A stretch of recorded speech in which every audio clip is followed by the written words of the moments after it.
And we are live. Good morning to everybody out there on Spoold Media for our live feed. Thank you to Corey Stamper, Spoold Media, for bringing the live feed to everybody out there on the internet. And all of you watching at home, if you like, go ahead and share this. We're going to get to racing here soon. We're going to wrap up Southeast Street and Yeet. Day 4 at Shadyside here in Shelby, North Carolina. We got right around 150 racers on property getting ready to roll into a day of racing after a few days of driving through the Carolinas. And I just got to say that as a Carolina native, I am super proud of how beautiful the Carolinas look this time of year. Right, and when you get a chance. Yeah.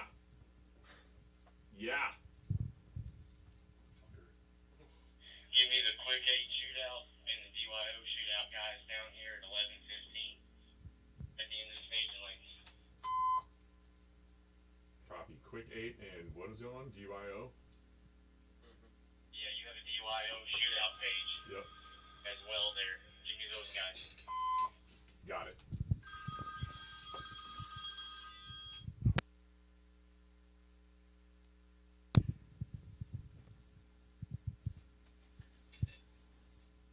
Handling a couple of business items there. Looking at our DYO shootout. DYO shootout. Dial your own shootout. Our top 8. Attention in the pits, racers. I need you, the following racers for DYO, need to be down here in the staging lanes. The following racers in DYO. Car number DYO 21, Logan Terry. DYO 31, Nick Delano. DYO 28, Ryan Morris. DYO 6, Mark Bauer. DYO 02, Jonathan Davis. DYO 12, Jesse Hazlitt. DYO 25, Jacob Watson. And DYO 22, Scott Green. Once again, that's cars DYO 21, 31, 28, 6, 2, 12, 25, 22. I need you guys down in the staging lanes by 11:15 for pairing. If for some reason you're not interested in that shootout, please come down to the tent and let someone know, and we will move down the roster. In addition to our DYO shootouts, we have our top quick 8. This is the quickest 8 overall in the out of all categories. We've tried to put the top 8 quickest cars together, and it's a pretty tight little field here, and it's a spread across a variety of classes. And unlimited, we got first up Chris Benor. He is our overall. We need Chris Benor down to the lanes. That's U08. Kyle Beaumont. I continue to butcher that. Kyle, I'm going to come find you, and you're going to correct me and teach me the correct way to pronounce your name. Car LT05. LT18, Stephen Price. LT18, Stephen Price. Need you, or a representative. I understand that Mr. Price was trying to, I believe, weld the parachute back onto the back of the car. Had a little bit of issue on the road this morning. So if Stephen Price or a representative could give us an update. Gary Bell, U06, Gary Bell, you are in the top 8 shootout. Tailgate 1, Adam Hodson in the shootout. TT06, Aaron Shaden. Taco Time, you are in our shootout. Stick Shift 01, CJ Roberts. And TT Tiny Tire 04, Miles Jacobs in the El Camino. You are in the shootout. That is our top 8 quickest cars there across the all classes. We got unlimited. We got a couple limited entries, tailgate, Tiny Tire, and even a stick shift. And that is a field that is separated by less than 4/10.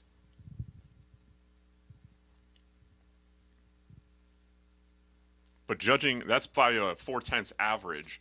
Looking at the time slips that have been turned in from these racers, it's even closer than that as far as what these cars are actually capable of. So once again, car U08, LT05, LT18, U06, TG1, TT06, ST01, and TT04 down to the staging lanes by 11:15 for pairings.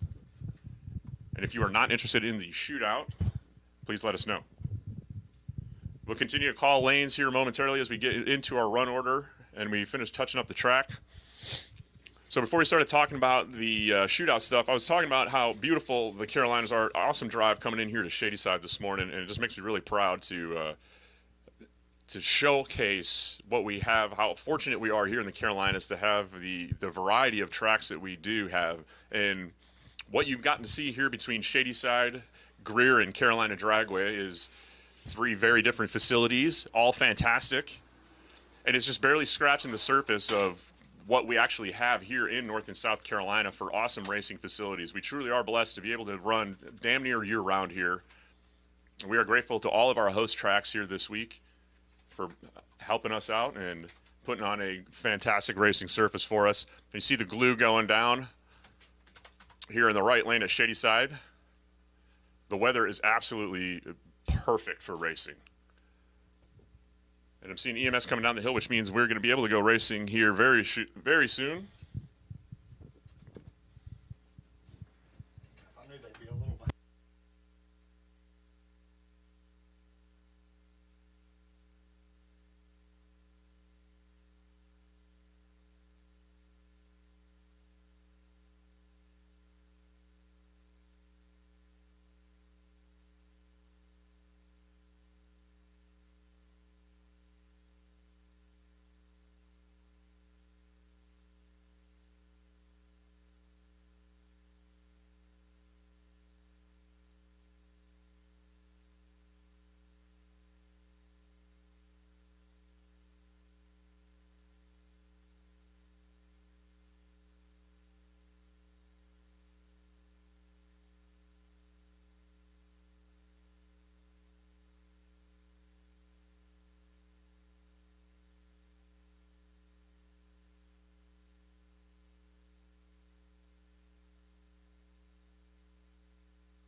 Shootout racers, you don't need to bring your actual vehicle. We just need a representative. I apologize. I should have been more clear with that. If you want to drive down the hill because it's a long walk back up it, we understand. But you don't actually have to bring the vehicle for pairing. We just need you to come down here. We're not going to get right into the shootout immediately. We just want a representative.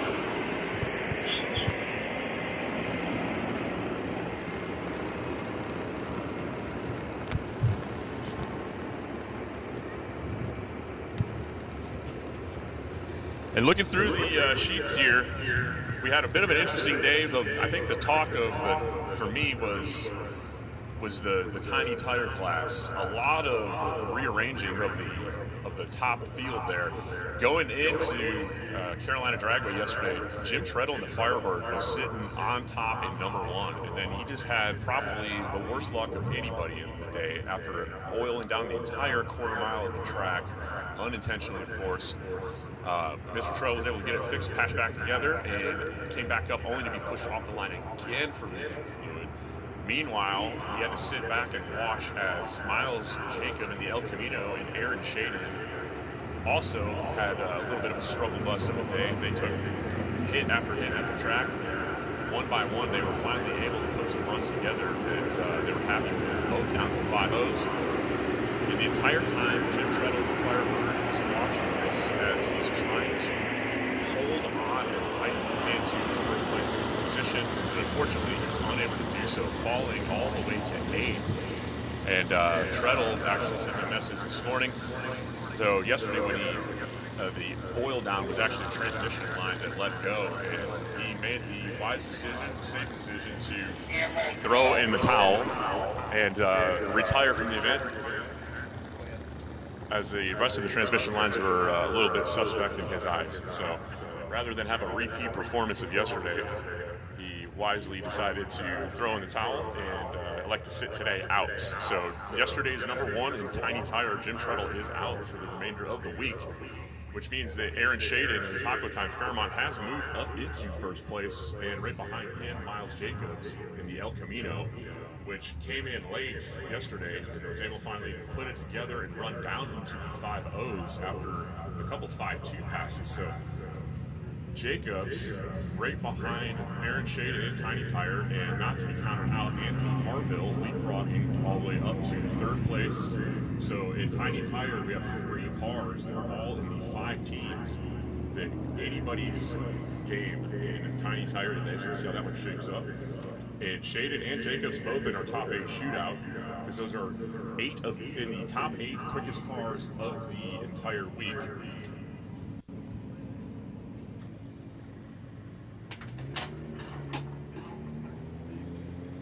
And then over in Unlimited, Chris Benor and Gary Bell in number 1 and 2 in Unlimited. Chris in the Gray Fox and Bell with the Black Chevelle. And Brian Carney with the orange Chevy 2 Nova.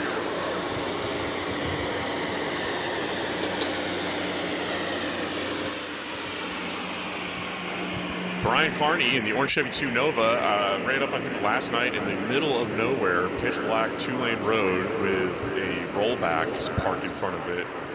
We dropped a valve in the middle of the highway. We were sitting out on the road in the dark. So unfortunately, the number 3 in Unlimited, Brian Carney, is out.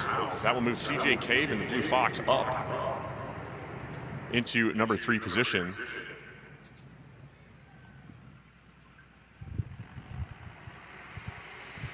Tailgate, Adam Hodson down here for his shootout pairing, I see. The Gap Train sitting high in the sky on number 1 position. Last year's winner, Scott Thompson, has withdrawn from competition, not able to put anything together this week with the C10. And yesterday had a little bit of an issue, and a big pop came out of it, and he had to pull off to the side. I've heard reports that the motor is no bueno in the C10 anymore, so he's got some parts to replace, and his week ends early. And Hodson gone the entire week largely uncontested, so he decided to get in the top 8 shootout and go punch up a couple classes. Jeff Hughes and Jeremy Hoskins in the mini trucks. Looking at, that tailgate is just a bunch of S10s and S15s, all the way down to the full-size truck. The quickest full-size we have is Tyree Smith in that sleeper K10 sitting number 6 in the tailgate. Adam Hodson, Jeff Hughes, Jeremy Hoskins, Ryan Fowler, rounding out your top 4, and Gary Stanson top 5 in tailgate. In the stick shift category, number 1, CJ Roberts right now. He's in our top 8. Shootout as well, I think number 7 overall. CJ sitting up front at 5:14 with a 9. And right behind him, Rob Warrick in the Barra Camara, crazy sounding F-body. Put 50 pounds of weight in the nose yesterday to try and keep the front end down as it was trying to slam the oil pan into South Carolina while we were down in Greer. Repeatedly. Somehow he was able to keep the oil inside the motor and was rewarded with a new personal best yesterday. Warwick with a 5:19 and then made a post today. He's claiming CJ Roberts are going to try to knock these cars down into the 4s. So look for fast stick shift action.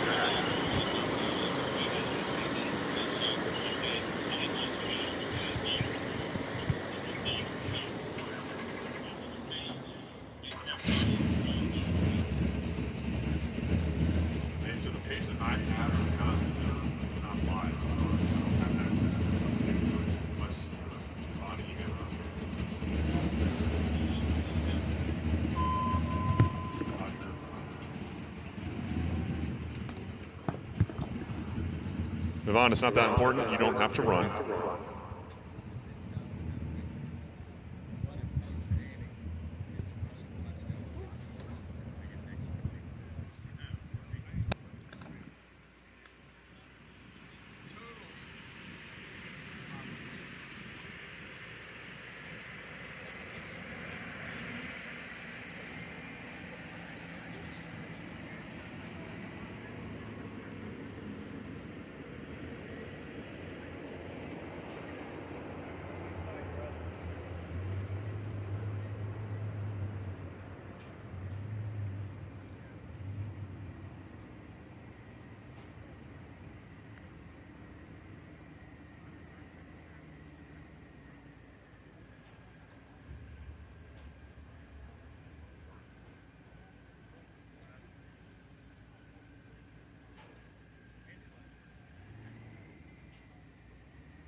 Attention in the pits. Dial your own shootout. A little bit of a misunderstanding here. Dial your own shootout. We inadvertently called the quickest in dial your own. That's not what this game is about. It's about not deviating from your time. So the correction, or dial your own shootout. Listen up, racers. DYO 21, Logan Terry. DYO 26, Mike Robertson. DYO 27, Bobby Admire. DYO 20, Francis Thomas. DYO 16, Larry Dawkins. DYO 32, Derek McCall. DYO 35, Lee Locklear. And DYO 28, disregard Lee Locklear. DYO 28, Ryan Morris. So once again, cars, DYO 21.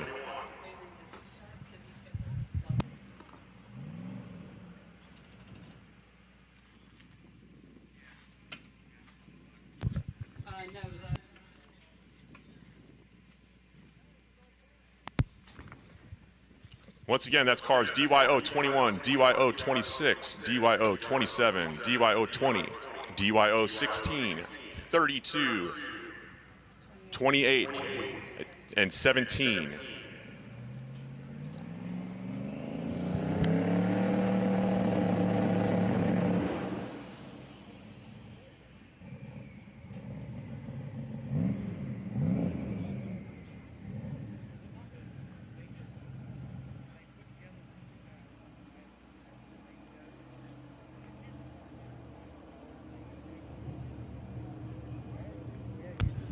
Once again, racers, the DYO cars that I just called, I need you guys down here into the lanes without your cars, not the cars. I need a representative from those DYO racers to come down the lanes. I apologize for the confusion. We're a little issue on the spreadsheet here. We're getting it sorted out.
Continuing combing through the data here, looking over at our limited category, we have Kyle Bowmount in the blue Firebird sitting number 1, also in our top 8 shootout. Right behind him, Stephen Price in that blue Chevelle. Price had, posted in the WhatsApp group there, had a little bit of issue with the trailer hitch / parachute mount breaking off the back of that. A couple other issues with some trailers with the Flanders family. Looks like their entire trailer left the chat. They picked up the remains of it and threw it in other racers' cars as they got it safely off the road. And I think they said they left it on the side of the highway, and they hope it's there when they get back. And it might not be. It's kind of a theme with Drag and Drive. Every year, there's always, every one of these events, there's somebody that has issues with the trailer hitches / parachutes on their vehicles. You'd think they would have learned by now, if you're doing Drag and Drives for, I don't know, about 20 years, that your standard parachute mount is usually not up to the task of doubling as a trailer hitch.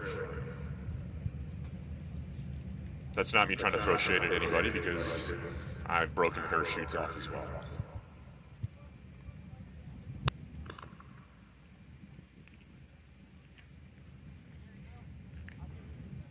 And our daily driver cars over here, we got Dustin Crane in that red S14 sitting number 1 with a 550 average, and then right behind him, Charles Barber in the Hellcat with a 597.1, and Don Gatlin in that blue Chevy 2, rounding out 3rd place. Gatlin with the quickest 60-foot for daily driver with a 127.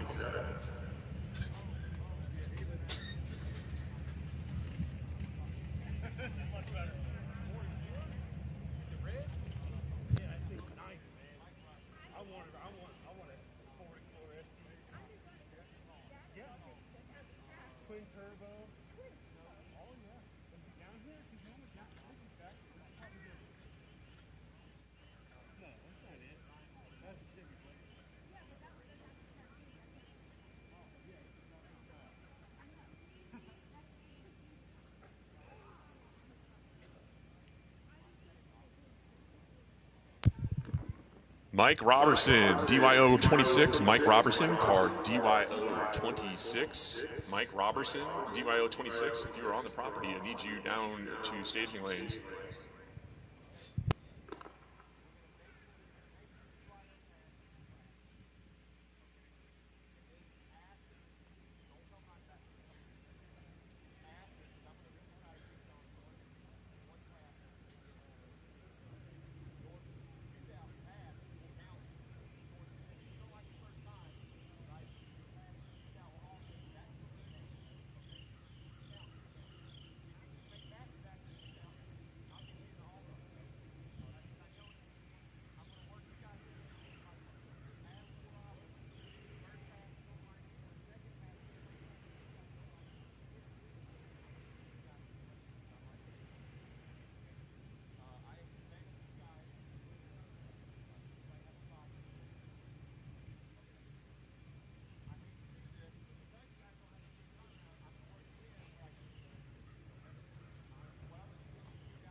Are you checking out the starting line, or did you lose your keys?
Attention in the pits, attention in the pits. Daily Driver, lanes 1 and 2. Daily Driver, bring him down, lanes 1 and 2. We're going to get to some racing here at Shadyside, day 4 of Southeast Street Yeet, presented by Motion Raceworks.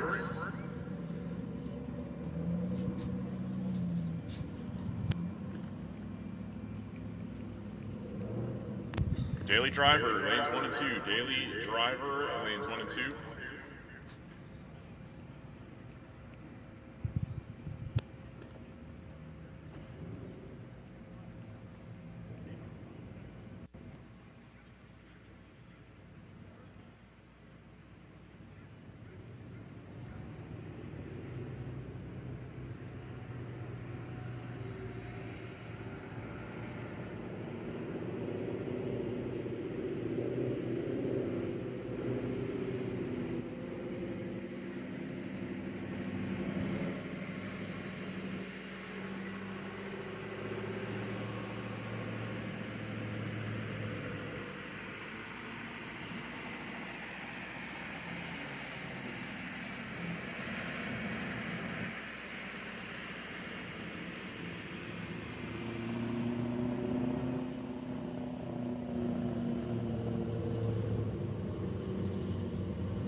Daily Driver is coming down to the lanes. We're pouring water in the box. We're going to go racing here momentarily.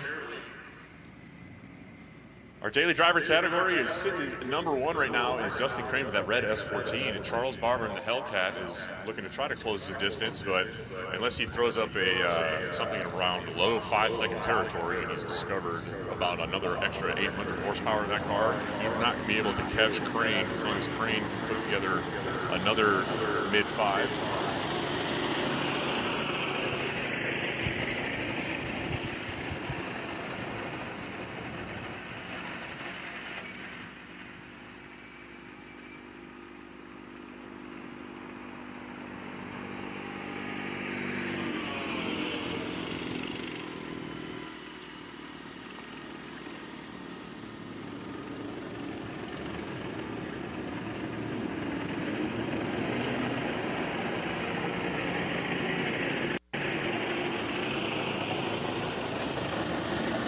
Stephen Price. Stephen Price, can you send a representative or yourself down to the lanes to see Preston down near the HCR tent area? Stephen Price, you're needed down at the head of the lanes, please.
And the herder of cats is herding the cats down here in the staging lanes. We're going to go racing real quick here with our daily driver class.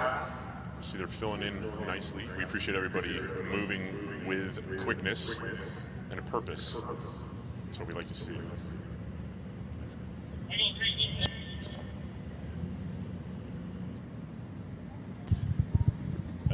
Attention racers, attention racers.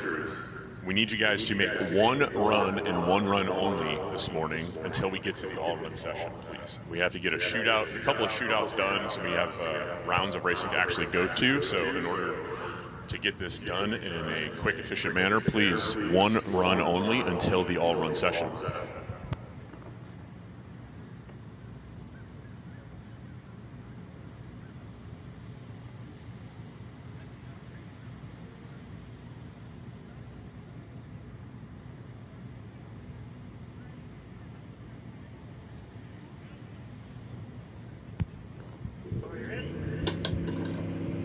We're ready. Ladies and gentlemen,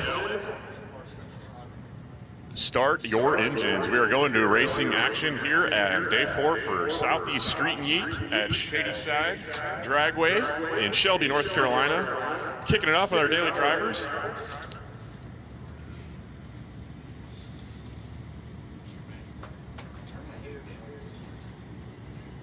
Left-hand side of the racetrack, got Matt Colvin, the F-150.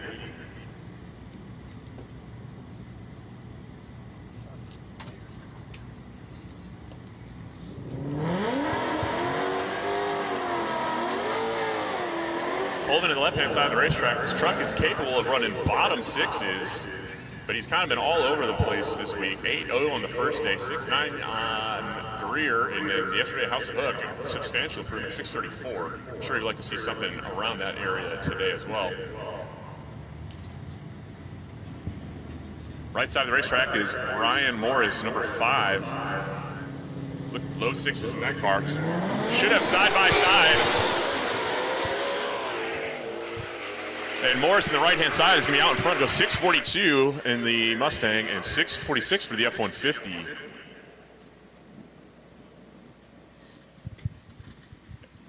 And that's going to bring up your number 2 in daily driver, left side, Charles Barber in the Hellcat. Taking on the grandest of marquees in the right-hand side of Chris Burnham. Burnham bringing up at the bottom of the bracket, dead last in daily driver, but number 1 in our hearts.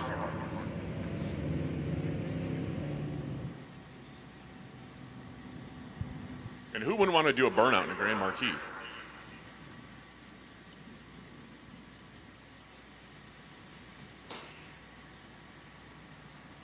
5-second capable on the left side, so this Hellcat is no slouch. But it is probably just as heavy as the barge on the right side. Swing and a miss for Barber on the left side of the racetrack. A little bit of a stumble. He goes 668. Not what he's going to want to see. So in order for him to stay up there in the number 2 spot in daily driver, he's going to want to make another pass. And he'll have to wait for party time later in the all-run session. Your number 1, right side of the racetrack, is Dustin Crane in the red S14. Had a best last week, but yesterday at Dragway, Carolina Dragway, of 5:45 with a 4. Stick shift. Stick shift to the lanes. Stick shift, bring him down.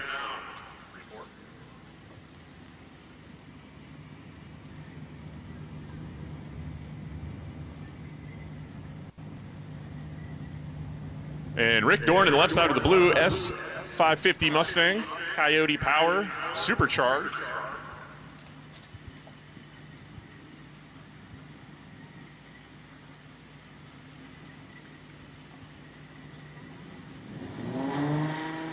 S14 on the right side of the racetrack, building up boost. 2J Power. IDS suspension equipped for the 240. He puts his right-hand turn signal on.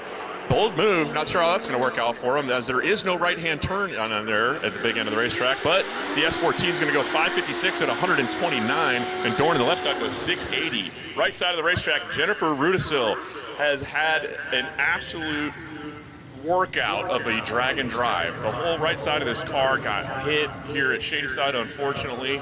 And then on the road, she ran over a skunk and it ripped the transmission cable off, the smelliest of parts breakages. In the left side of the racetrack, the 6th Gen Camaro of Mark White. White yesterday was in search of a throttle body, and it looks like White found it. White and Rudisil side by side on the big end says 658 for the F-body on the right side, and the heavier 6th generation F-body goes 640 with a 5 on the left-hand side of the racetrack at 111 miles an hour.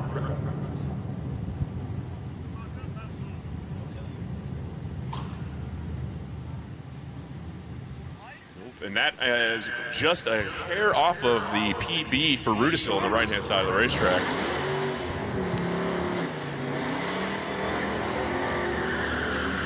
David Lips, left side in the Hellcat, is going to take on Michael Bratcher on the right-hand side for the black Monte Carlo.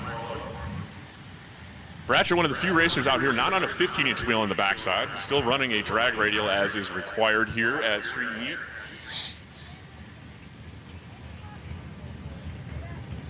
So it's a 50-50 shot as to whether or not this car hooks up.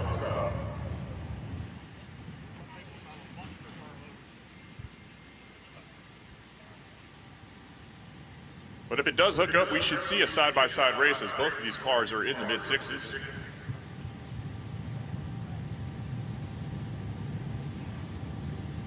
Both cars kind of just dipping a toe into the pool of the staging beams. There we go. Come on in. The water's fine. Lips is in. And the Hellcat is away, 153 to the 60-foot. Hellcat on the left-hand side goes 656. And right side, 616 for the El Camino out of nowhere. At 115 miles an hour.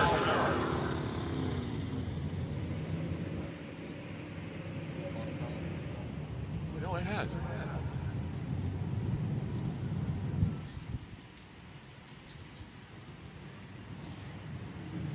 Josh Wilson, right-hand side of the Mustang, taking on the Trailblazer SS of Brandon Wilson, left side. Wilson went 669 yesterday, getting quicker each day throughout the week. And story for Josh Wilson, he's a little bit off his first day pace. Looking for low 7s, maybe even 6-second car. And Wilson, left side of the Trailblazer, is going to sit on the starting line and watch the Mustang on the right-hand side. Mustang goes 740 at 99 miles per hour.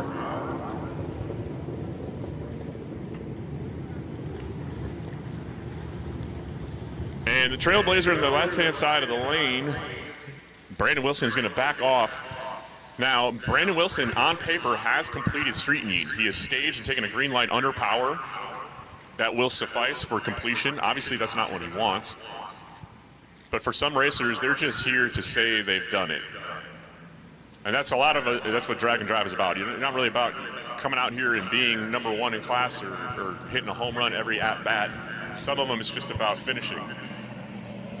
I don't know how many thousands of people enter the Boston Marathon every year, but I would venture to say 90% of those people running a marathon know they have no shot at winning it. And yet they still want to go out there and punish themselves and try to run 26 miles. Drag and drive is very similar. There is no good reason to come out here and do this. The pay is terrible, and in some cases non-existent, depending on which event you go to. But we do it for the love of the sport. Jay Marshall, left-hand side of the racetrack, the Chevy Nova. He's taking on Jeff Doré in the right-hand side.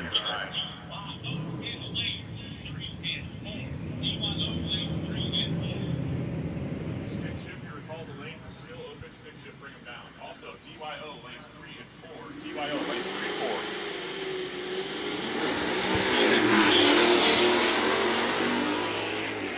Say that again.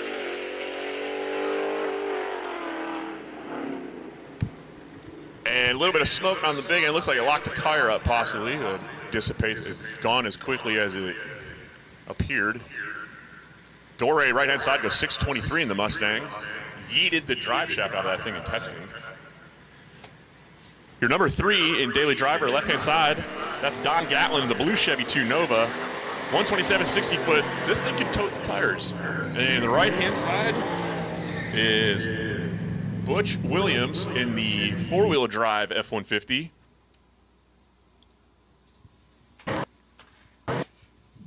DYO lanes 3 and 4, DYO lanes 3 and 4. Stick shift, you recall the lanes is still open. Stick shift, bring them down. Concession stands are open. Go over there and get you a bologna sandwich. They're absolutely delicious.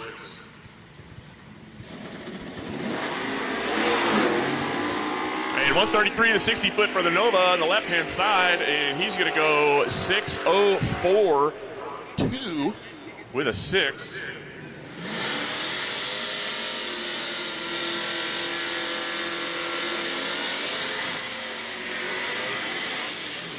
And Gatlin is fighting to keep the regular cab short bed of Ben Marchetto off of his tail to hold on to his podium position, and that should be good enough to keep him where he is. He would like to improve a little bit more on that, but he's going to have to wait till party time later.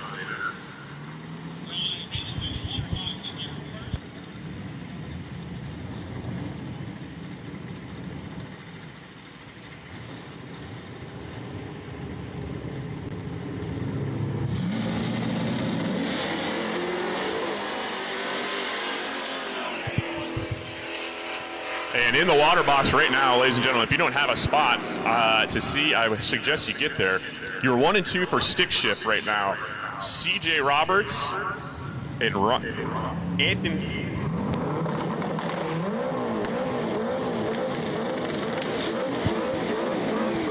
CJ Roberts in the left-hand side of the racetrack, and Rob Warwick in the right side, the Barra Camara. I think the joke is finally expired. The car on the right-hand side is not actually a Barra. It's not K-Swap. It's not Prius. It is, in fact, an LS, but it has 180-degree headers on it. If you don't know what a 180-degree header is, I don't have enough time to try to explain it to you before these cars try to run forward, so you can go look it up. But it sounds weird for a reason. It is a turbo LS. These cars have wheelie issues all week. Both of these cars are trying to get into the fours right now. I'm going to shut my mouth and watch it happen.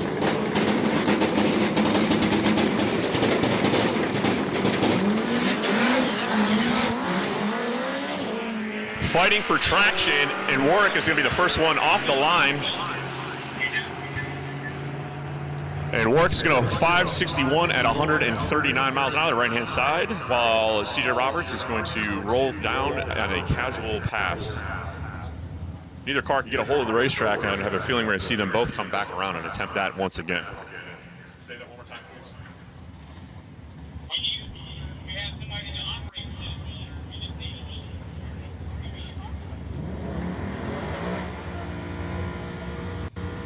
Send here to the line to talk onto the starting line to talk to Zach. He's the gentleman with the beard. Stan, give your radio to Zach.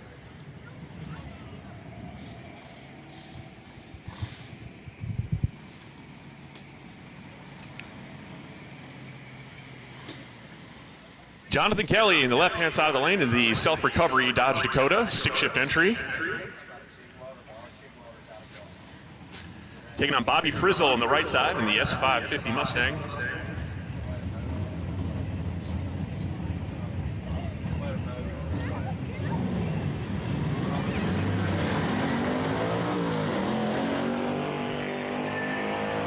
And I think I heard the Dakota actually bark second gear.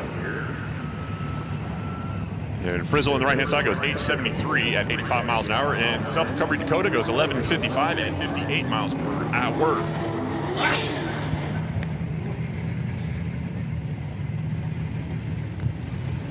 Left side of the racetrack is Trent Santos. Santos has had his work cut out for him this week.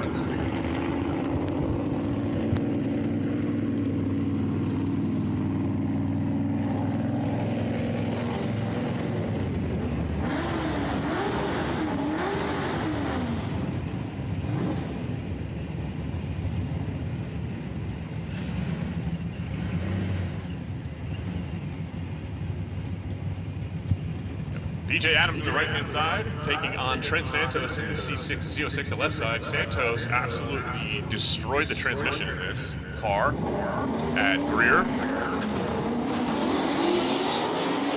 And thanks to the folks at Hawks Motorsports, they were able to bring him a transmission, and he replaced it at the track and continued to drive, and he's going to finish his Southeast Street Meet with an 809 in the left side. BJ Adams goes 810 at 92.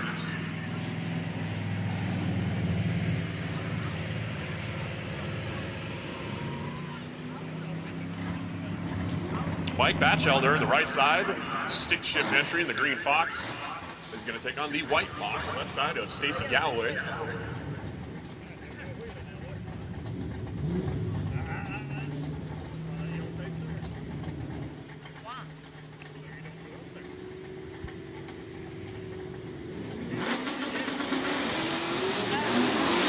And Galloway off the line first, goes 150 to the short time, and he's going to go through at 725 at 93 miles per hour. That's a substantial improvement for Galloway for the week. I think he's going to be very happy with that. Right hand side goes to 788 for green.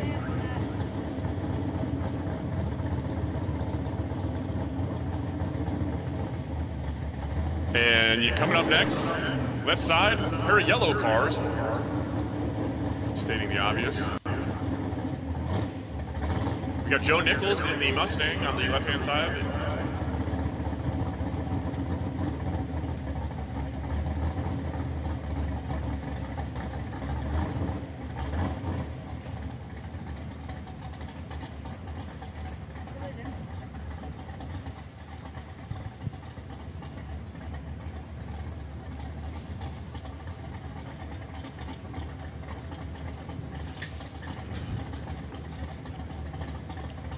Both stick shift entries sitting in the water box here. Nicholas in the left side and the Mustang. Troy Leitner in the Gasser, Shakin' Bacon on the right-hand side. Turned 75 years old yesterday, celebrated a birthday. We appreciate him celebrating his birthday out here with us at Street Meet.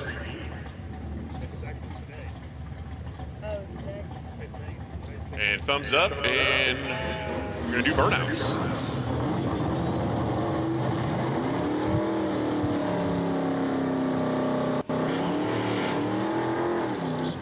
Shakin' Bacon, the old Henry J in the right-hand side, taking on Joe Nichols.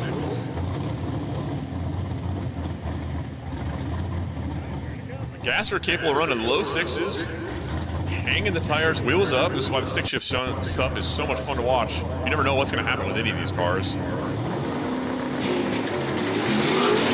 And the Henry J is off the line, toting the tires about 18 inches off the ground and snatching them back up in second gear, and he goes through 630 at 109 for the Henry J. And Nichols on the left side goes 752. Left side of the racetrack, Chase Hill has been having issues trying to get the car sorted all week.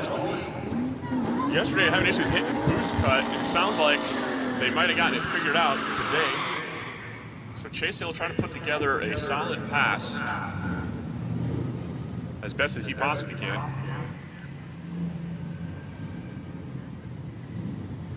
Four-valve, 4.6 Cobra motor underneath the hood of the Fox body. Right-hand side, another four-valve 4.6 in the Terminator Cobra of Ryan Vestal. And Vestal is going to try to hold him off, and Chase is going to come around him. Finally, that car is making some boost the way it should. And 7:02 for Hill at 96 miles an hour. I believe that is a personal best for Hill.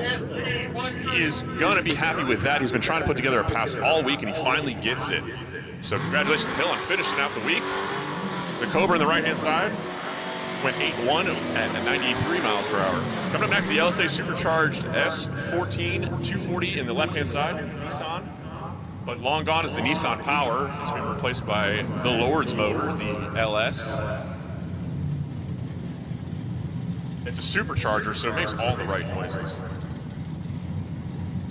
He's going to take on Brian Price. You're not going to hear the supercharger over Price's LT because it's arguably the loudest car on the property.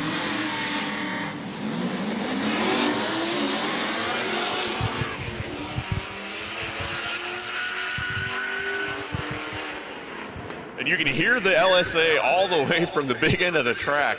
And he's going to go 7:32 at 102 the left-hand side of the racetrack, and Price goes 8:46 at 77. Yeah, it's Little John. That's my terrible Little John impression. John Whittle on the left side of the racetrack. Everybody in the tower laughing at me. I was like, oh God. Yeah! Is that better? That was a lot better. Thank you. Thank you. I did not commit. I didn't have come the abdomen. John Whittle on the left-hand side in the Fox body. He parked his jet ski trailer by the dumpster this morning at the hotel. I was probably shocked to find it was still there next to the dumpster. And John is going to be facing off against Jake Macy on the right side of the Mustang.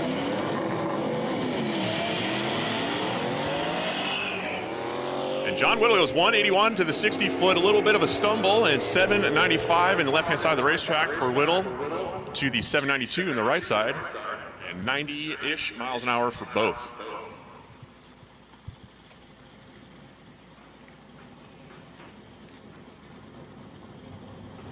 And the first car that I've seen from the Rowdy Street Cars crew in the water box and on the left-hand side, that's Kyle Buntley. I woke up this morning to a flurry of messages in the WhatsApp group of the Buntley crew frantically looking for an alternator in the middle of the night.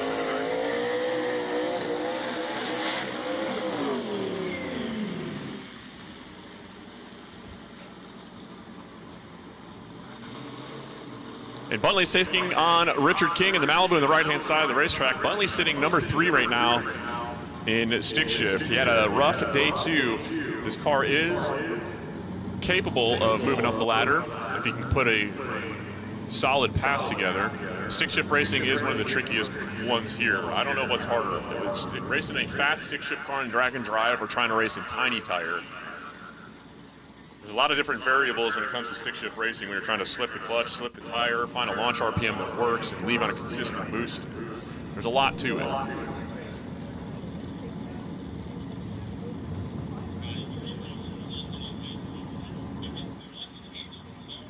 Better get the torch on.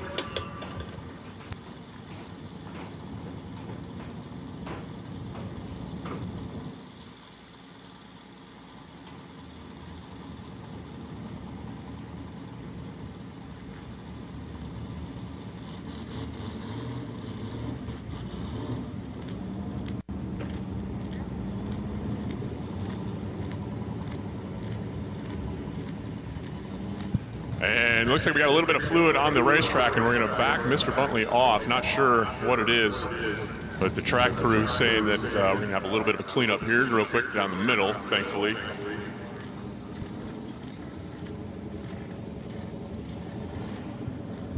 Racers, once again, this is your reminder that if you have catch cans that may or may not be full, go ahead and give them a check, take a peek.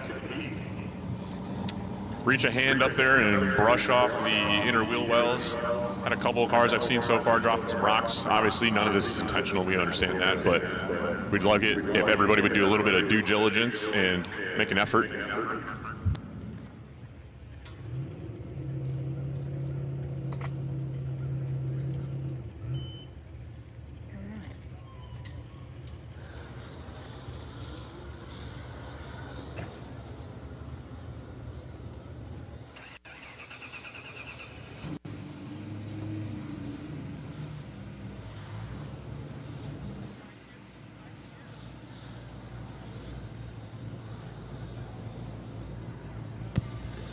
Once again, we appreciate everybody coming out here to Southeast Street Meet, presented by Motion Raceworks. Day 4 here at Shadyside. Big thank you to Motion Raceworks for bringing all their high-performance parts, proudly made in the United States. The Motion Raceworks family includes TBM brakes, Rife sensors, Mark Williams, their newest acquisition, Fluid Works. You can find all their products at motionraceworks.com. Also, big thank you to Davis Technologies. Davis Technologies is your leader in traction control. Davis sensorless systems have dominated circle track racing for 20 years and now are dominating all levels of drag racing as well. For more information, check out moretraction.com. AFIS injectors with a lifetime warranty, which is insane for any race part. That's my own, I'm off script there. You guys hear that? That's a racing part that has a lifetime warranty. That's kind of unheard of. Lifetime warranty, excellent idle characteristics. AFIS should be your #1 choice for injectors. Check out HP Race Brands for more information. Thank you to FFP Customs. Over 15 years of experience, Ryan Fraser is the man when it comes to CNC programming and custom quality automotive work. Their pedal assemblies are one of a kind, made right here in the United States. FFP Customs is our sponsor for our stick shift category, Yeet stick. So if you want to put a third pedal in your race car, and you're a glutton for punishment like our stick shift racers, you can head over to ffpcustoms.com. CPR Performance has been a Street Meet sponsor since our very first event. CPR Performance is located right here in Columbia, South Carolina. Well, not right here, but over there. And CPR has been a checkpoint as it offers our racers an auto parts store. It's a brick and mortar speed shop, which is going away in this day and age of e-commerce and everybody buying everything on Amazon. But if you need the part, you need it now, and you can get over there to them. They're right there in Columbia, South Carolina. You can also check them out and order online at cprperformanceparts.com. Thank you to CPR Performance.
Racers, once again, as a reminder, we need you to do one and done this morning until we get into party time later. So just one shot. I know if it goes bad, you'll have time to come back up in the all run. Everybody's going to get multiple shots on the track today, so one and done, please, until we can get rolling into our shootout.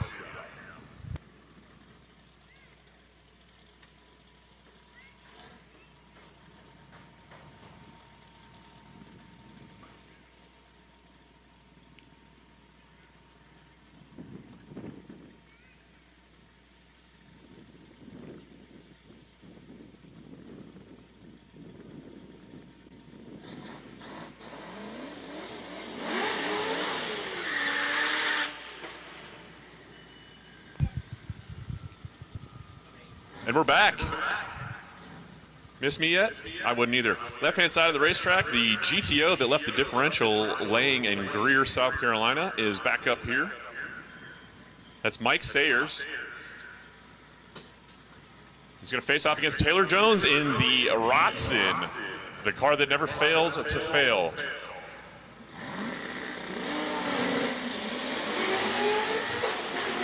And as if you could, if you're at home playing the drinking game, it's time once again. I know it's a little early, but go ahead and crack a cold one because the Rotson has broken once again. However, the Rotson has finished another drag and drive. So silver linings. And also finishing the drag and drive is the GTO on the left-hand side, showing the Rotson how to properly take care of a differential. They learned their lesson the first time.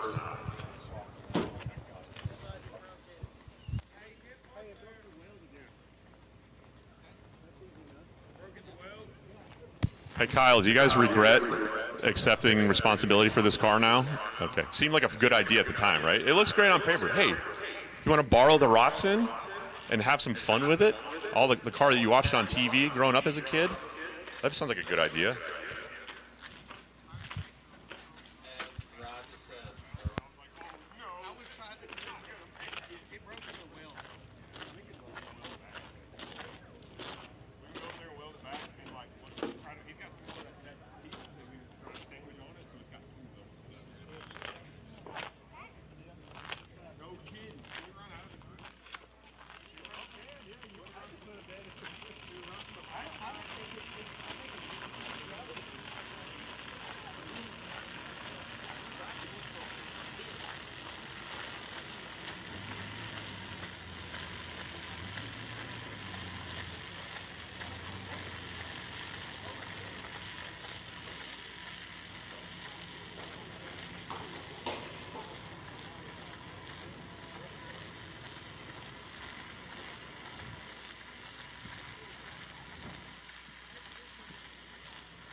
And the Rotson has vacated the premises, and we're back to racing action.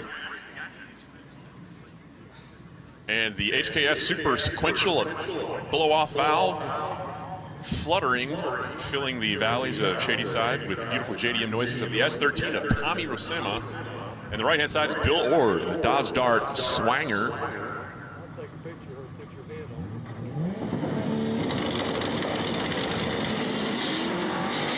And first off the line is the Dart on the right-hand side, but the little Nissan is going to come around him on the big end and show him the power from the land of the rising sun as the S13 goes. 685 at 105 miles an hour. Dodge our swinger. 841 with a 1. Excuse me, 6.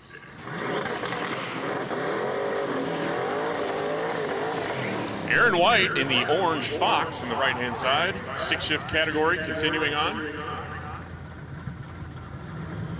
And he's going to pair up against the S10 Blazer of Ricky Russell on the left-hand side.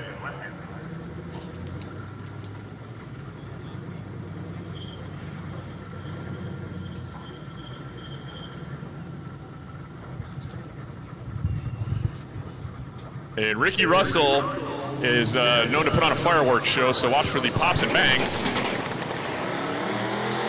And this one, no exception. And the cannon fire coming out of the right-hand side as Russell goes 674 at 105. Excuse me, White in the right-hand side. Russell on the left side goes 731 at 86 in the S10 Blazer.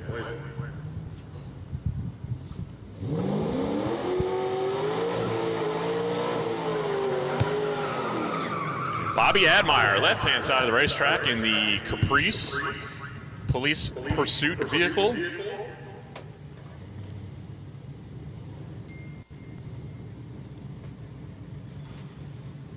And he squares off against, I believe that is Francis in the right side of the XJ.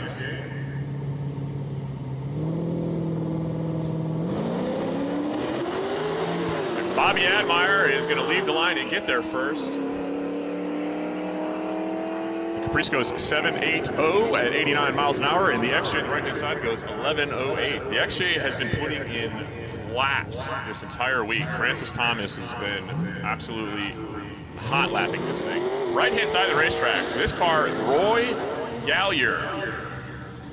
The reason why this car, we've been trying to figure out all week why this is right-hand drive. This is actually a really cool story. This car is not, I thought maybe it was a postal carrier vehicle for the postal delivery service. It's not. This car is from Arizona originally. And Gallier is from Australia himself originally. Gallier bought the car in Arizona, took it down to Australia, converted it to right-hand drive, and then his visa came through to move back to the States. And so he re-imported the car back here from Australia. So that car has literally gone around the world to be converted to right-hand drive, and then he brought it here to Southeast Street and Yeet to come out and have some fun. 140,000 miles on that car in the right-hand drive configuration. He drives the wheels off the thing.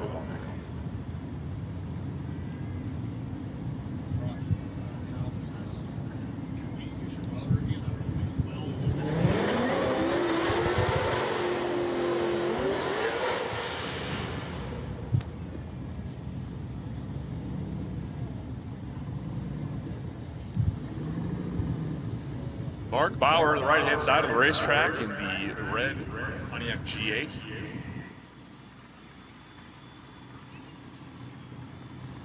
Faces off against Ryan Morris in the gray Mustang on the left-hand side. Some of these cars you're seeing, they may have made a run earlier, and I did say one and done, but some cars are a double enter in 2 different categories because they may have 2 different drivers. So while Morris may have made a pass earlier, he comes back up here again for his other DYO run and goes 651 at 116. The G8 on the right side goes 792 at 87. And Macchia, left side of the racetrack in the 3rd gen Camaro of the Gary kind.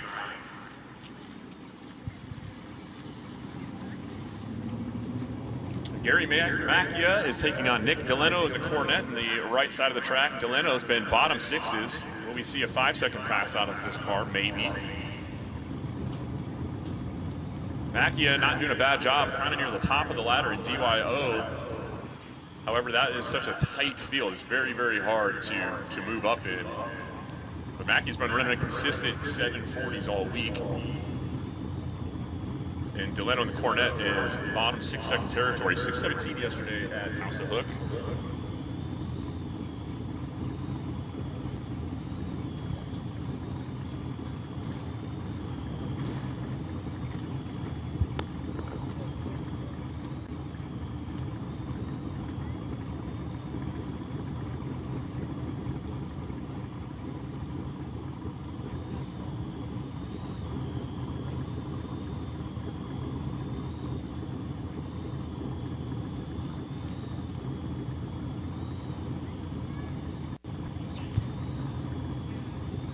Once again, thank you for everybody coming out here and joining us on this beautiful day in Shelby, North Carolina at Shadyside Dragway. I don't think we could ask for better racing weather here on this Saturday.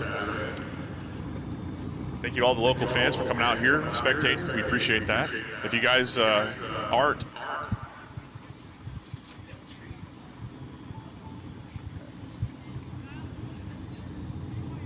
If you guys are sitting here in the stands and you want to share this with your friends at home, they can tune in on youtube.com, and the channel is Spoold Media is our live feed.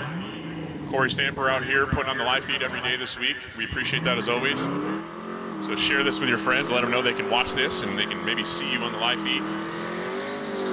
And they can also watch Nick Delano in the cornet in the right-hand side. See if he can pick up a little bit and push this thing to 5-second territory, which would be really cool to see. Gary Mackey, left side in the 3rd-gen Camaro.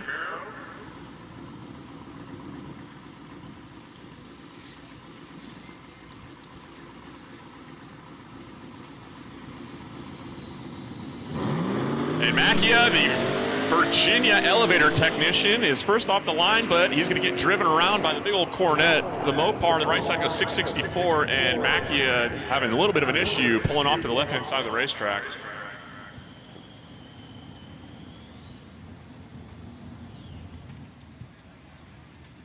And it looks like Macchia is trying to get it fired back up.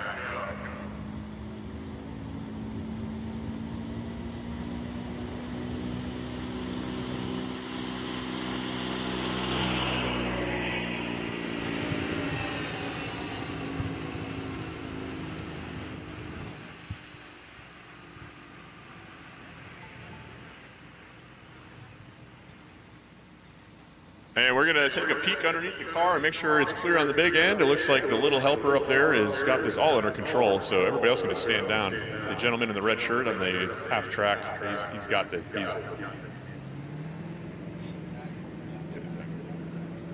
And Zach and his manager be turning around, and Mackie is going to make his way off the top end of the track. All clear, will quickly return back to racing.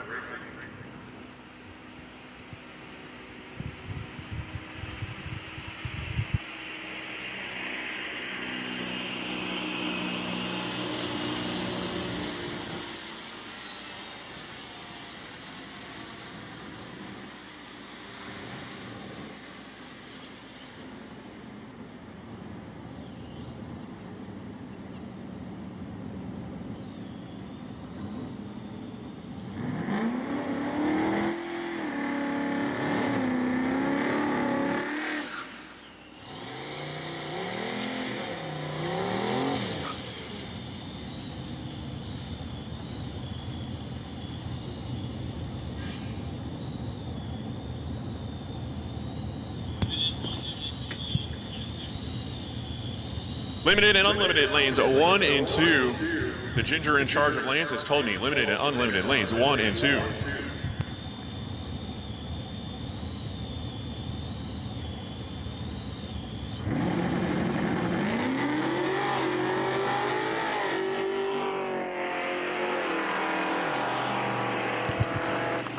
And the Maverick on the right-hand side goes 674 at 101 as the Nova completes Street Yeet on the left-hand side with an 1163 blistering.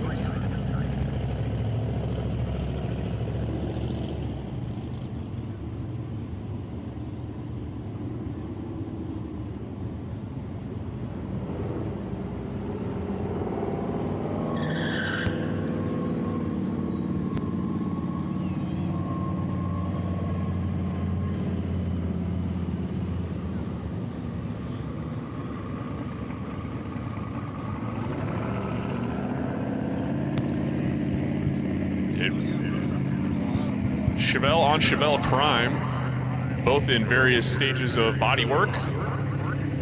Micah Hallmage in the left-hand side in the Chevelle takes on Mike Robertson in the right-hand side in the Chevelle. The later model Chevelle on the right-hand side of Robertson is moderately faster, and he's going to get there first, 9.32 with a 5. Left-hand side goes 12.5.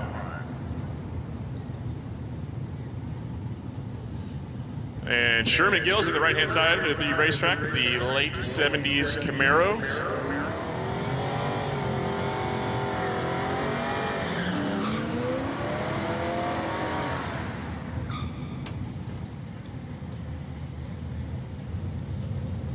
Sherman Gills is going to face off against John Davis on the left side. I appreciate them taking the hood off that thing. Now that I can see that, it looks like a supercharged entry. I don't know if that's a Terminator or is that might be a Lightning motor. Positive displacement supercharged. So John Davis with the blown mod motor on the left-hand side is going to go 650 in the Mustang at 105. And Sherman Gills is on the right-hand side. Look for something in the 11s. There you go. 1177 for the Camaro.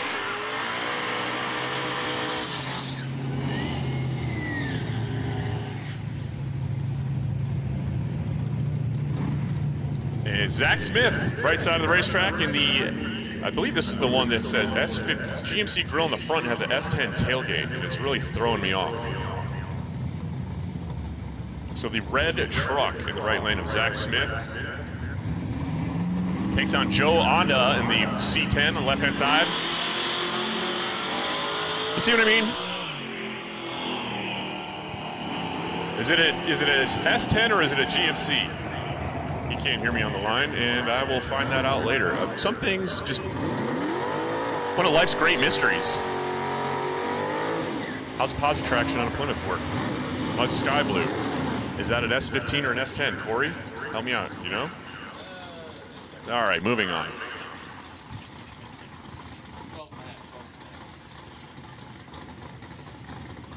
Jacob Watson, the right side. This is one of the cleanest of 4th gen F-bodies. Love the hood graphics. I talk about it every day, and I'm going to continue to do so because, well, there's not a lot to talk about when you're sitting up here. He's going to face Jesse Hazlitt.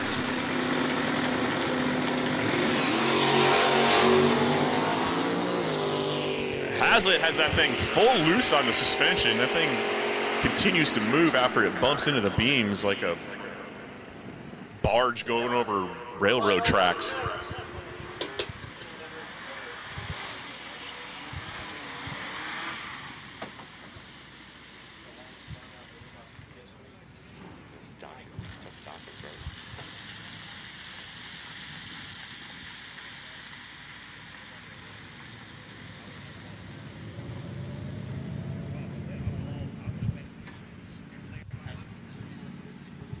Raymond Grizzly in the left-hand side of the racetrack. In the Explorer ST. Face off against Larry Dawkins in the CTS V-Wagon on the right-hand side. These two cars are one of the contenders, or each contenders for putting in the most laps. I think last year the V-Wagon, the blower on that thing had to be the temperature of the sun by the end of the day, and Dawkins is going to go 778 at 92. And the Explorer ST on the left side, EcoBoost Power, 878. Left side, Don Flanders. The Flanders camp having a little bit of an adventuresome morning after they scattered their trailer across the highway in North Carolina. But perseverance is key, and she came out here to try to seal the deal on the DYO shootout, or her win. She was sitting #1 yesterday.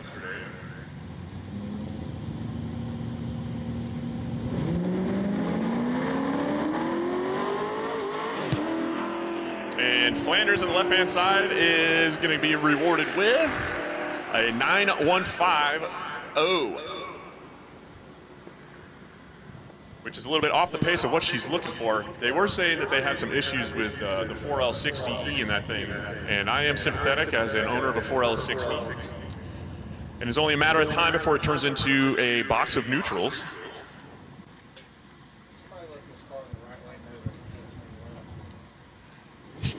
And the right-hand side of the racetrack is Nanner Pudding, the 1978 box Chevy, built on the Clapped Out YouTube channel. You can go over there and check that out. You'll see my dumb face plastered all over it, and also an even dumber face that looks like my friend Logan. My best friend built this car, and we did drag week with it. Glad to see it out here. He's got his left turn signal on just to make sure everybody knows where the turnout is. And left-hand side of the racetrack is Charles Tucker And Tucker showing Nanner Pudding how to spool the turbos. Nanner Pudding bringing the power on and is going to get there in second place, but goes 8:39. And Tucker on the left side goes 6:99 out of the old Chevrolet. That is a great pass for that truck. That is really close to what he's looking for, actually. That's a fantastic pass for Tucker. Now that I'm looking at the numbers here, he's been turning in a handful of 6.99, 6.98, so that's a good one for him.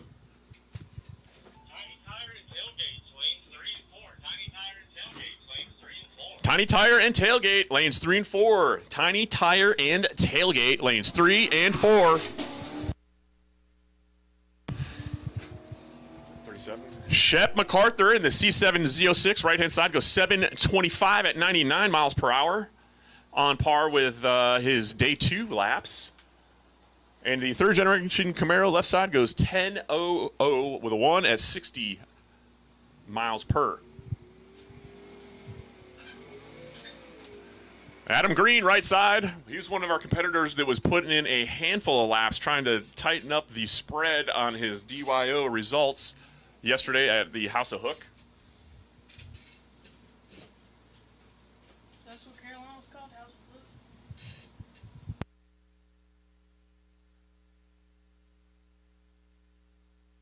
Hook? And Green's facing up against Cole Galloway. Green car in the left lane, green name in the right.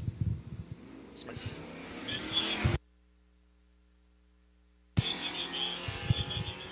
green name is going to get there first, and the green car bringing up the rear. Green name goes 7:52 at 91 in the Camaro, and green car left side goes 8:56 at 81.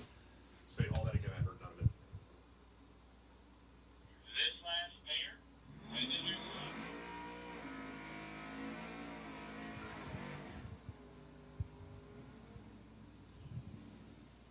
then we want to prep the track for the unlimited, limited, tailgates, and tiny tires. Does that make sense? Copy.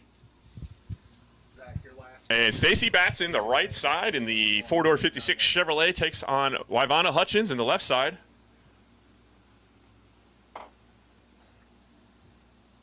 Wyvana, also one of the competitors that stayed late at Carolina yesterday, putting in a lot of laps on this car.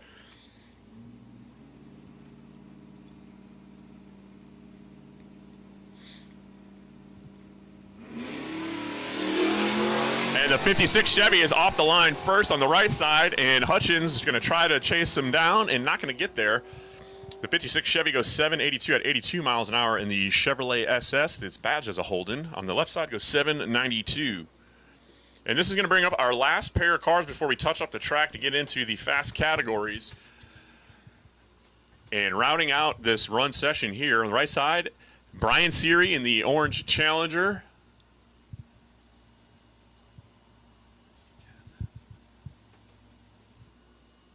And Seary is going to face off against the Mustang in the left side of Russell Broadwell in the purple Fox body. Side by side they go on the brakes a little bit early on the right side of the racetrack for that dial your own play. 7:33 for the right side in the Challenger, and the Mustang goes 7:96 at 76 miles an hour. And that's going to bring out the tractor. We're going to touch up, glue this thing down a little bit before we roll into our limited, unlimited, and tiny tire categories.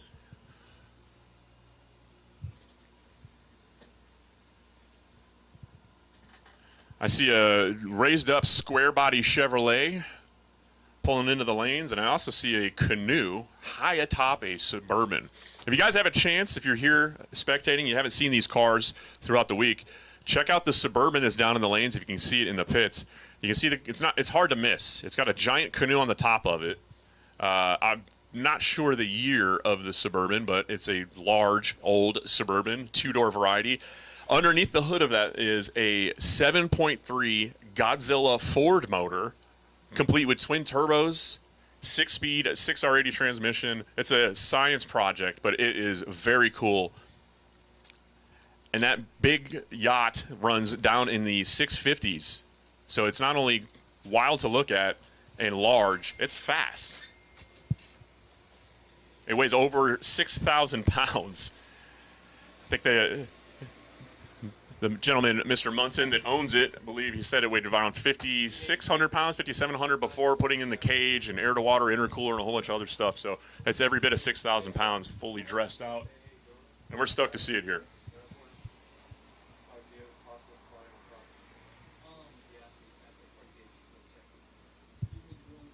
So 40 panels from media for all this stuff? Yeah. I'm not moving around, just the recreation. Okay. So Corey, you have a problem?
Plain as that.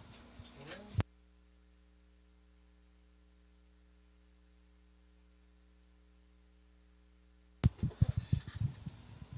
Banking pretty hard that way there, of course, over here. Huh. Anyway.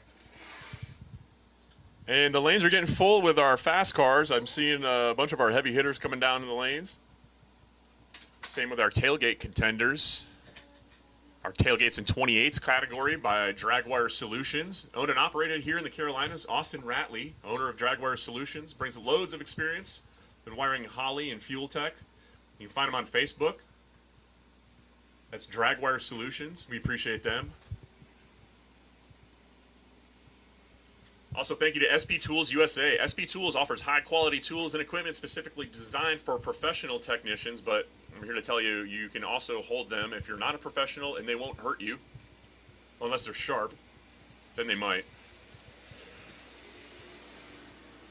For over 50 years, SP Tools has been a leader in tool design, manufacturing, committed to leading the way in how professional tools and equipment are sold and serviced. They set the standard for quality and customer satisfaction. Check them out at sptools.com.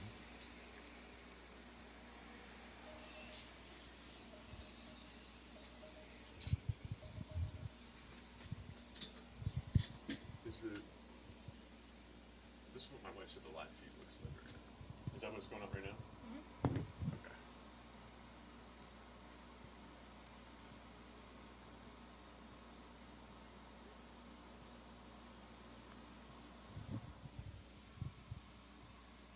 What do you think of the IHRA, Rock?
And the tractor is going back in the lot. Drivers in the lanes, I would suggest you get your cars and start suiting up, because we're going to get back to racing action here momentarily.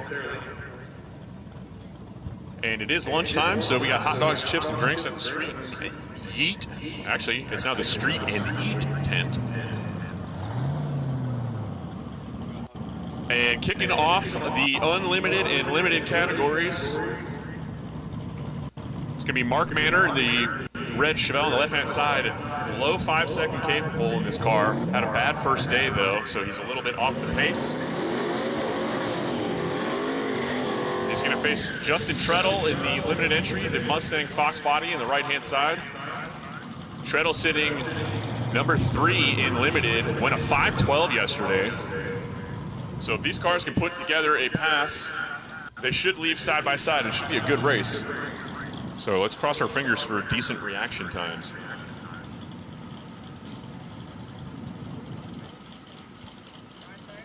Manor first into the pre-stage. Both cars building boost.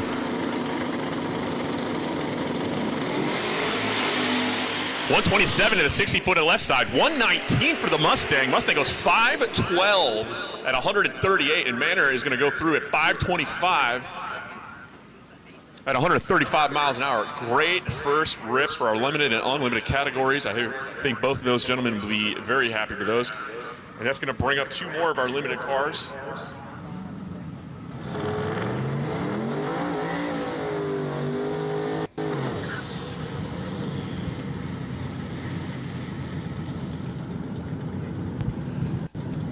And Robert W. in the right-hand side in the two-tone Malibu. I love the paint on this car. It is absolutely a sick paint job. Gorgeous. And on the left-hand side of the racetrack in the S550 Mustang of Vickers, is that Chris Vickers or Jeremy Tapscott driving? We're not sure. But pay attention to Rob W. on the right-hand side, because the left-hand side is it's gonna be a minute.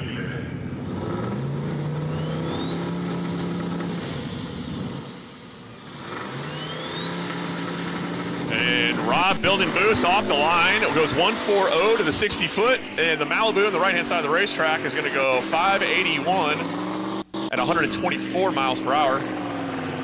And now's a good time to go up to the concession stand and get a bologna sandwich, as the S550 makes its way 1559 at 51 miles per hour.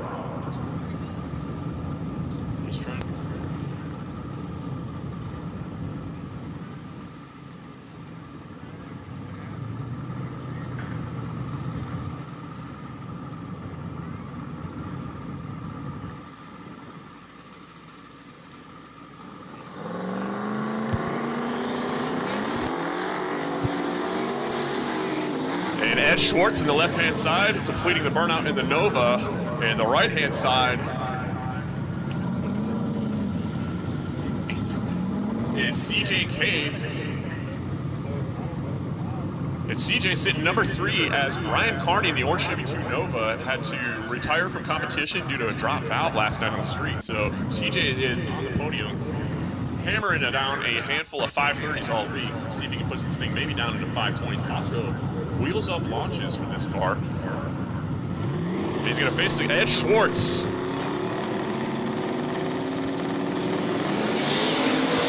And keeping the front end down is Cave, as he's going to try to chase Schwartz all the way down to the track. And Schwartz left-hand side goes 534, and Cave on the right side goes 542, slightly off the pace for Cave. I have a feeling we'll see him back around for the all-run, but he might say, you know what, I'm complete, and hit the road.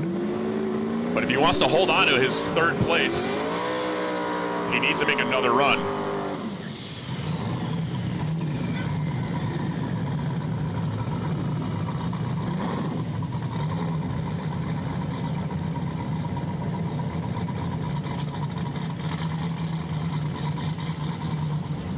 Jeffrey Hillard in the right lane in the Fox body.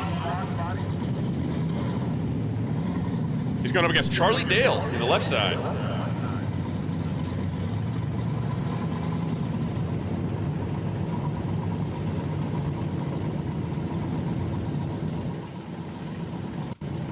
And Hiller falling drastically off the pace yesterday, turned in a 6.0. This car has been low fives, so he's trying to move back up the ladder. And Charlie Dale on the left side just doing really great wheelies all week. So let's all watch Charlie Dale do a wheelie, and then let's watch Hillard on the right side try to redeem himself.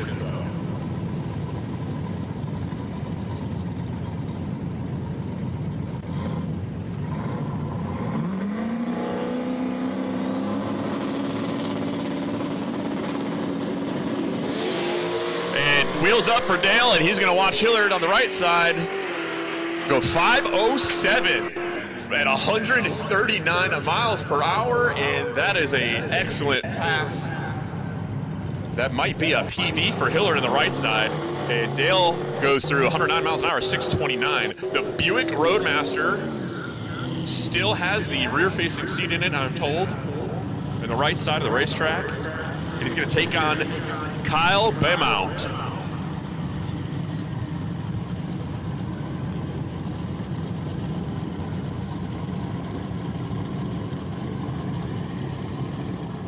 Kyle from Illinois on the left-hand side. That's a lot easier to say than that last name. No offense to Kyle, but I don't want to disrespect him. So Kyle from Illinois on the left side. Kyle is sitting #1 in limited with a 4.887 average. He also could move up and take the overall potentially if he can push this thing further into 4-second territory. And then watch for sixes out of the giant Buick Roadmaster on the right side of the racetrack. Nice and tidy off the line, goes 113 to the 60-foot for Baymount, and the left side goes 480 at 149 for Kyle from Illinois. And a little bit off the pace for the Buick Roadmaster, 661. That car's been 650s all week. I have a feeling if he wants to hold on to that average, maybe tighten it up, he might come back up here and take another crack later in our party time session. But he might be happy with that and just say, you know what? We are street complete and Yeet complete.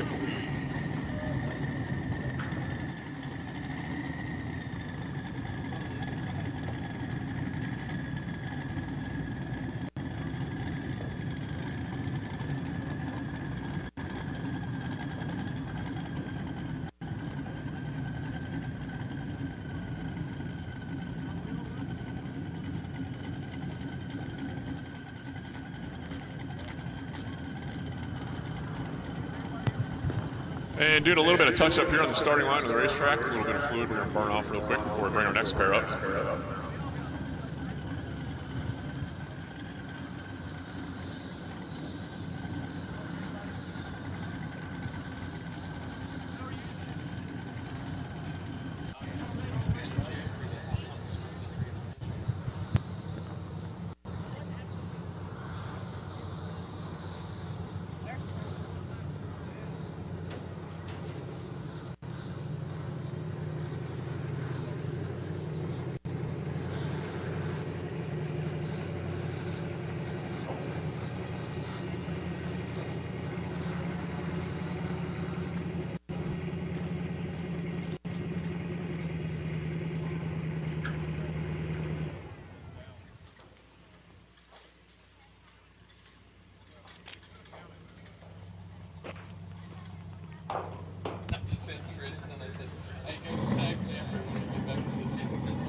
And we're back to racing.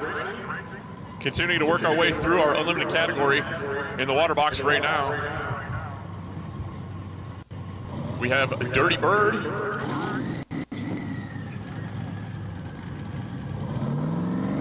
That's William Jones of the Falcon in the right-hand side. And he's taken on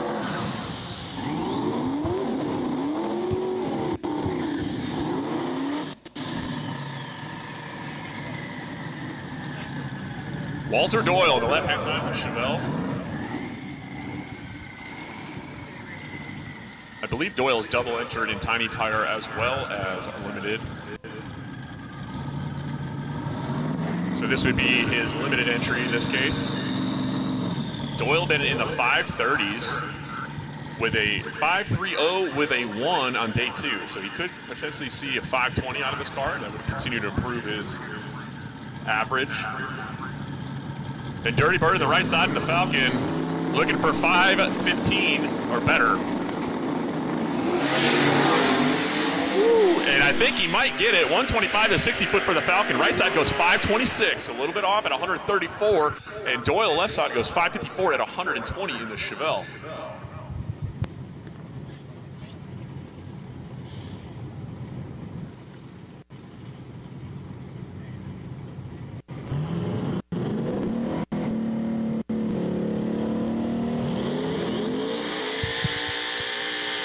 And your number one overall, right now in Unlimited and overall, is coming up in the left-hand side of the racetrack. That's Chris Benor in the gray Fox body, going up against Bud Trammell and what I've started to call the Disco Camaro here in my notes.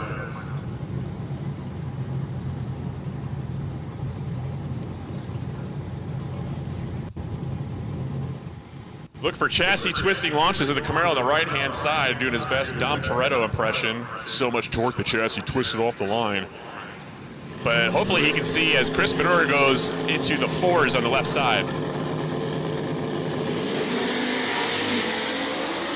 And Benor 120 off the 60 foot, goes 486, on par with his pace all week. 152 miles per hour for Benor on the left-hand side.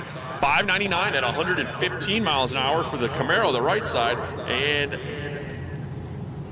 handing in another 5. That will push his average, I believe, down into the 5s for the week. So big congrats to the Camaro and the Trammell crew.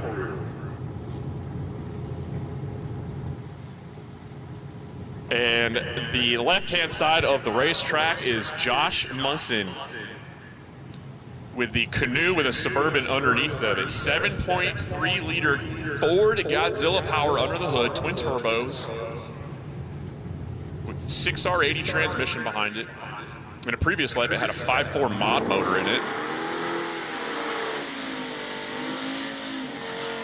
And what I think is very odd and just weird to me about cars that were built in this era, this is a 2-door Suburban. All that room in the back. It's got to be a real pain in the ass to get groceries out of this thing. But it can probably hold a lot of them, and it'll get them home very fast, because this big Suburban is no slouch. And the right-hand side is Bill Boulis with a blown hot rod. I believe that's a Deuce Coupe. If you can hold the tree for a second.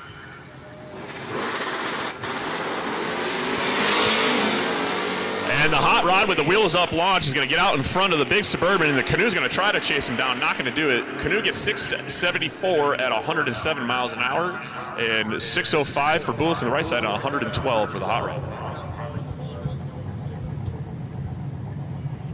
We good now.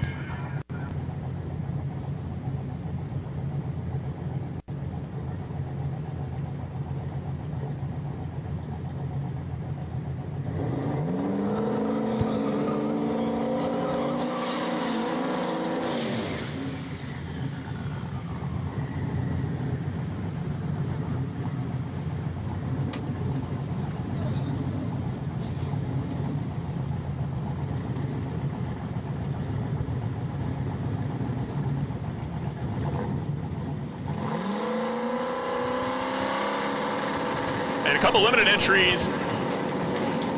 Left-hand side of the racetrack. That's John, and I was told how to say it, Mackey.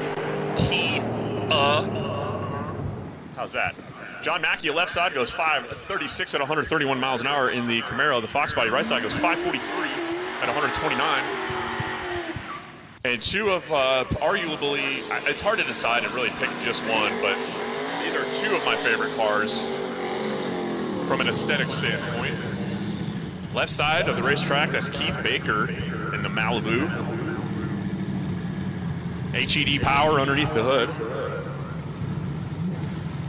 And right side of the racetrack, the gorgeous Thunderbird on the period correct centerline Telstar wheels. That is Michael Dingman in the Thunderbird. So a couple of cars that came with like 225 to 100, if I'm being generous, 225 horsepower from the factory. Now they've probably quadrupled it for both of these cars.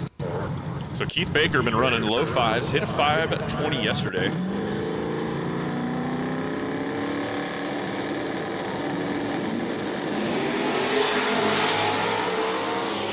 And Baker looking for another bottom 5 here. He's going to get 5:44 and 5:53 on the right-hand side for Dingman and the Thunderbird. I think Dingman's going to be pretty pleased with that. It's been on pace with what he's been running all week. But Keith Baker is sitting up there at number 4 right now, unlimited. He could move up, but he's going to need a little bit quicker pass in order to do so than that. And coming up next, Richard Kinnison, the right side of the Dodge Dart, known as the Abomination. And judging by the license, yep, that's exactly why I thought it was named Abomination. It's got LS power under the hood. So all you Mopar fans, sorry to disappoint.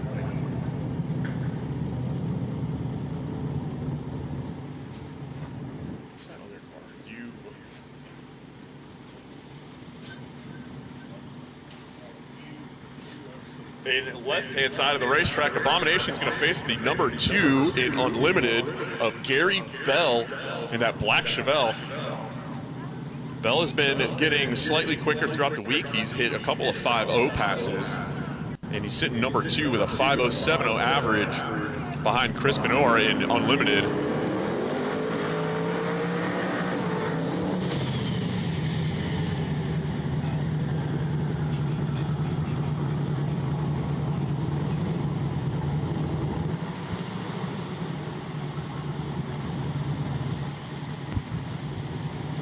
And Bell on the left-hand side of the racetrack, going to see if he can move up the ladder here. He's got a lot of distance to cover in order to catch Chris Benor up there in first place. Benor put up a solid 480 pass just moments ago to lock in his 480 average for the week. I'm not good at doing math real fast, but Bell needs a lot to get in striking distance here. Wheels up for Kinnison on the right side in the Dart and moves around a little bit, and he's going to try to chase down Bell. Not going to get there. Bell goes 5.07 at 145 miles an hour, and that is dead on, almost dead on what he ran on day 2 and 3. So very consistent. Not going to be enough to get him up there. Actually, he ran a 5.07 on his 5.07 average, so if he was bracket racing, he would be stoked. And Donald Donovan on the left side of the Cadillac CTSV has been having issues all week long trying to put together a solid pass for the twin-turbo CTSV on the left-hand side. Has been unable to do so.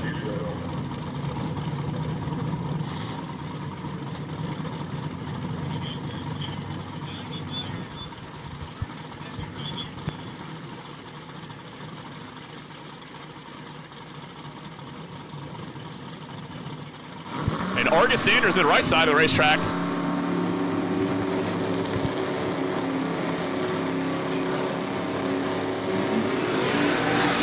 And Argus Sanders getting that thing off the line, 122 to the short time. Sanders goes 498 at 145 miles an hour. On day 1, Sanders told me that he was going to put up a 4, and he does it. Yesterday had a bad day, had to turn in a time slip of 10 seconds.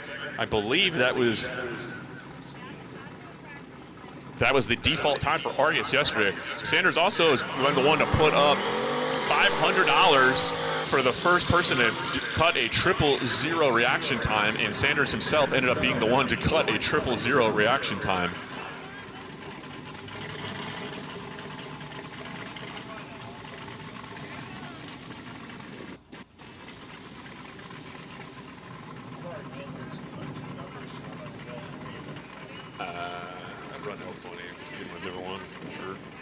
Left side of the racetrack, the Vickers Tapscott collaboration. Vic Scott. Taking on Chris Cavalier in the slick, clean F-body on the right-hand side of the racetrack. Cavalier popping and banging and is going to abort the pass around the 60-foot. Looked like he got into some sort of a safety.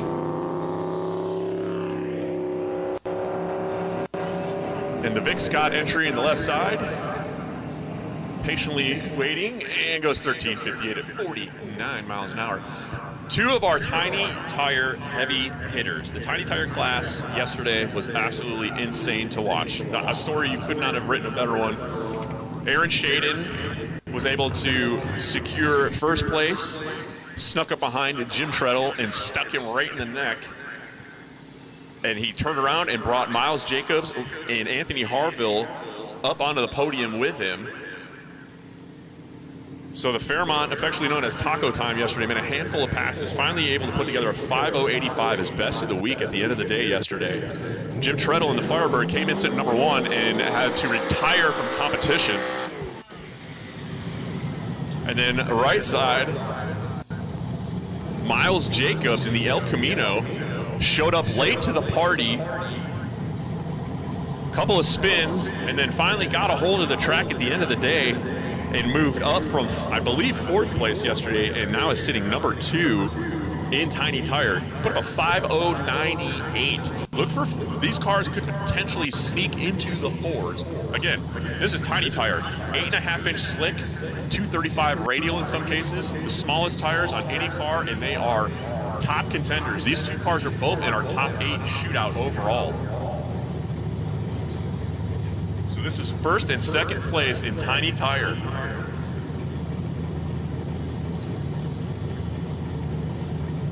Taco Time, number 1. Miles Jacobs, right-hand side of the racetrack, number 2. Pick one and ride with them. And Taco Time, nice and tidy off the line, goes 128 to the 60-foot and a 5:06 and 147. Big move to the center, and he saves it.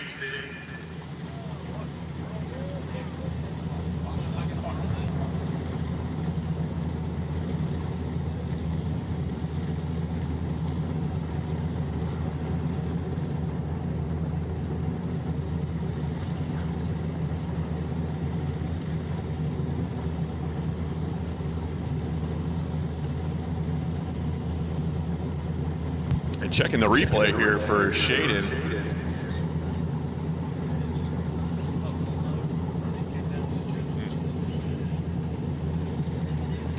It looks like it just switched lanes, might have gotten locked up on the brakes. That's one of the things that you don't really take into consideration when you're racing on a small tire. Yeah, the challenge is accelerating these cars. It's also a challenge decelerating.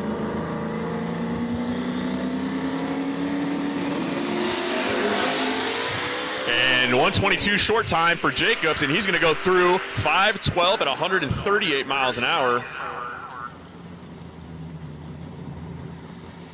And that will hold him, unless Harville can do something drastic, that will keep him in 2nd place. Shaden and Taco Time has all but secured 1st place. And as I was saying, you got to think about, it is hard to accelerate on a 8.5-inch tire, but you also need to maintain traction while you decelerate. So as these cars get to the top end of the track and they chop the throttle, suspension unloads, and you get on the brakes and upset the rear end of the car, you have things like what you saw with Shaden there. Thankfully, he was able to keep it sorted, gather it up, and get off the track safely. Left-hand side of the racetrack, having a bit of a rough week is Travis Martin, trying the 235 Tiny Tire stuff. Having issues getting this car off the line all week. I believe he said he's going to take these tires off and throw them in the trash when he gets home and put 275s back on it.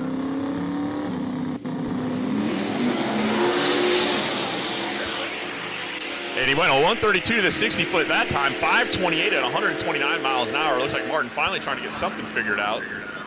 Unfortunately, a little late in the week to do so. Right-hand side goes 792 at 87 miles per hour.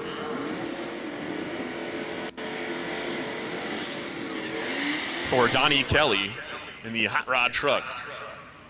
And that'll move us into our tailgate category.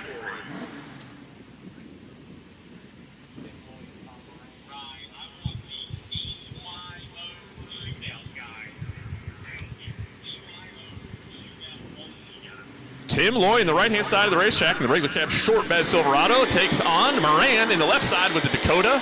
Back glass still intact. Glad to see that. Last year, the Dakota was rear-ended on the road, and Moran busted the back glass out with his own head. And Moran keeps his head on straight and is rewarded with a 693 at 99 miles an hour. DYO shootout, DYO shootout. I need you.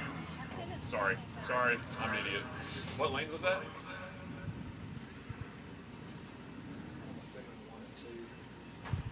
DYO shootout. We'll get them organized down here. Copy. DYO Shootout, bring them to lanes. DYO Shootout, bringing them down to the lanes. My 8 DYO Shootout racers, bring them down to the lanes. And in the water box, directly in front of the lanes, left side is Brett Marville. And the long C10, Brett has been putting in laps every day. And right side of the racetrack, Tyree Smith, the big K10. Twin turbo, small block Chevrolet power, and stock converter life. That's why this truck leaves nice and soft and comes alive about 100 feet out, and he pours the coals to it.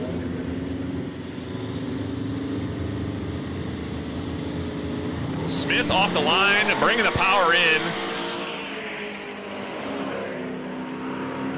And the big Silverado on the right-hand side goes 6:23 for Smith.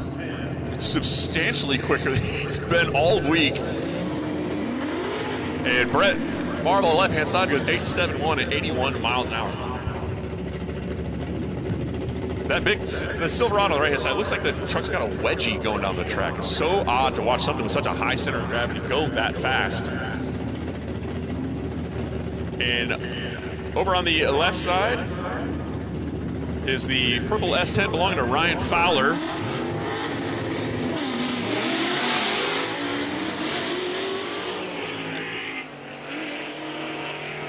And Fowler going up against Josh Noe in the right side on the Fox body. The Fox body goes 7.65 at a 92. The S10 left the line before the tree was active.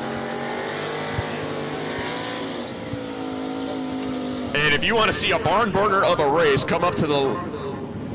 What does that say?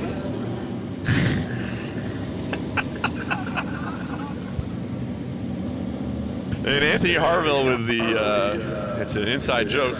I'm not going to say that on the live feed. There's a lot going on in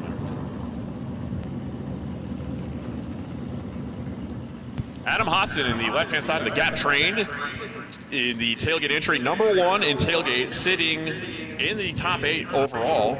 He's taking on Anthony Harville in the right side of the racetrack. Harville had an awesome pass yesterday. Sitting #3 in Tiny Tire. And Harville getting a hold of the racetrack.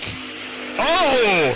And Gap Train wiggling all over. Can he keep it off the wall? And he's going to hit it. And thankfully, he stays on all fours. He's trying to get it slowed down. Gap Train off into the right-hand side of the racetrack at the big end. I cannot see him. Head gasket looked like got it right before the top end of the track for Hodson. And he's trying to gather up as best he could. Made a hard move, almost kept it off the wall and tagged the wall gently on the left side, and now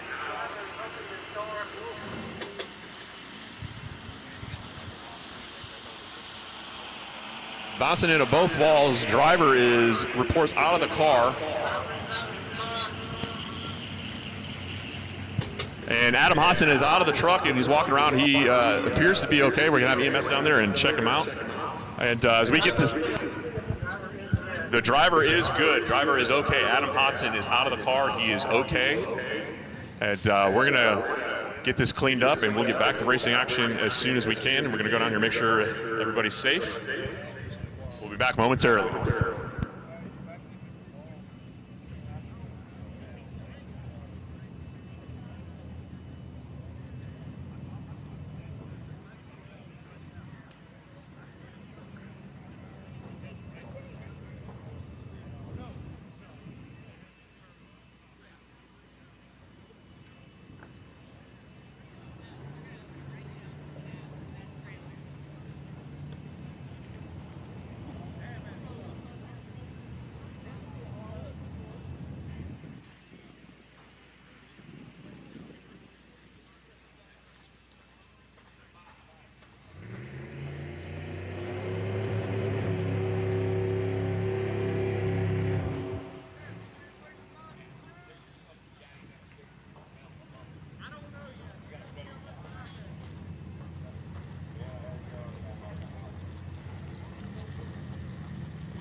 tempted to just call this one it anyway. Gotcha. But we'll see. This is the shootout here. Can you turn in one of these slips? Yeah. Okay.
And we're back to racing action. Adam Hassan on the top end of the racetrack is he's okay. I walked down there to check out the truck. It's a torn up race truck a little bit, but it is fixable, so I'm sure Adam will be back. Get the gap train patched back together. It looked like something let go on the motor and it cut the coolant lines. It did not get a head gasket. And when it let go, something got under the tires, and well, that was all she wrote, and that was all Adam could do. Left-hand side of the racetrack, this is a Goblin. It's not an Exo set. There's a Goblin. It's 2.2 liter EcoBoost power, EcoTech power.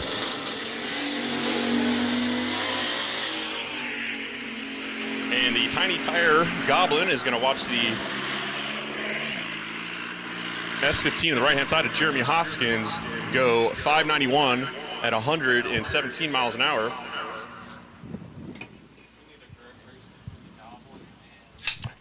Jacob Watson. Jacob Watson.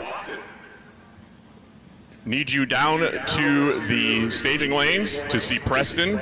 You are the alternate for the shootout. And bring your car if you're ready to party. If you would not like to participate in the shootout, please come down and let us give us a valid reason, and maybe we'll let you off the hook. Give me all run as well. Give me all run as well. And Preston at the head of the lanes is giving me the signal that it is in fact party time. Party time, excellent. So if you weren't happy with your single run earlier, you can come on down to the staging lanes, and we are into our all-run party time session. That's going to bring up Justin Lynch to the right-hand side of the track. A couple nights ago, they're putting head gaskets in this four-door Chevy 2 Nova. And the left side, the beautiful OBS of Matthew Tolleson.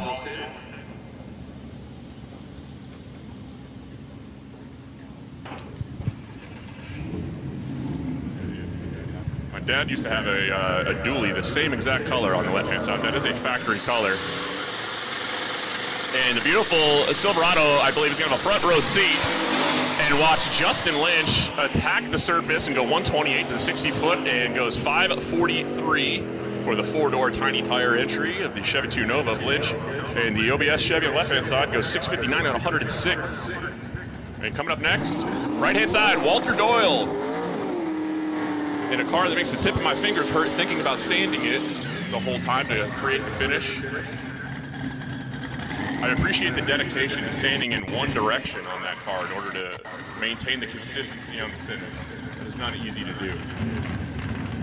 Left-hand side of the track, sitting second place behind Adam Hodson is Jeff Hughes. Jeff Hughes, one of the benefactors of others' misfortunes. The contenders in front of him either did not finish, could not continue. Adam Hodson in number one, even though Adam went through the traps and ended up over in the woods, he was having a little bit of issue trying to back it up. Rolled the beams there, we're gonna restage it. But despite Adam Hodson's unfortunate incident earlier today, he is a finisher and he does still secure the win for Tailgate. Jacob Watson, I think I see him coming down the hill. No, that is not Jacob Watson. Jacob Watson, need you down here. There he is, I see you. Hughes in the left-hand side, 128 to the 60-foot, and Doyle right side, 131, and the Chevelle's gonna come around and go 533 at 135, and shortening up the pass in the left-hand side, the S15 goes 580. Right-hand side of the racetrack, Stephen Price, trunk is open. I can see he has a blanket, a fuel cell. What else is in there? Spare tire, some tools. There we go. So Stephen Price this morning, the parachute slash trailer hitch mount broke off the bottom of the car. Getting word, and judging by the fact that it has weight belts hanging on the front bumper, this thing is about to get after it. Stephen Price sitting number 2 right now behind Kyle from Illinois in the Blue Firebird. Price is looking at 492 average, and number 1, Kyle, improved upon his average a little bit. He has another, I believe, a 480 something earlier. So Price looking comfortable in 480s. Hammered it hard, big upset the chassis, the front end up in the sky. Went a little crooked there, and he wisely aborts it. Goes 599 to 87.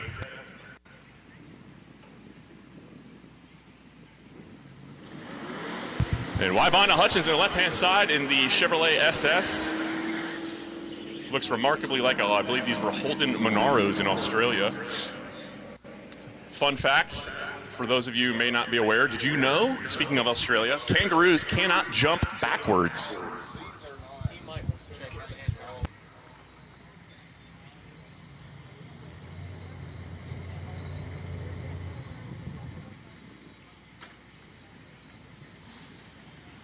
And Adam Green on the right-hand side.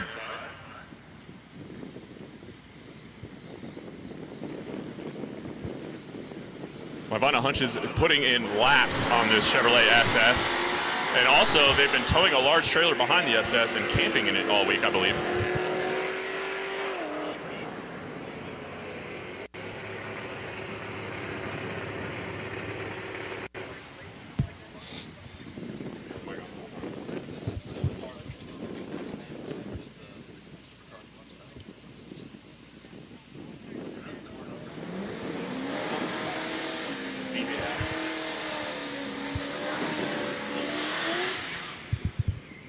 Left-hand side of the racetrack, I think that is BJ Adams.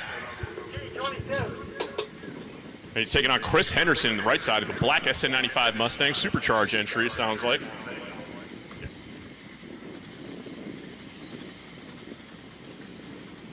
And BJ Adams, left side, stick shift entry.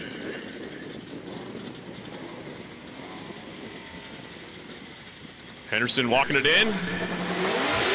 Big wheel stand out of Henderson, pedals it, sets it down real nice and tidy, and Henderson right side goes 566. Henderson's been doing wheelies like this all week, and I was talking to somebody in the pits, I believe I might have my story correct here when I say this. This is Henderson's first time wheeling anything that fast, and he's been doing a stand-up job of keeping the oil pan intact as that car continually tries to flip over backwards when he lets go of the button. Right side, back once again to put on a show for us, we have Mr. Charlie Dale in that second-generation Camaro.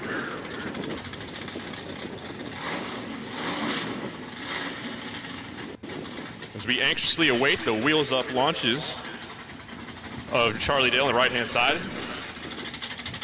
And Ricky Russell is the left-hand side, the Challenger in the S10 Blazer. See the Big 3 Racing sticker on the side of that.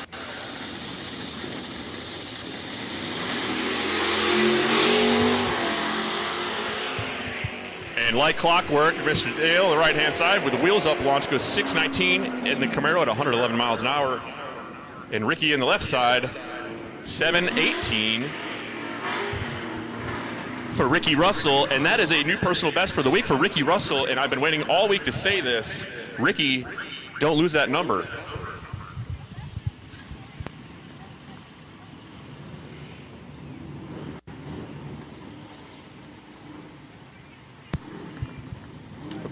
Brian Seary, left-hand side of the racetrack in the Dodge Challenger. Going up against Josh Noe in the right-hand side of the Tiny Tire stick shift Fox body. Mustang right side goes 7-7 with a 0, and the Challenger goes 807.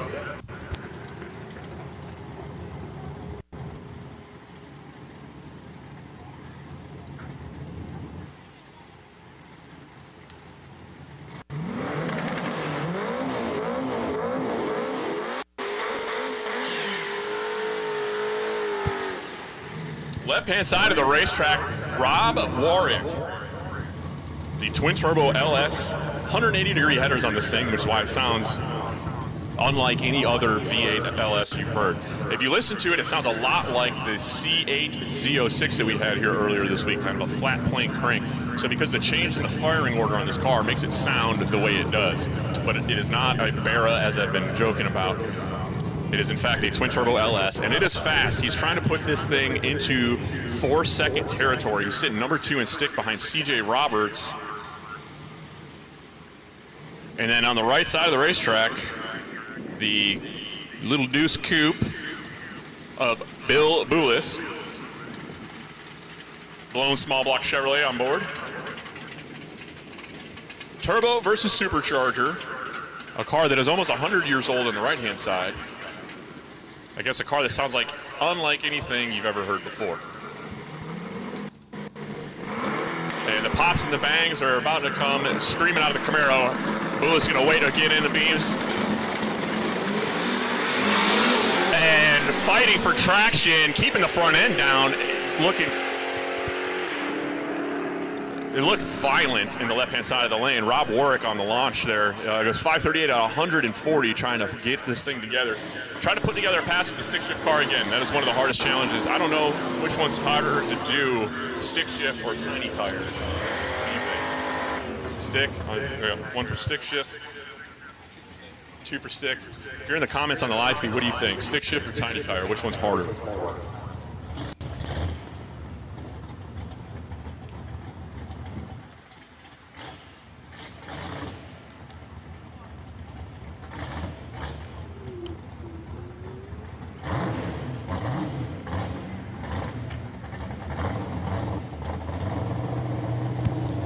Joe Nichols, right-hand side of the racetrack, the yellow stick shift Mustang.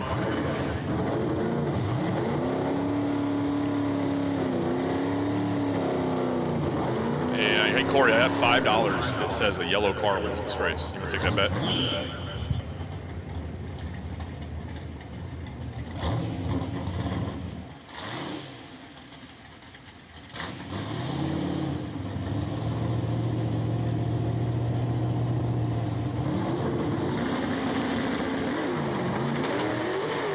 Shaking bacon and the Henry J off the line. And Nichols out the front row seat as the gasser goes 658 at 106. Right side of the racetrack goes 730 at 96.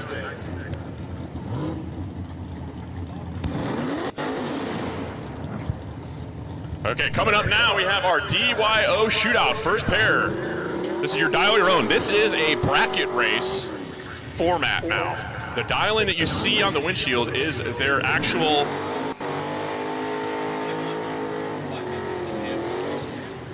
that is their average for the week thus far.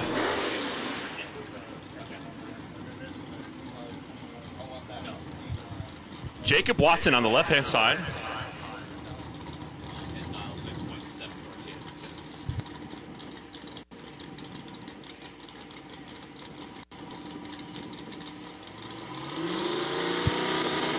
Logan Terry on the right-hand side, Jacob Watson.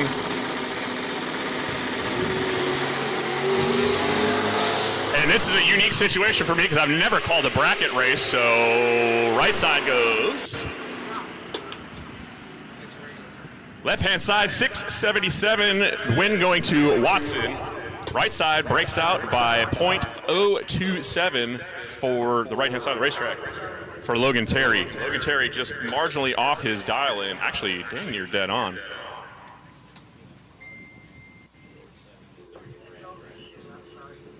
So right-hand side went 547 on a 550 dial-in, and left-hand side was only 300ths off for Watson.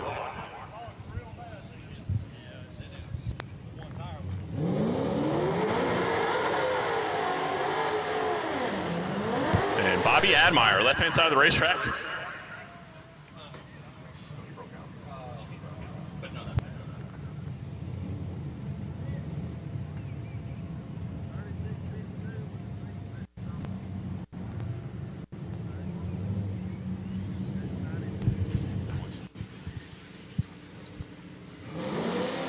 Bobby Admire off the line first in the Caprice. Ryan Morris going to try to chase him down, and Ryan Morris should get on the brakes, and he doesn't need to. Morris goes through 635 on a 633 dial-in, and Admire on the left-hand side, not far off of his own dial-in. Margin of victory, .11.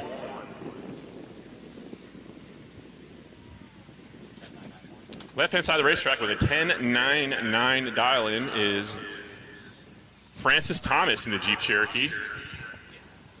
All the laps he's been putting in all week are finally paying off.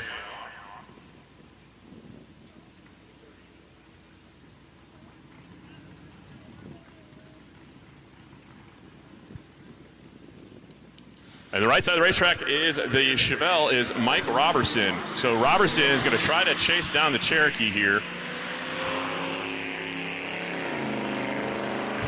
Cherokee went red real bad, so by default, the Chevelle is going to take the win on the right-hand side. Goes 986 on a 920 dial in. And Nanner Puddin' in the left-hand side.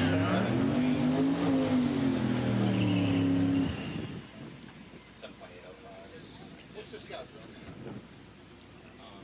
number? Derek McCall on the left-hand side of the racetrack in the big box Chevy. Larry Dawkins the right-hand side in the Cadillac CTSV.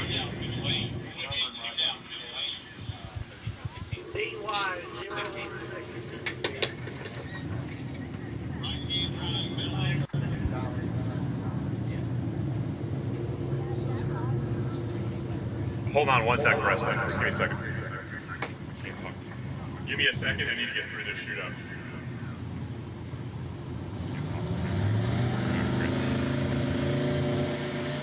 Dawkins right-hand side. Derek McCall on the left. Dawkins goes red on the right-hand side. Going to hand the win to McCall. Nice and easy. Nanner Puddin' going to get a practice one here. Goes 768 on his 785 dial in. Entirely too quick. However, first is worse, and Dawkins red lit. Left-hand side, the right-hand drive. On the left-hand side, the right-hand drive, 56 Chevrolet.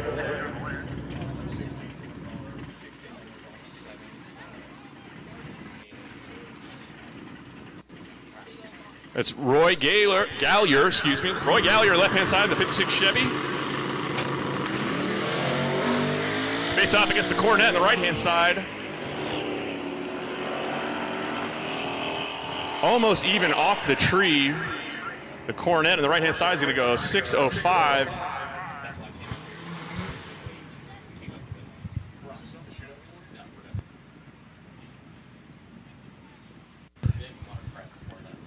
And that will complete first round of our DIO shootout. Was going back to our all-run session.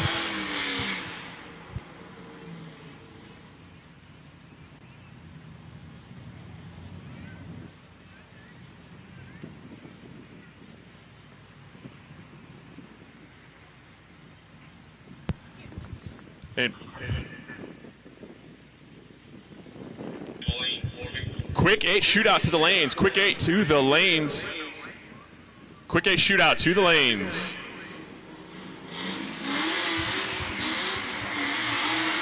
And Price in the left-hand side in the LT-powered Camaro is going to make a racket. And then he goes 8-1 at 96 miles an hour. Third-generation Camaro right-hand side. 10.66 at 52.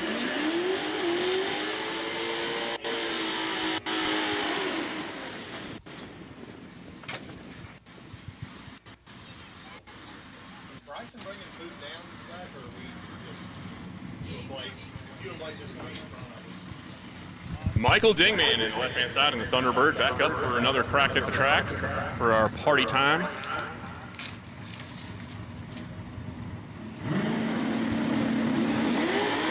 Dingman squared off against Mike Batchelder, the right side. And Batchelder is going to go through at 8:45, and Dingman in the left-hand side is going to abort his pass and punt down. Stacy Batson on the left-hand side of the track in the 56 Chevrolet.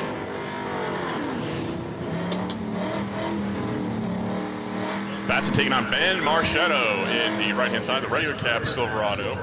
This truck made a hard move to the wall at Greer the other day, and I tell you, when I say I'm being completely honest, I don't think you could have fit a piece of paper between the front fender and the wall at Greer.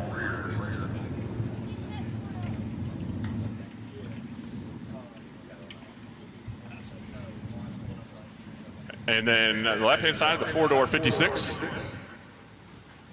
of Stacy Batson.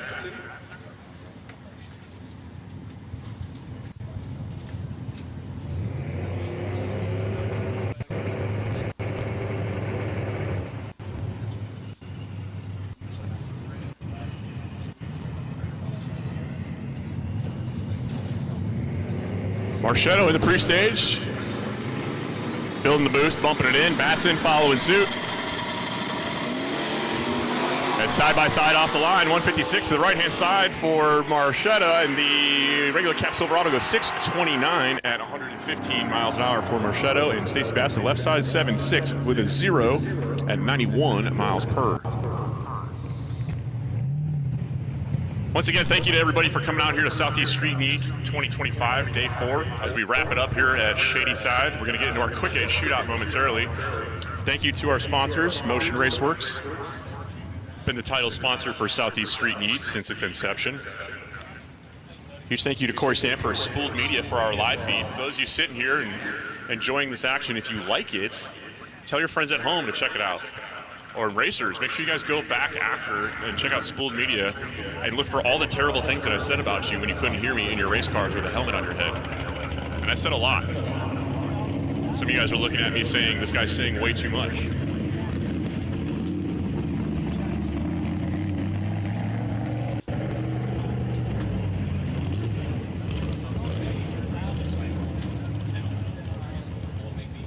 Oh, on my live? And hello there, everybody out there on the live feed. Thanks for tuning in. This is Spoold Media's live presentation of...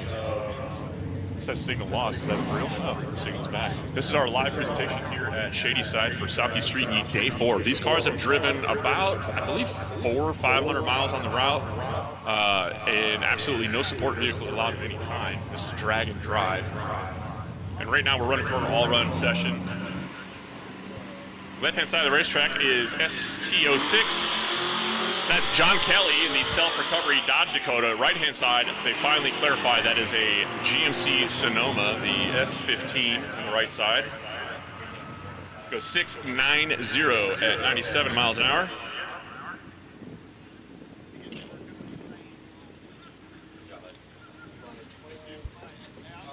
That truck was a GMC, in case you were wondering. Yes, yes. Thank you very much for informing me and correcting me that that truck is a GMC. I was very confused. What I'm more blown away by is the fact that they had an S10 tailgate that somehow matches the exact paint hue of the GMC that it went on. So I'm not an idiot for not knowing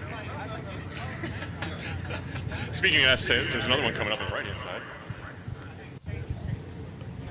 But I do appreciate the letters and the messages that you guys are putting on the cars. Gives me something to talk about up here.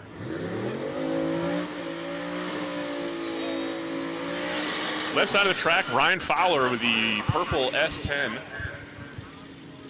I believe turbocharged LS power on this. They had this thing torn apart the day before day 1, putting a new top end in the motor. I think they got it fired up about 1 a.m. Seems like they've had a solid week throughout the week.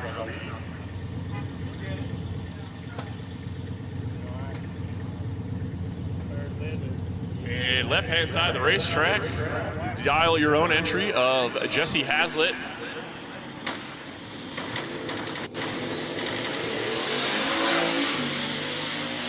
And the S10 off the line goes 136 to the short time, 5 at 97 at 150 miles an hour for the S10. Hazlitt, left side, goes 725 at 94.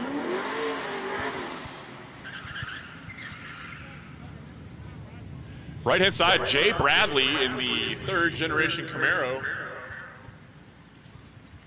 And looking at this thing, it looks weird to me because you don't often see third-gen Camaros without T-tops, and then the headlight surroundings aren't painted black. It's kind of what it looks like when you see your girlfriend with no makeup on for the first time. And Shed MacArthur in the C7 Z06 on the left-hand side is going to walk out of his life and go 738 at 100 flat. The Camaro on the right side goes 869, nice, at 867 with a 2. My kid told me to do that.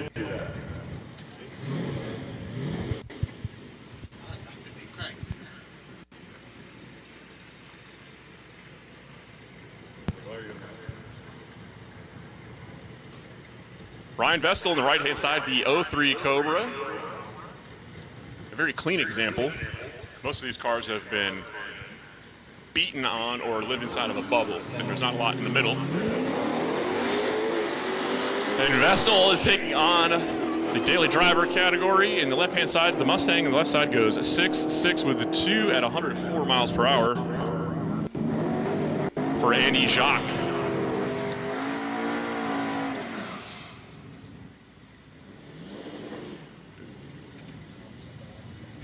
And right-hand side, the time rolled out of the beams there a little bit ahead of when he wanted to, so that time is a little skewed. Right-hand side, your daily driver, sitting number 3, Don Gatlin, blue Chevy 2.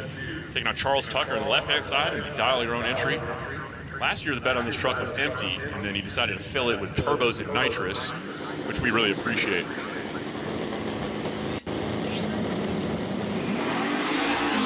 And Gatlin off the line first.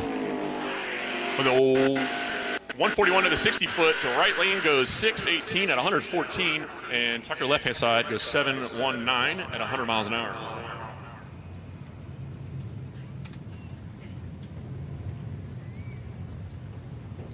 The stick shift entry yesterday, I believe this is a car of Russell Broadwell. He had a little bit of an interesting time when he tried to drift from the left lane into the right lane after running over someone's fluid yesterday. He's looking to not do that today.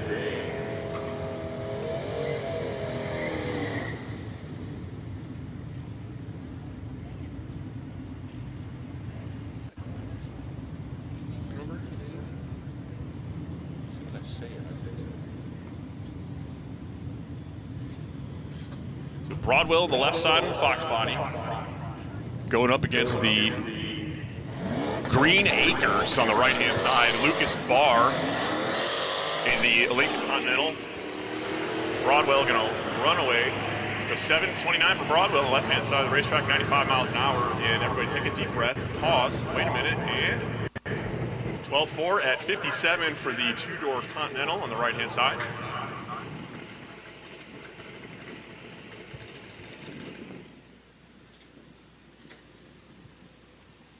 And the combination of Flanders and Green are back up once again, to no surprise. The ET Shack yesterday, or all week, has been complaining of running out of paper, strictly because of these two cars right here, and a handful of others. This drag and drive situations like this are one of the unique places where you can literally go racing for 4 or 5 days straight, and if all goes well, each day almost becomes a private test session where you can make as many hits as you want to. And it's completely up to you how long you want to sit at the track and race, or do you want to get on the road and avoid breakage if possible. Green first off the line goes 154 to the 60-foot. Green goes 7:42, and Flanders left side goes 9:12 at 77 miles an hour. It sounds like the 4L60 is still hanging on there. And your number 1 in the daily driver category is Dustin Crane on the right side of the racetrack with that Nissan S14. Very, very clean example. Another one of the 240s that is here that has escaped a life of punishment from the drift category.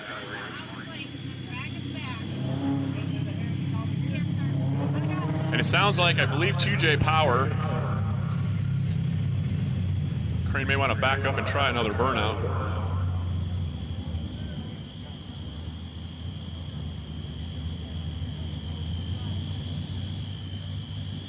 I need Stephen Price down here. Stephen Price, you're needed in the lanes for your shootout pairing.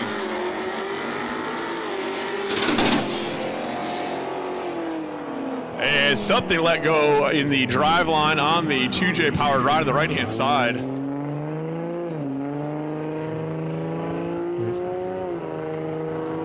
It sounded like involuntary neutral. Or maybe that was the lack of burnout coming back and punishing him. Stephen Price, need you down the lanes for your quick 8 shootout. Stephen Price, the Chevelle. As soon as you can get your car turned around and ready to run.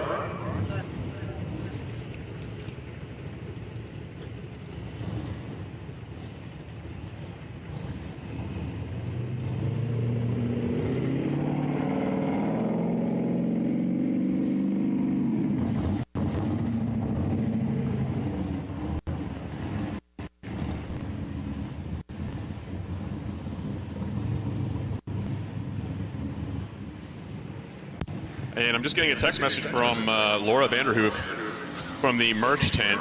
If you want some free event cups, we have free event cups. And if you buy 2 Ready Whip items, whether a shirt, a hoodie, 2 shirts, you're going to get a free shirt from the discount bin. HCR Oval shirts, $10. Past event shirts, $5. All remaining event merch is 50% off. So if you haven't got your Street and Yeet merch, head down to the tent and grab some. And Wybonna Hutchins back up once again in the right-hand side in the SS Chevrolet. The badge on the front of that is a Holden Monaro badge. Holden Monaro is what this car is called, where it's made. Originally manufactured in Australia by Holden. Holden is the General Motors division down under. I believe they went belly up. I may be wrong on that. I think they closed up shop and they're no longer made. But those cars were imported over to the United States as another one would be the Pontiac G8 and the Pontiac GTO, also Australian-made vehicles.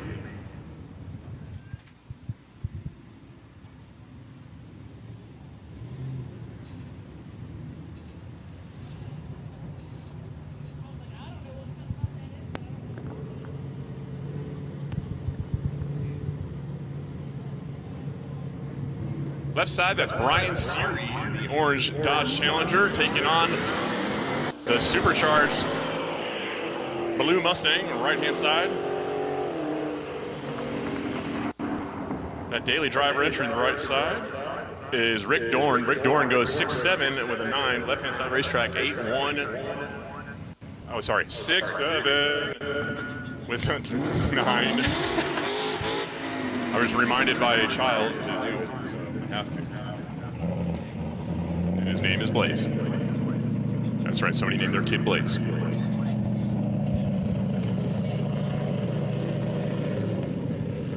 Left-hand side of the racetrack, the stick shift tiny tire entry of Josh Knowing, the Fox body.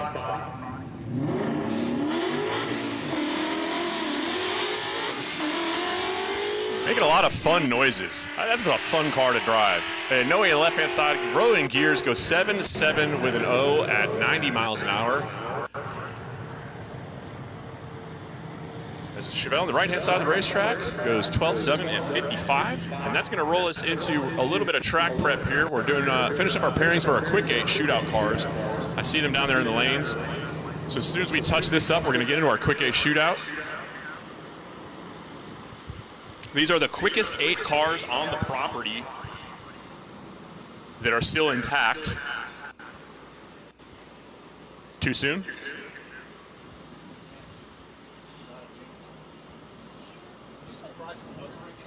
Yes, he was taken.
DYO shootout winners. DYO shootout winners. Need you down in the lanes. DYO shootout.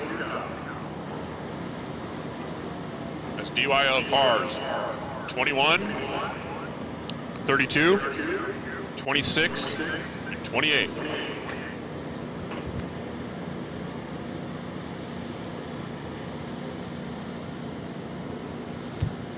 Once again, first round winners from the DYO shootout. Need you back down the lanes for pairing. DYO cars, 21, 28, 32, and 30, as you were, 32 and 26.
All right, if you can hear the sound of my voice, whether it is over YouTube or here in person, you might want to get somewhere where you can see, because we're about to go back to racing, and we're going to kick it off, rolling right into our quick 8 shootout.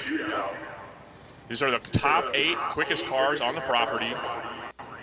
As they expand a variety of classes here. Looking over in the lanes, the first pair we're going to have, we're looking at Gary Bell in the Chevelle, and he's going to take on Shaden in the Tiny Tire entry, Taco Time of the Fairmont. Eric Shaden put up a 5.085 yesterday.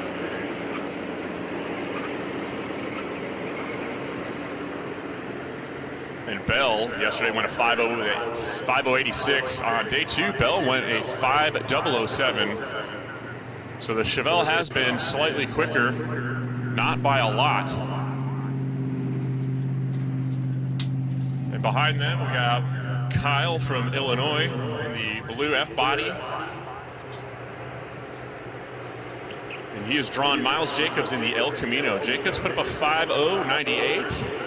But Kyle in the Blue Firebird all week long has been hanging up 4-second passes. And today is no different. And then your number 1 overall coming into today was Chris Benor. And he's taking on Justin Treadle in the limited entry.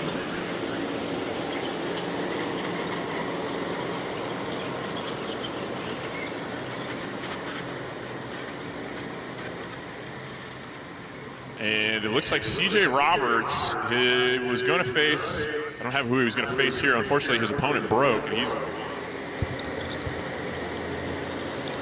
CJ Roberts has drawn the bye for first round.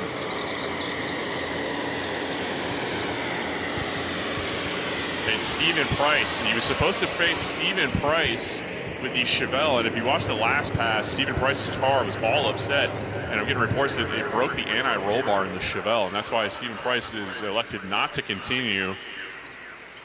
I think he would like to keep his beautiful Chevelle out of the wall. And I don't know if this is too soon to make the joke, but I'm wondering if the same person who welded the anti-roll bar welded the parachute on that car. Too soon? I'm just kidding, Mr. Price. Please don't hurt me.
And they're spraying water in the water box. That means we're going to get back to racing action momentarily at Southeast Street Meet 2025, presented by Motion Raceworks here at Shadyside, where we started and where we are finishing and wrapping it up today.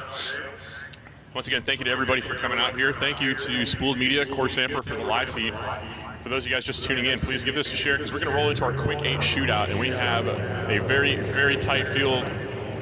This is our quickest 8 cars, well 7, one of which broke earlier in the day, so it's unable to make the call. So that gives CJ Roberts in the stick shift entry a free shot into the second round and another hit on the track today. Roberts wasn't able to put together what he wanted earlier. He's looking for a 4-second pass out of the stick shift entry.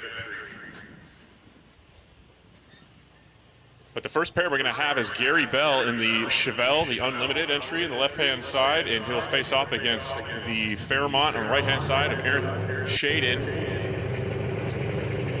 The Fairmont with small tires on the back. And when I say small, I mean real small. 235 or 8.5-inch slick. That's the tiny tire entry. And we get a thumbs up.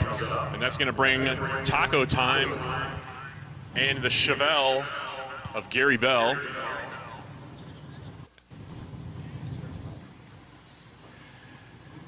The Chevelle of Gary Bell, it runs very well.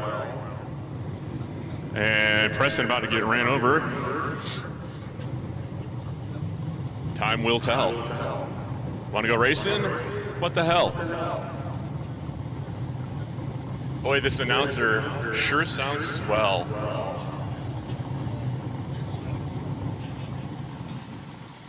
Oh, look over there in the hill. That guy almost fell. And Anthony, Gary Bell in the left lane. All kinds of sideways coming out of the water box. Taco Time.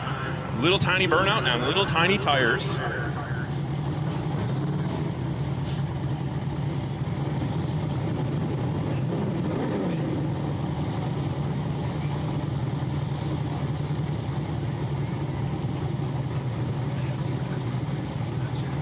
And first pair of our quick 8 shootout.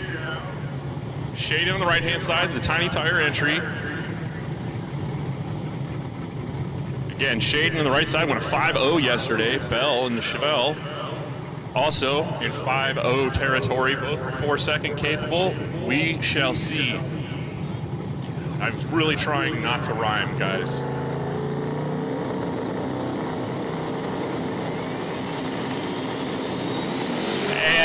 Chevelle just out in front. Taco Time hanging the tires just a little bit side by side, and the Chevelle's going to get their first 494 quickest pass of the week for Bell on the left-hand side. The Fairmont right side goes 511 at 149 miles per hour. Right-hand side reaction 009. Cut his head off on the tree. Luckily, the Chevelle was able to run him down. And it looks like we got a little bit of fuel on the track, so quick cleanup in the right lane there. Bell going on a round 2 in the quick 8.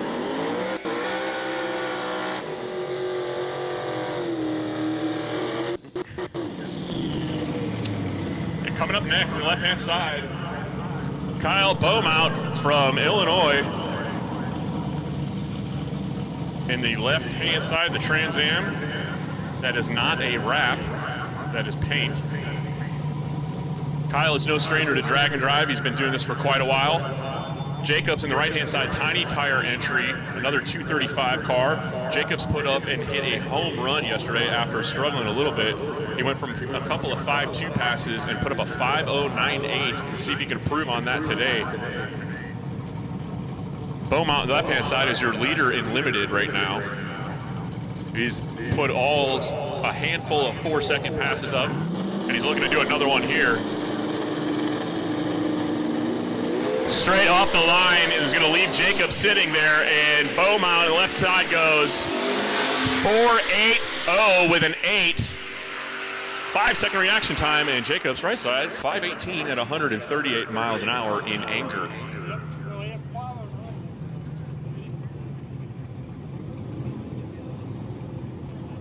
So Kyle Beaumont getting faster and faster, 4.80.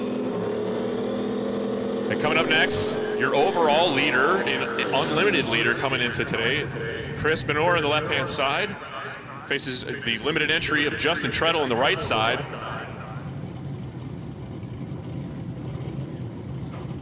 Treadle sitting on a 5.17 average, put up a 5.12 yesterday. Benor has been in the 470s, dipped the toe in the pool on day 2 at Greer. And he would like to go quicker today and continue to put more space on, hold on to his overall win.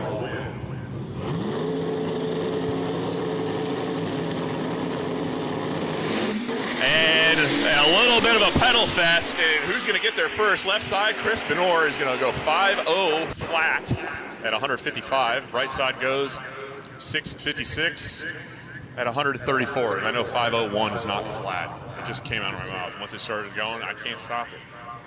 And the by run in the right-hand side, C.J. Roberts is looking to throw this thing into 4-second territory if he can.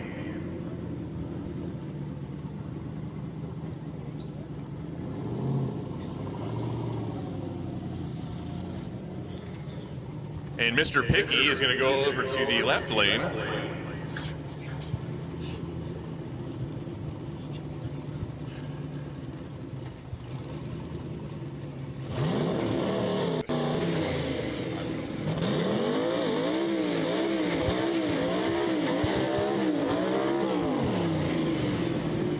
And putting a little bit of English on the burnout, flipping the seat back. CJ Roberts on the left-hand side of the car and track.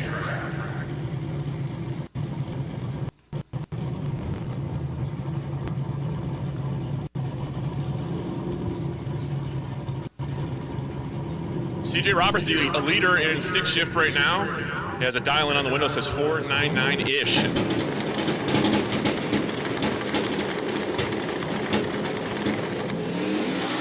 And really managing the power on the hit there. And Roberts is going to go 5 at 23, had a little bit of a pedal. 131 on the hit, the 60-foot there. It looks like he was managing the power and probably could have got after a little harder. I think they wanted to push this thing into the 120s to see the time that they're looking for.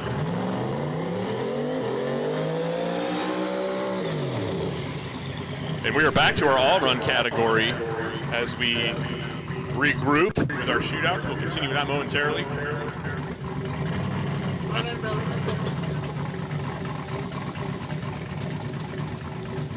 And CJ Roberts, I'm looking at his 60-foot from earlier this week. He went a 124 earlier in the week. And that 131 that we just saw is not going to get it done. So he needs to manage the short track a little bit better if he wants to get bottom fives or squeak it into the fours. It looks like he was headed in the right direction because it looked promising. It didn't quite try to flip over backwards. It looked like he just made a little bit of a move. He had to get out of it. Left side of the track, the limited entry. Chuchin is Chris Cavalier. And Cavalier is going to kick the tire and walk slowly down the track. Cavalier sitting number 7 coming into today. He's looking for bottom 5 out of that car. He's had some trouble here on day 1. Went a couple of 2s yesterday, 520s, and the day before. So I have a feeling we'll see that car come back around.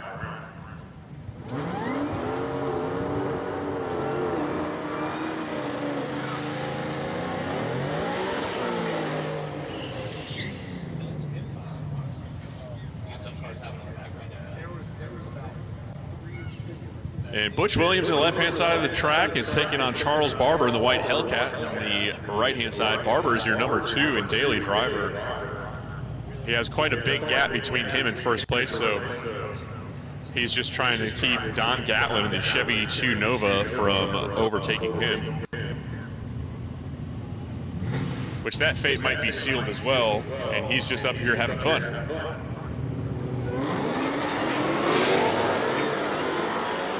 And Barber off the line quickly, and he's going to go 618 at 117 miles an hour for the Hellcat. F-150 left side, it goes 7573 at 101.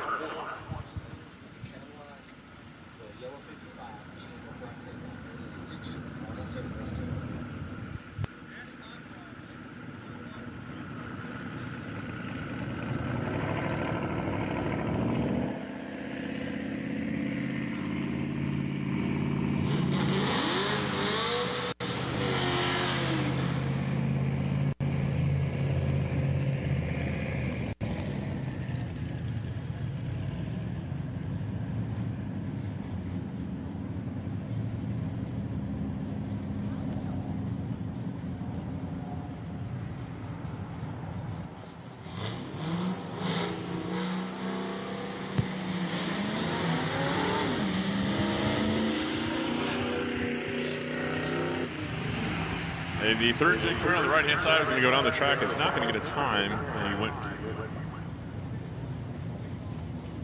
Is that right? Disregard. He did get a time. I just didn't see it. The Screaming Eagle on the left-hand side of the racetrack is the 6-jig Camaro belonging to Price, and it is exceptionally And Brian Price has been handing in a string of 750s. Goes 743. That is at best for the week, I think. And as Stacy Batson on the left-hand side completes the burnout, I'm going to review the 0 bar.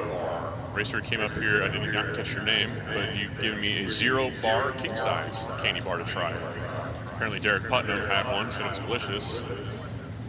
And I don't believe I've had one, not as an adult. 1956 Chevrolet, 4-door variety. On the left-hand side, Stacy Batson taking on the 1980s second-gen Camaro on the right side. Stacy Batson walking the throttle, goes 86 miles per hour, is 765. And while the Camaro is completing the pass with the Joe Dirt stance, right-hand side 1209 and 62, I'm going to try my first bite of the 0 bar. Caramel, peanut, almond, nougat, covered with white fudge. It kind of looks like a dry dog turd, if I'm being honest.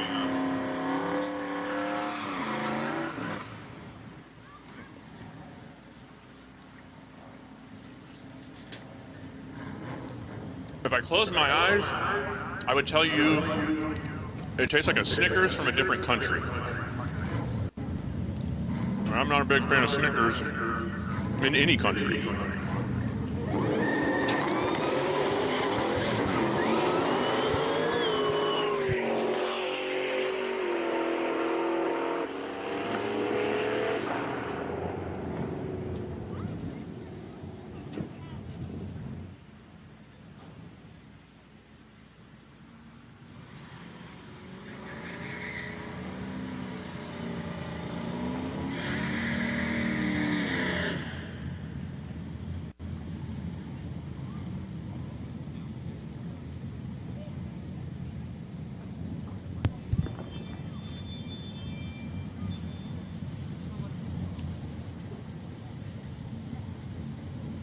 My apologies, ladies and gentlemen, I am back. I was trying to get the taste out of my mouth. Your red truck right here gave you,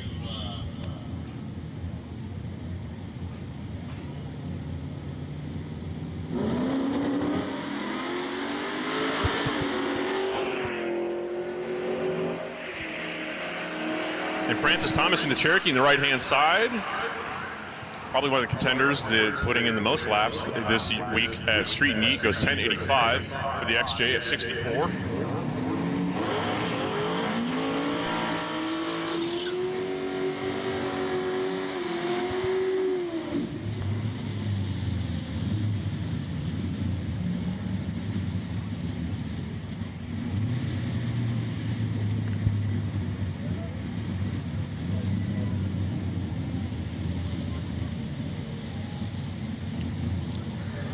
Zach Smith on the right-hand side in the GMC Sonoma. Don't call it an S10 or they will be very angry.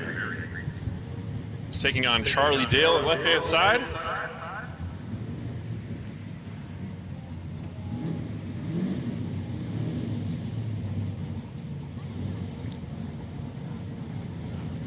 And Corey, how many blocks do you think the Camaro on the left-hand side is going to go out before it sets the front tire down? How many pieces of concrete? 1, 2. I'm going to say right. It's going to get right here. Right here in front of me.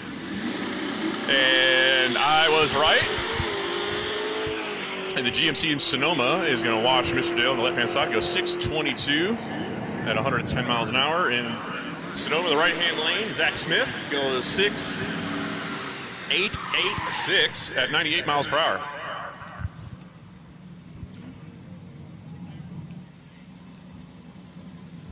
And S13 versus S14. One still with the power from the land of the rising sun, the right-hand lane, the stick shift entry. And on the left-hand side, LSA supercharged Nissan 240.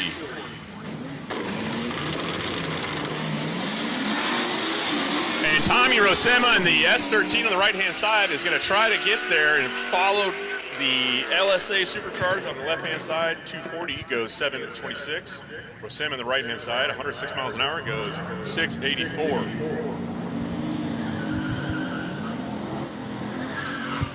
Pay attention to the F body in the left-hand side. When this thing bumps in, it starts rocking back and forth like a Cadillac. And the right-hand side, the purple Chevrolet truck, excuse me, GMC. I just looked at the grill. My mistake. And my apologies to Dawn Flanders on the right-hand side, the Dial Your Own entry. She has been a heavy hitter in this category, but I believe she fell out of the top 8 yesterday. And there goes the bouncing F-body.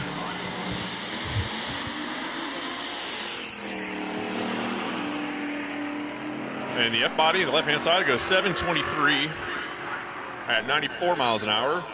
And Flanders' right-hand side goes 923 at 80. And that'll bring up Yvonne Hutchins on the right-hand side, another one of our Dial Your Own competitors that has been putting in absolute laps. And I believe this thing has an LSA supercharger on it, which, again, I don't know how they are combating the heat soak, if it is. It's not supercharged? It is not supercharged. NA, I think so. Regardless, this car has been putting in absolute, I don't know how many laps. Probably they're up on par with the XJ, I think, for the amount of turns they've had at the racetrack. One of the last ones to leave last night. In the left-hand side, the Micah Halmage in the Chevelle. The Chevelle is going to watch the SS in the right-hand side of Wavana goes 769 at 89.4 miles an hour. The Chevelle goes, whoa, 11.7. That is a new best for the week by over half a second for the Chevelle. Congrats to Micah.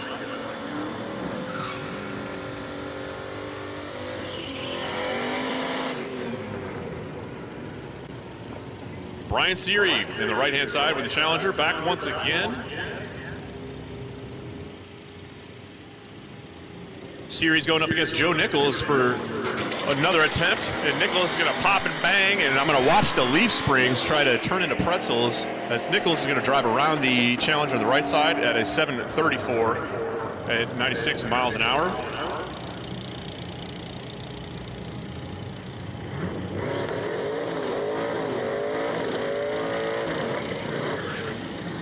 And if you are standing along the fence line in the left-hand side of the racetrack, I would suggest you cover your ears because Aaron White in that orange Fox body is about to set off some fireworks out of the bullhorns. Yep. So if you want to keep the hat on your head, hold on.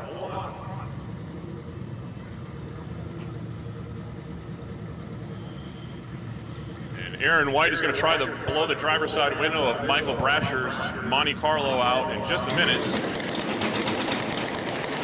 And I told you so. Aaron White is blowing the eardrums out of everybody on the starting line as he spins his way to an 8:42.59. And I'm not sure if the Monte Carlo had issues or he was just scared of the gunfire on the starting line.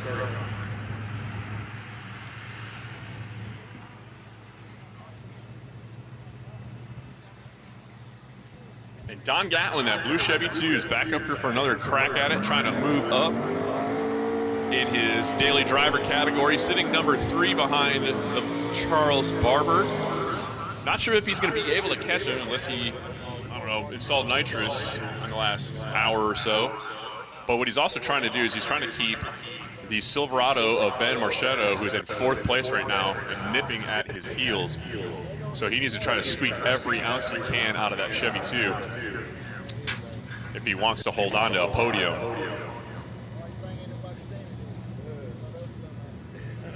And the left side of the track is Cole Galloway,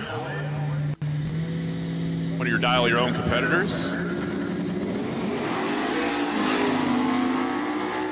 Galloway off the line is going to watch Gatlin on the right-hand side go 6:34 at 113 miles an hour. And that is not going to be what he's looking for. He's looking for something high 5s, low 6s in order to create a little bit more space between him and 4th place.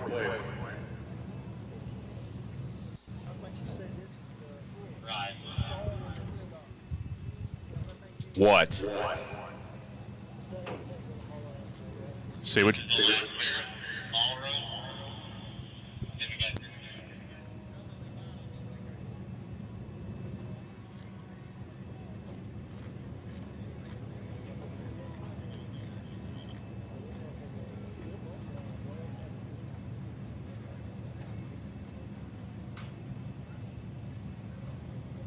This is the last pair of all run, and then we're going to go into what?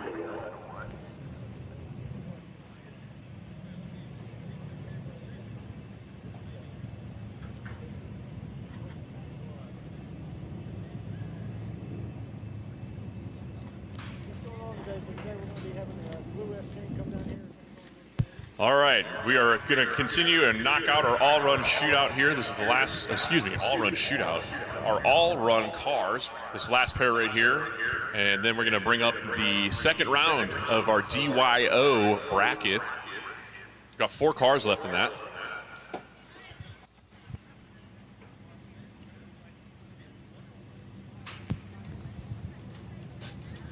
Doing a quick touch-up real quick before, that was a redundant statement, quick touch-up real quick.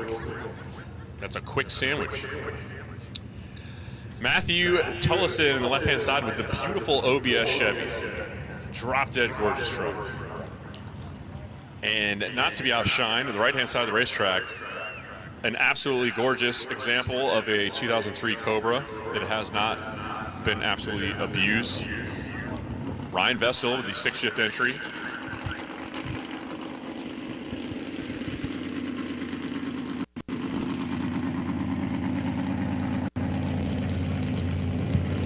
So as soon as Tollison and the Cobra clear the top end of the racetrack, we're going to switch over to our bracket format for 2 quick runs. So for those of you guys wondering what's going to happen with the tree, it'll go into a bracket format here shortly.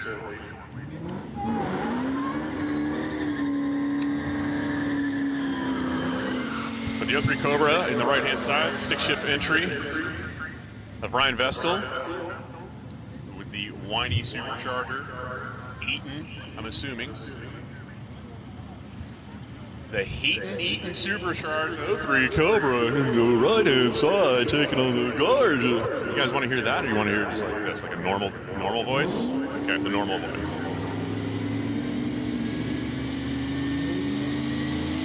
And a little bit of confusion on the starting line as the Cobra rolled the beams a little bit. The truck gets loose, and not a pretty pass representative of either vehicle, so they're going to wisely abort.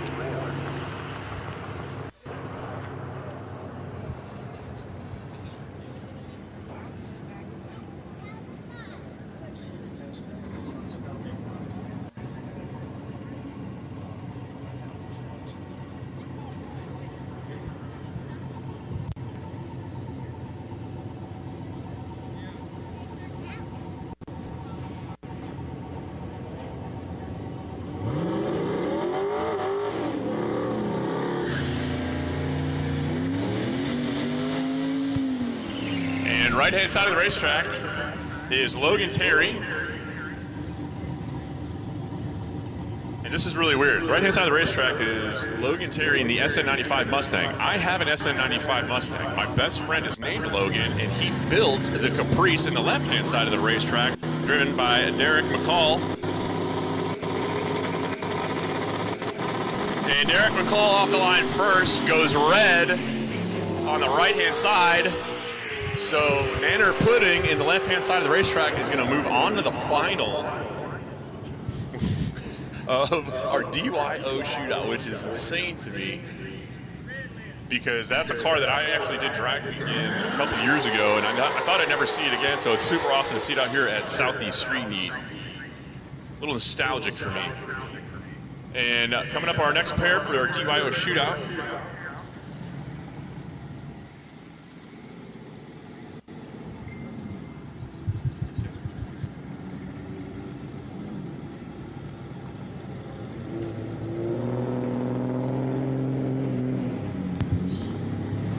and Mike Roberson off the line first at the Chevelle on the left-hand side, and right side goes red. I believe that's BJ Adams. Oh, excuse me, Ryan Morris.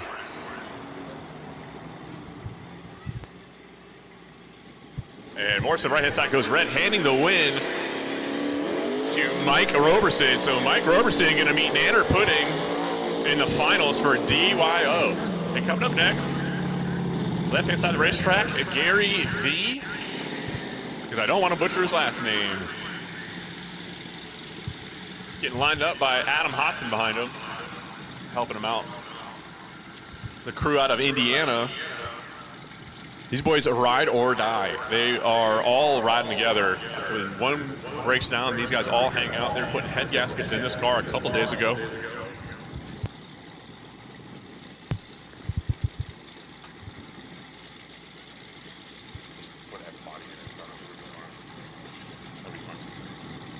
Gary V in the left-hand side of the racetrack.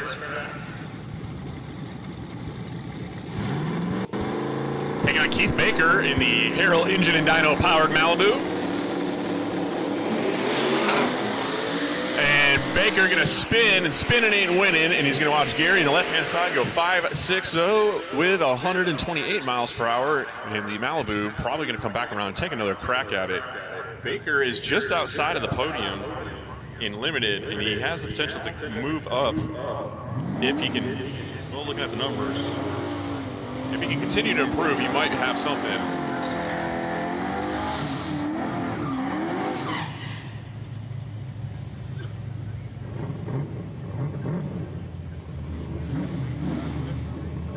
For those of you out in the pits and those of you following along at home, if you are part of the Southeast Street Yeet official group on Facebook, the current standings coming into today might have fallen out of my pocket and got posted on Facebook. Moran in the right-hand side in the Dodge Dakota. This still has the back of glass intact. Goes 7.17 at 96 miles an hour. Moran is a Street Yeet veteran.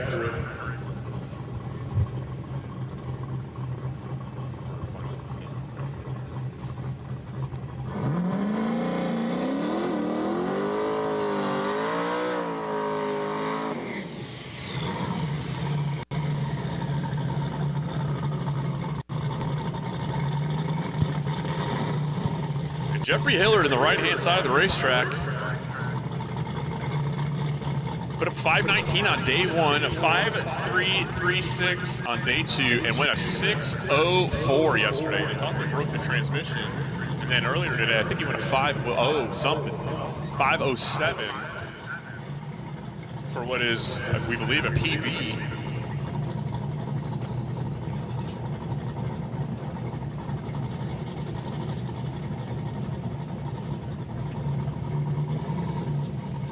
Larry Dawkins, the left-hand side of the racetrack in the CTSV, the dial your own category. He's, I believe, he's knocked out of the shootout, so he's just up here making fun runs at this point. But watch for Hillard. He's trying to put this car into the fours.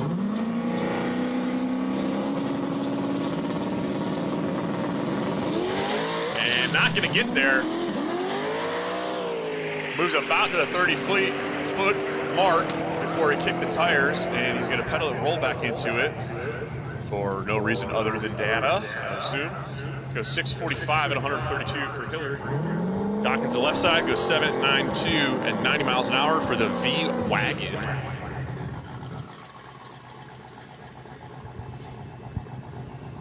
Right side, we have gray car, green name, Matthew Green in the gray Fox body.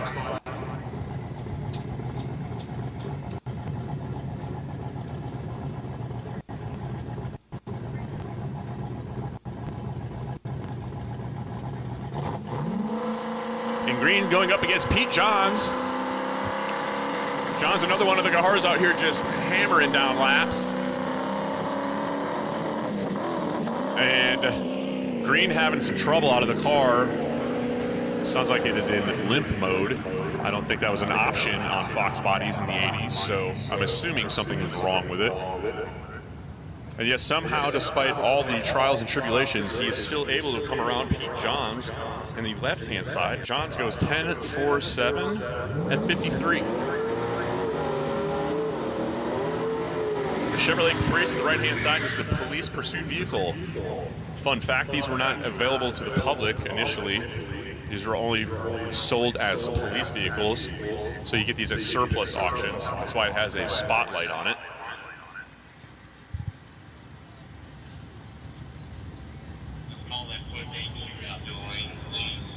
The Caprice being piloted by Bobby Admire. And Bobby Admire is taking on Gary Mankia in the left side in the F body.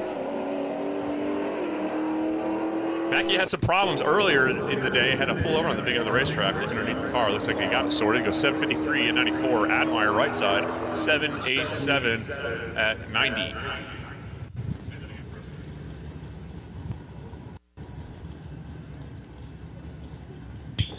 Quick 8 shootout winners to the lanes. Quick 8 shootout winners to the lanes.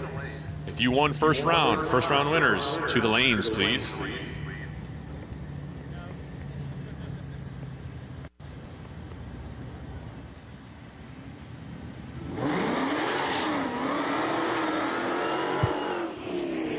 The Hellcat on the right-hand side is going to let out of it a little bit early and try to give the XJ of Francis Thomas a fighting chance.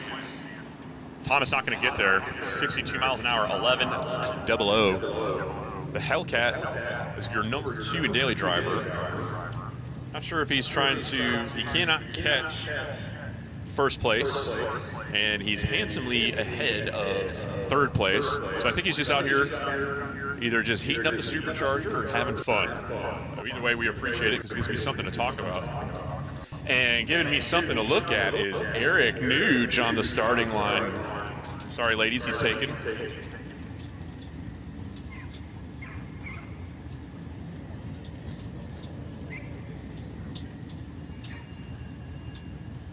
I'm getting reports that Tracy Hosklaw is on the property. So down with not out. Last year's returning Tiny Tire champion. Right-hand side of the racetrack, the dial your own entry, the Chevelle of Micah Hallmage. Back up for another crack at it.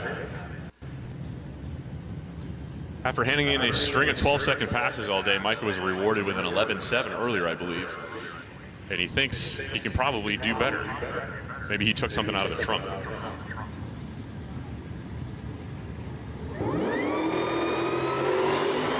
And the supercharged G8 Australian-made Pontiac in name in the left side. A little bit of a pop on the big end there. Coast to a 7.7 at 60 miles an hour. And the Chevelle back in the 12s. 12.8 to be exact at 53.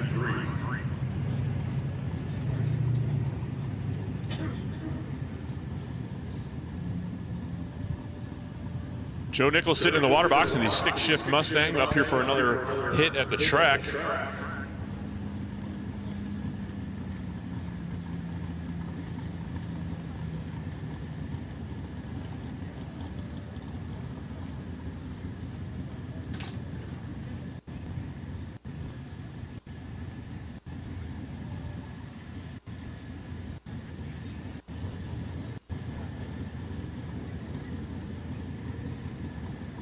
And we are back to racing action. Joe Nichols in the right-hand side, stick-shifted Mustang, and the left-hand side of the racetrack.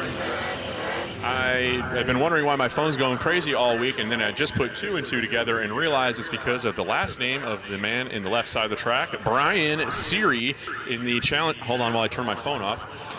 Brian Seary in the left-hand side of the racetrack in the Challenger is going up against Joe Nichols. The wick is lit and the fireworks have exploded in the car of Nichols, and the stick-shift Mustang right side goes 7:36 at 90. I can't see that. Is that a 7 miles per hour? And the orange Challenger left-hand side, Mr. Seary, goes 8:15 at 87.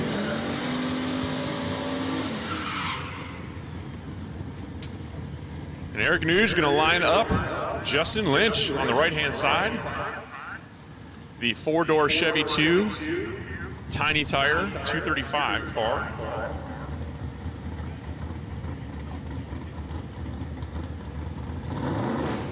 And Lynch is going up against Don Flanders on the left-hand side.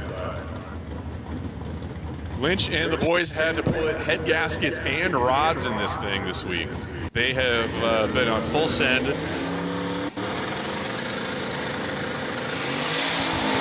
And full send indeed. Tripping the 60-foot with the back tire as he goes 550 at 128 miles an hour. 13006 to the 60-foot for Lynch in the right-hand side.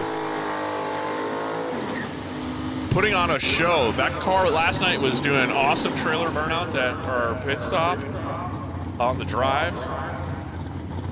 So Lynch having a great time out here to the full drag and drive experience. Scatter your motor, put it back together, and then go do wheelies. And remember, these racers, this is their last day. They don't have to drive anywhere after this. And this track is looking better and better. So some of these guys are setting PBs today, so they don't have to go anywhere.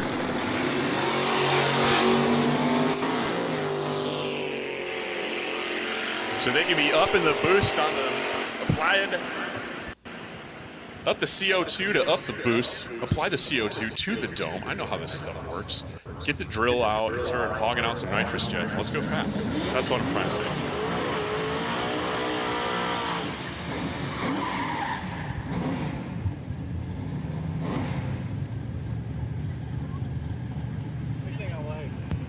Tommy Rosema in the S13, left-hand side of the racetrack, back up once again.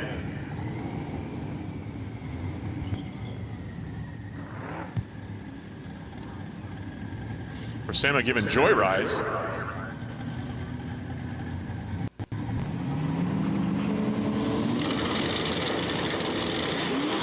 And Rosema is going to try to chase down the GMC Sonoma of Zach Smith. And Rosema on the left-hand side goes 703 with 101 miles an hour for the S13. The GMC Sonoma right side goes 688 at 99.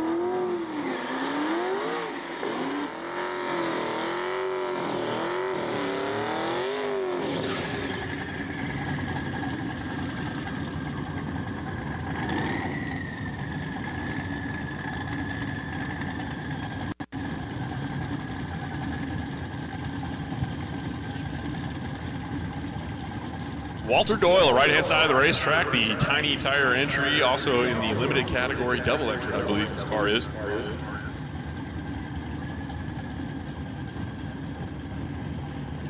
Seen a string of 530 passes, couple 520s out of this car this week.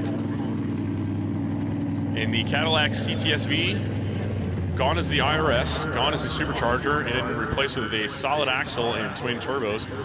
That's Donald Donovan on the left side. Hasn't been able to put together a pass for this car this week at all, unfortunately. The best we've seen is a 5.86 out of the car. And if I'm judging the book by its cover, looking at it, I believe it's probably capable of more than that. Are we having a staging duel here? Dang it.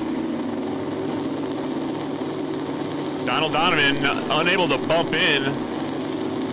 7-second auto start. Leaving the license plate on the track, right-hand side of the racetrack, there's a license plate sitting on the track about the 60-foot mark. So if anybody down there on the starting line hears me, there's a license plate on the track.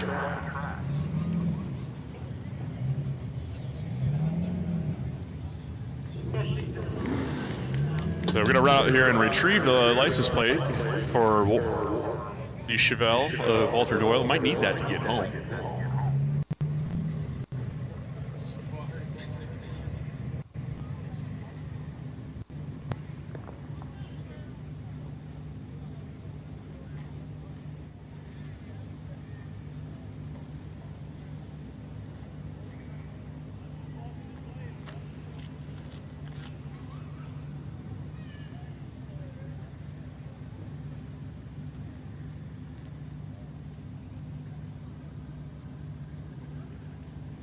And the license plate has been returned to its rightful owner.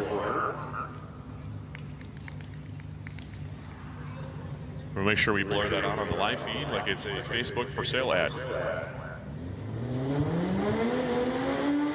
Your daily driver leader in the left side in that S14. Believe that is 2JZ power under the hood of that. Belonging to Dustin Crane.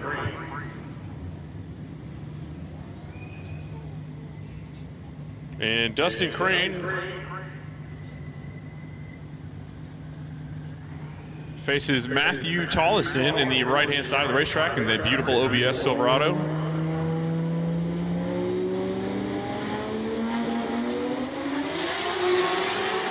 And Crane off the line first, 139 to the 60 foot, goes 5.70 for Crane. A little off his pace for the week. Tollison right hand side goes 8-1 at 102.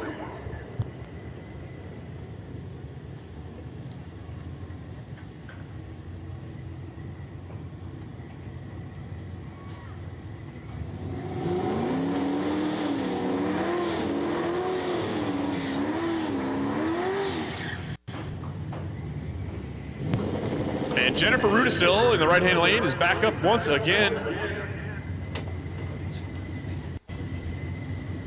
Oh, I think, no. Jennifer has handed off the driving duties to her husband.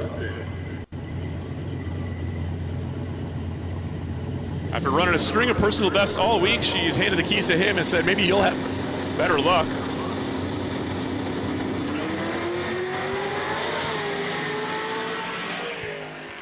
Tucker in the left-hand side of the racetrack with the bed-mounted twin-turbo Chevrolet goes 636 to Rudisil on the right side going 669 at 104.5 miles per hour.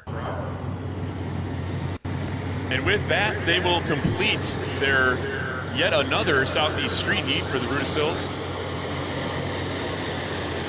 They got put through the ringer this week with that car. Once again, if you guys didn't hear about it, they got hit, unfortunately, here at Shadyside and put a nice white stripe down the whole right side of that car. And then they ran over another white stripe object, which was a skunk that smelled terrible. In addition to the horrible smell they had to endure, the skunk, as one last defiant move before it suffered a death of rolling underneath a Firebird, reached up somehow and grabbed the transmission shifter cable and ripped it off the Firebird, and they still had to limp it home or to the next hotel, put the car back together, and continue to come out here and run PBs all week. So huge thank you to them and congratulations. So we're going to do some touch-up here before we get into our quick, what was 8 is now 4 shootout. And we're going to see Gary Bell in the Chevelle take on Chris Benor. Your 2 unlimited contenders, 1 and 2.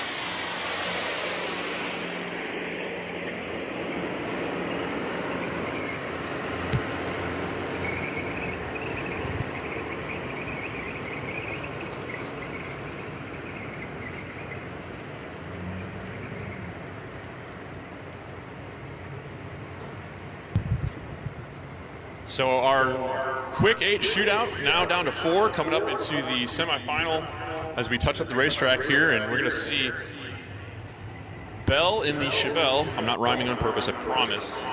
Take on Benor in the Mustang, the number 1 and 2 in Unlimited. They are paired up right now. Both cars, Bell in the black Chevrolet. See, I did that so it doesn't rhyme anymore. Put up a 490 earlier today. That's the first 4 out of that car, I believe, for the week. He's going to face off against the other pairing. Kyle Beaumont takes on CJ Roberts in the stick shift car. CJ's going to have his work cut out for him. He's looking to put the car into the 4s. Just hasn't quite gotten there yet. That's not to say the car is incapable of it. It's just that it's a stick shift combination and everything has to be right.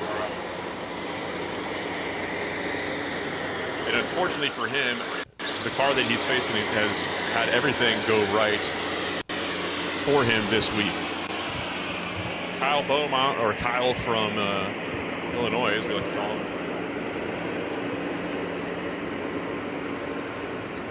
is up here showing us why he's sitting in first place. It's because he's been consistent all week. He's not a stranger to doing these drag and drive events. He knows the car, and he's got stacks of time slips and laps on this thing to reference. It's only been a handful of hits he's had on the racetrack throughout the week where the car didn't go down without any trouble. And and he's continued to improve on the performance all week long, I think today as well. Almost tied his PB.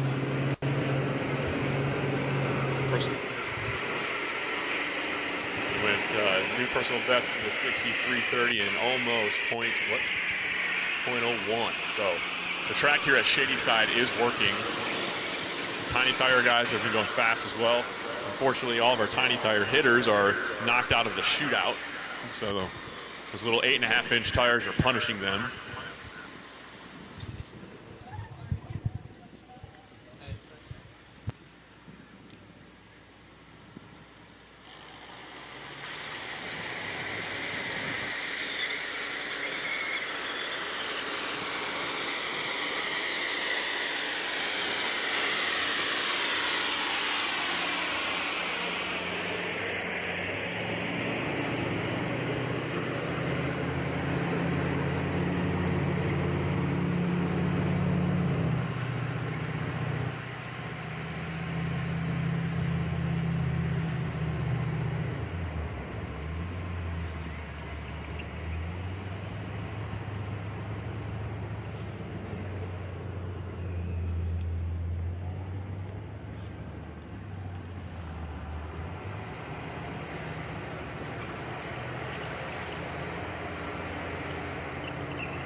Final preparations going on here for the track crew. Wait for the go-ahead momentarily, and we'll bring cars into the water box and getting a thumbs up to bring them on. And that's going to roll us into our semifinals for the Quick A Shootout. These are the quickest 4 remaining cars in the shootout, and also they are still the quickest cars on the property overall. And there's even a stick shift car in there. Benor in the right-hand lane in the Fox body is the number 1 overall, and left side is Bell, and sitting number 2 in Unlimited. Bell turned in a string of 5-0s this week.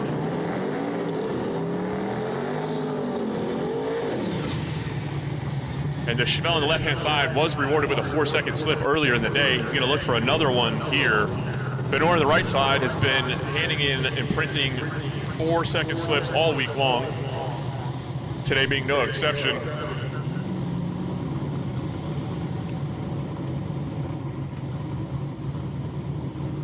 But Benor is looking to send a message that not only is he number 1 overall and average as the drag and drive portion, but he can also run heads up with the best of them. Bell on the left side is no stranger to drag and drive. You can see the 6 Smokies banner on the window.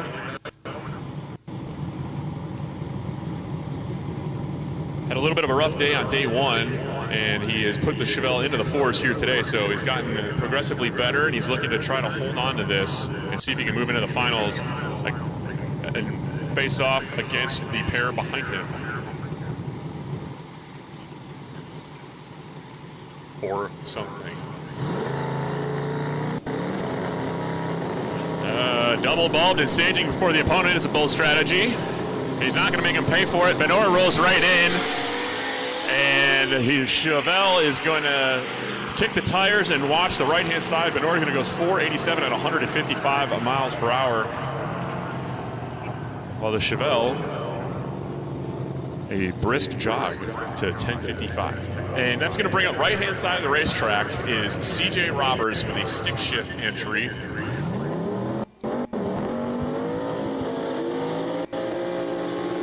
And Roberts has been trying to put this thing into the 4s all week long and enduring the punishing and grueling efforts of trying to race a stick shift car, as if racing a car on a drag and drive wasn't hard enough. He added a 3rd pedal to complicate things. Kyle Beaumont on the left-hand side of the racetrack is leading your limited class. Another car that has been deep into the 4-second territory.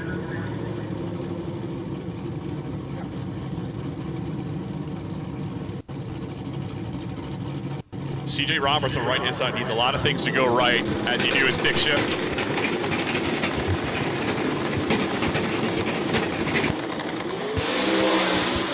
And Kyle from Illinois is going to get out in front and stay there, goes 484. And the stick car right-hand side, CJ Roberts goes 487 at 142 miles an hour. We're reviewing it 1 second. We have a timing issue. I hate to be the bearer of bad news, but the right-hand side, unless he is the baddest man on the planet and went 0.97 to the 60-foot, I don't think that is a valid time for CJ in the right-hand side, unfortunately. That is correct. A left lane still won handsomely with space.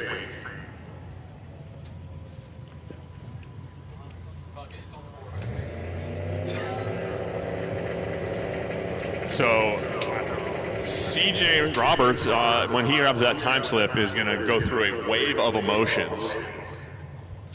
The thrill of victory and defeat, all printed on one tiny, tiny receipt.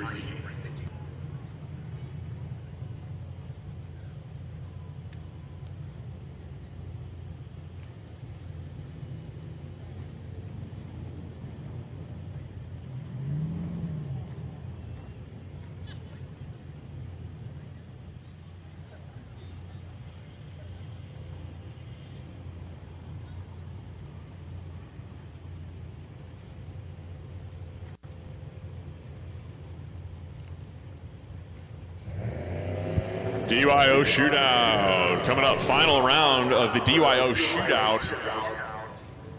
Nanner Pudding.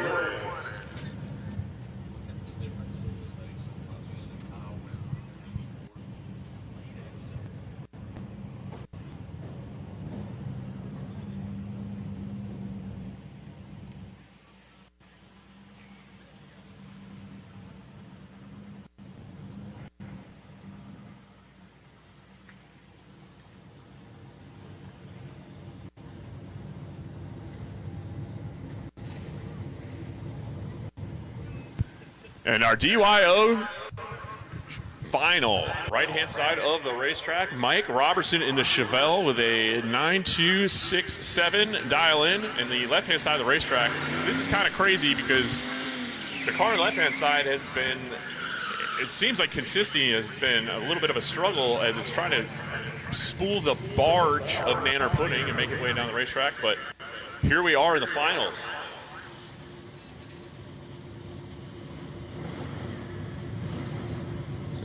So Derek McCall in the 1978 Caprice box Chevy, left-hand side of the racetrack. Mike Robertson in the Primer Chevelle on the right-hand side. Escaped the body shop jail to come out here in Complete Street in Yeet.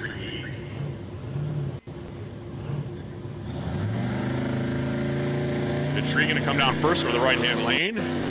And away goes Robertson. 1-2 reaction and 1-1 reaction on the left-hand side. Nanner Pudding going potentially way too fast and having an internal struggle, not knowing what to do and making the right call, and goes 8-11 on the left-hand side for Nanner Pudding. And somehow inconsistency has paid off in the one class that would require the most consistency. And Nanner Pudding, Derek McCall is the winner somehow of the DYO Shootout.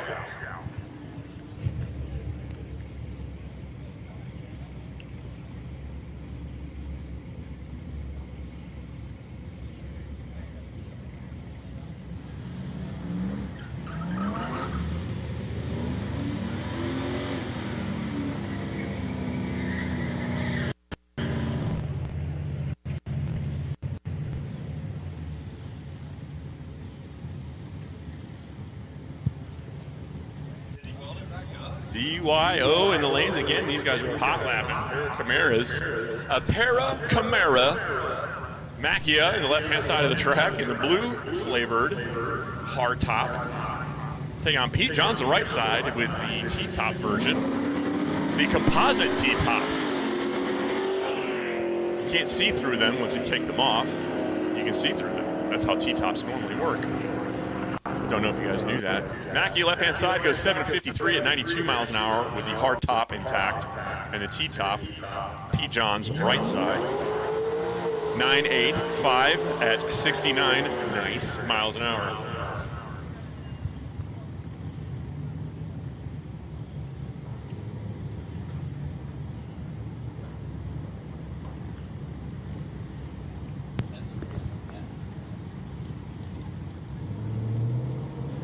Bobby Admire, the right-hand side of the racetrack with a Caprice back up again, the former police pursuit vehicle. Is going to run away from the Death Wobbling Jeep XJ in the left-hand side of the racetrack.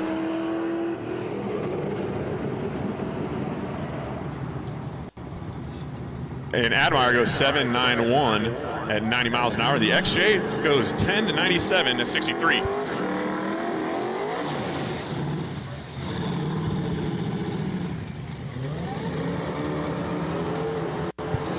Keith Baker, right-hand side.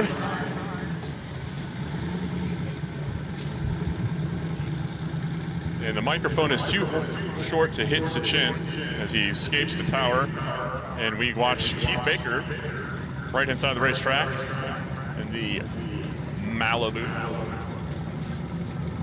Turbocharged LS, Harrell engine and dyno combination underneath the hood of this Malibu. He faces the daily driven combination of Charles Barber, a very fast Hellcat. But not faster than Baker. The Hellcat having a little bit of issues on the left side. He's going to abort the pass. Baker, right side, goes 534 at 131. And that is a little bit off the pace. Ties his first day. He's looking for a little bit quicker than that. He's seen the 5.2s for Baker, and he's trying to push it back into low 5s again.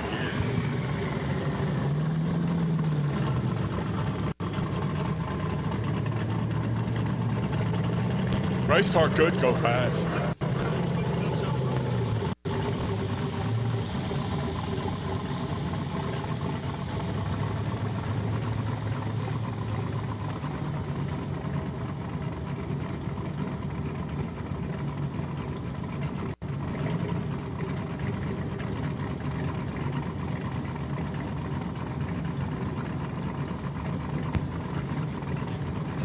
Chris Cavalier right side with the F body.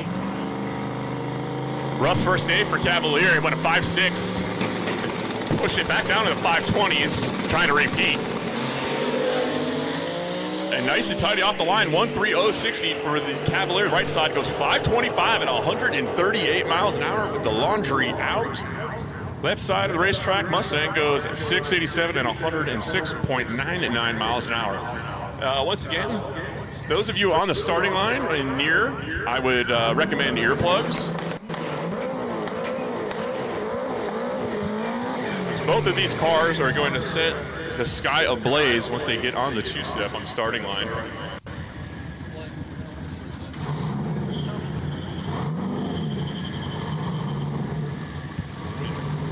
I would hold your hands over your beard, you might lose it.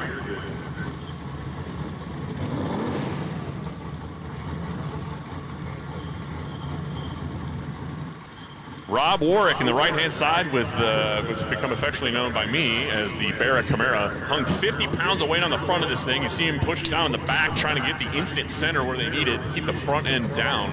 But a bit of a struggle is trying to follow CJ Roberts into the 4-second zone.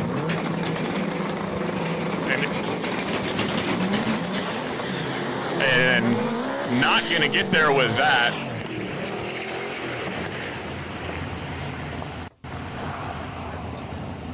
And Warwick not being able to get it together, and same story on the left-hand side for Aaron White in the Mustang.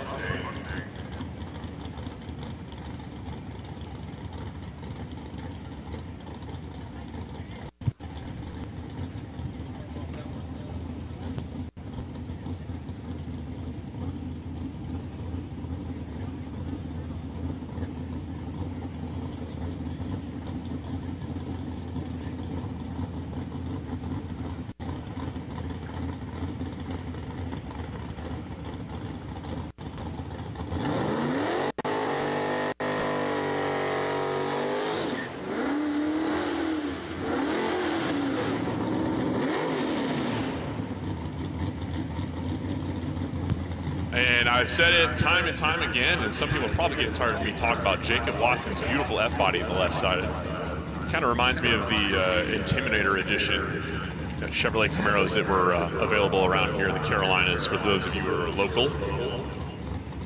Really period correct with the hood graphics. Right-hand side of the racetrack, that's Jeff Doré, the yellow Mustang.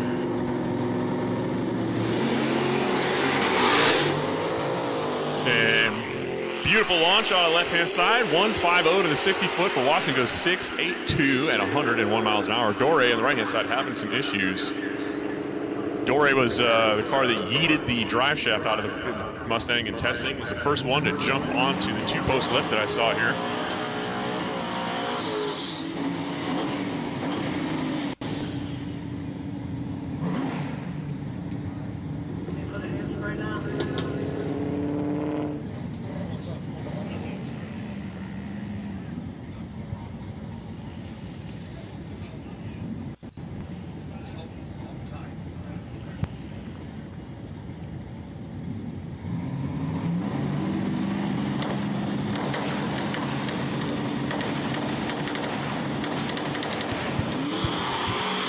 Zach Smith in his GMC Sonoma on the right-hand side of the racetrack is going to go down next to the red F body on the left-hand side, doing the pump and brake on the bump in. The 7.21 for the F body left side goes 94 miles an hour. And Smith right side 7.31 at 9.888.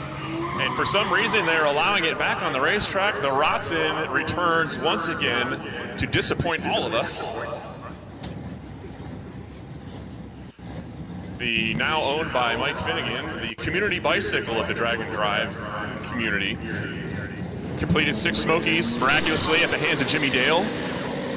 And Tommy Rosema is like, get me away from this thing. I want nothing to do with the Rotson. And Rosema is going to go 682 and get out of Dodge and far away from the Rotson as he can. And if you're playing along at home, once again, the drinking game, crack a cold one because the Rotson broke.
Yes.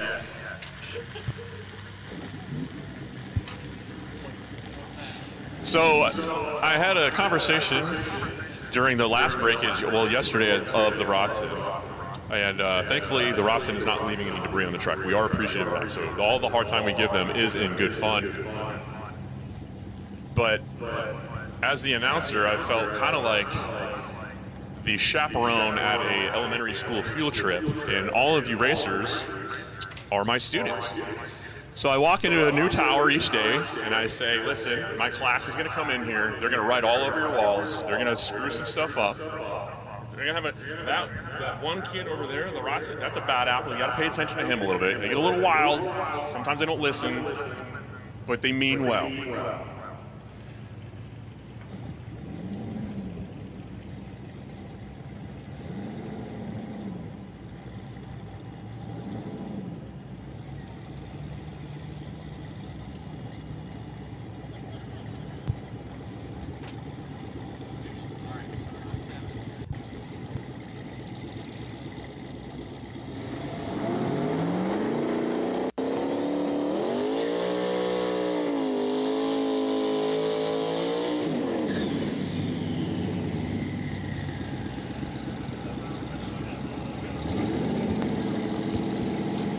Ricky Russell, right-hand drive for the S10 Blazer.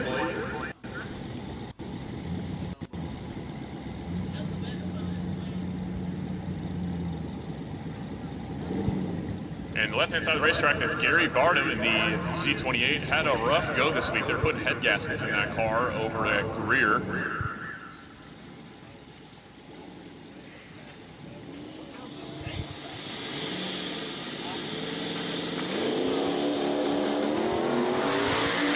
After it on the left-hand side, Gary Varnum in the F-body goes 556 at 129 miles per hour. And right-hand side, Russell goes 725 in the S10 Blazer at 94 miles an hour.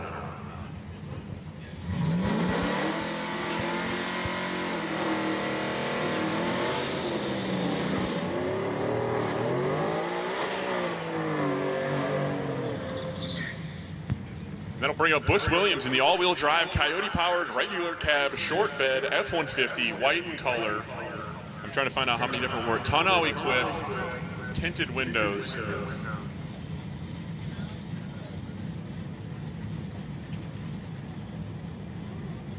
And he goes against A.J. Ross in that beautiful, I love the hockey stripes on that Camaro. And Ross looking to go back into the 6-second territory, hopefully. You're not going to get there. 7:16 for the F-body. F-150 in the right side. Goes 7:29 at 100 miles per hour.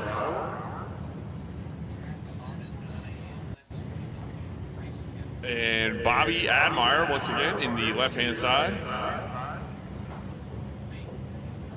in the Caprice PPV. It's police pursuit vehicle.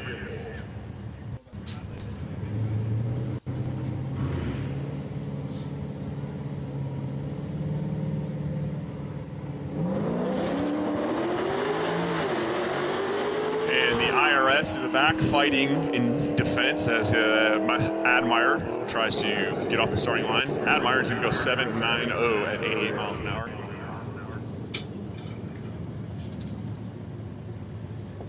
Don Flanders, your DYO, number 11 on the right side in the purple GMC. And back up again for another crack at the racetrack. I think when he realized he was about to break out and had to abort a pass that might have been his new best, I think McCall on the left side with the box Chevy is going to try to put something together that's a better representation of the performance the car is capable of.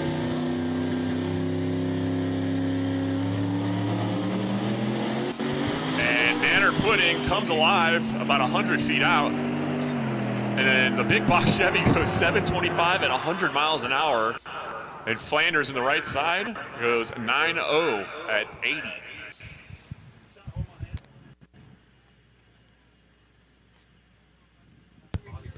And racers, staging lanes are still open. Staging lanes are still open for all run, and they are empty. So this is one of those unique opportunities where you get to treat this almost like a private test session. You can come down here and hot lap now.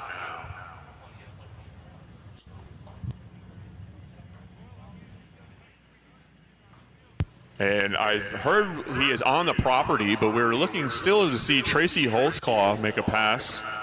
Last year's Tiny Tire returning champion. And while he may not be able to get onto the podium, he still would want to finish this thing out, I'm sure. And all he needs to do is come up here and make the car stage under its own power, and he will be, as we call it, Yeet complete.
Admire in the Caprice up again. Admire goes 179 in the 60 foot, 791 at 90 miles per hour for the Caprice.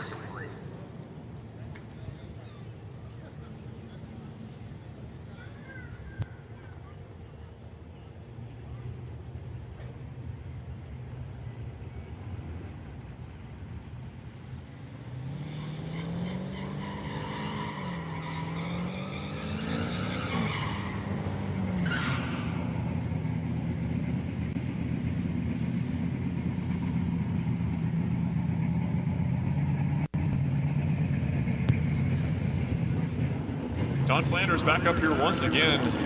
They were telling me this morning that they're worried about the 4L60, but it looks like they're not worried about taking the 4L60 home with them, because they have been making lap after lap. And Don Flanders goes 9:09 at 77.6 miles an hour. Wednesday, we didn't break 100 fucking runs.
Zach Smith, left-hand side, and the GMC Sonoma back up again. This truck has been making lap after lap, and the story is the same for Watson on the right-hand side. Another one taking full advantage of the opportunity of the killer facility here at Shadyside. We appreciate it. We also appreciate Spoold Media for the live feed coverage.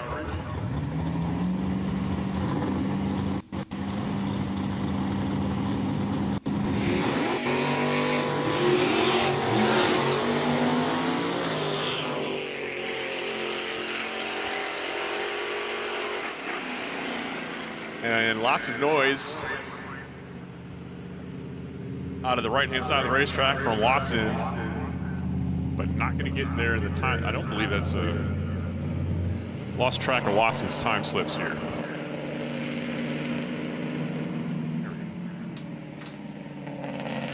Yeah, no, I was correct. Watson off the pace there on the right-hand side of that 7.0 has been turning in a string of 670s all week long.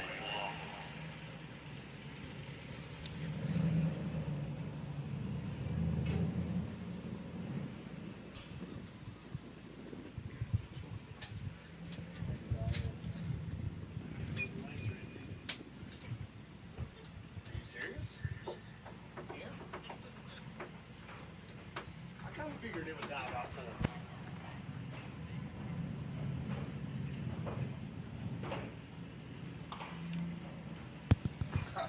That little Volvo's the shit. And the Rotson being towed up the hill in shame. Wave at the people. Mr. Buntley, wave at everybody. Everybody, do not repeat after me. Shame. Shame. Shame.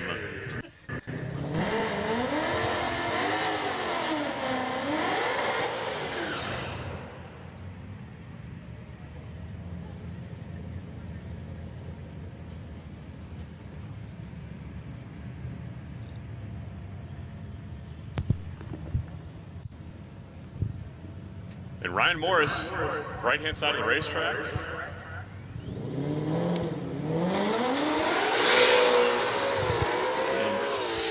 Screaming the coyote cackle in the right-hand side. Morris goes 6.48, about 0.2 off his pace all week.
Dawn Flanders making yet another lap, goes 9:21 at 73 in the left-hand side, purple GMC.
The S550 Mustang left-hand side goes 116 miles an hour, 645. Bobby Admire didn't like what he saw there and is going to back up and take advantage of the open lanes and try this thing again.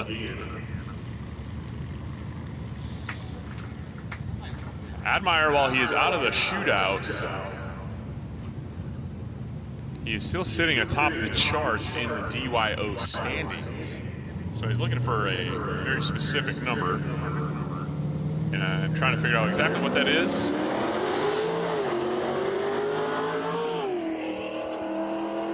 I believe he's looking for around a 781 with a 9, and that's not quite there.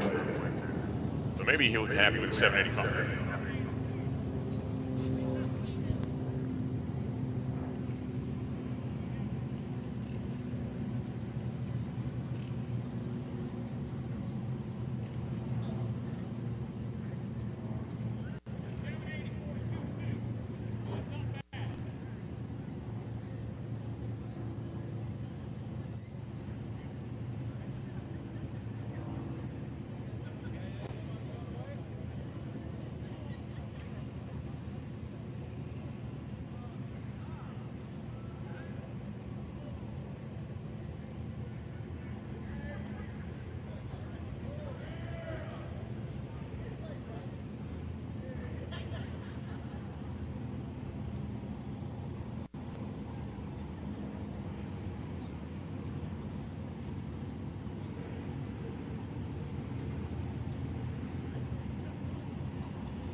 Donald Donovan, right-hand side, the Cadillac CTSV twin turbo, solid axle in the back. Taking on Derek McCall and Nanner Putt back up again.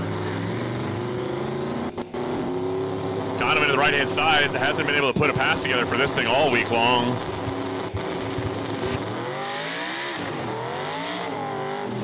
And the drama continues for the CTSV. It sounded like it's now making power. It's done one of two things. It's either been a little bit lazy, kind of misfiring, or it's done that. I think it looks like it has 315s.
Kyle from Illinois.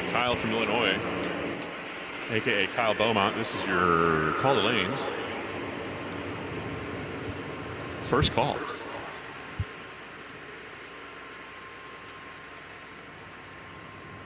And I see him. We are touching up the lanes here, and we're going to knock out the finale of our Quick 8 shootout. These are the two quickest cars on the property. And that's Kyle Beaumont taking on Chris Benor. Beaumont in the limited category. Benor in the gray fox body in unlimited.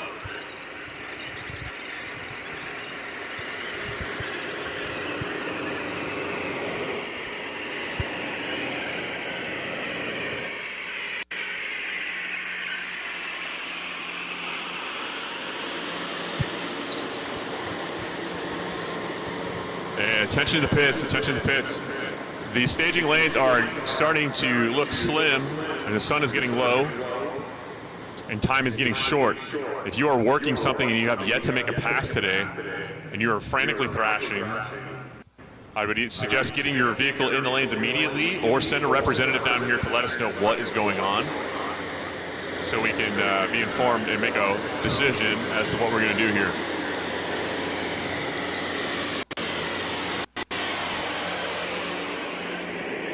Right-hand side of the racetrack, we have, if you look over in the lanes, right-hand lane of the track. From my view, it's the left car. Anyway, it's a gray fox body over there in the lanes. Let's go with that. I don't know where you're looking, but you're all looking at the gray fox body. Chris Benor, unlimited category. If you're wondering what the difference is between these cars, because they look like, well, a couple of small tire cars. One's a Camaro, or F body, the other one's a Mustang. The Mustang is the unlimited category. There are no limitations on fuels or power adders, big tires or anything. So Benor is probably in the unlimited category because that is a methanol car, I would assume. The blue F bodies are limited Yeet. It's a 275 class. No methanol fuel allowed. So I believe the turbocharged LS combination of Beaumont, I believe, is on an ethanol power or ethanol fuel, turbocharged. So they can run E85, race gas, C16. You just cannot run alcohol. And if you run a big block in limited Yeet, you cannot have a power adder. So small block power adders are king. And we're looking for all steel, all glass construction, with the exception of hoods. So that's the difference between the two, if you were wondering.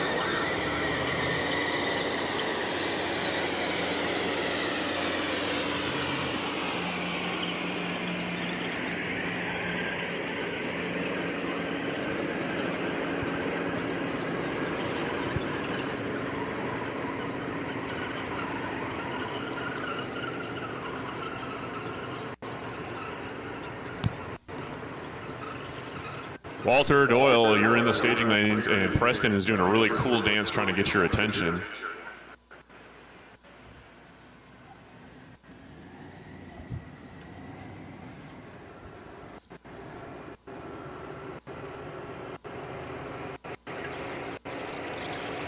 Look for the angry guy doing the YMCA.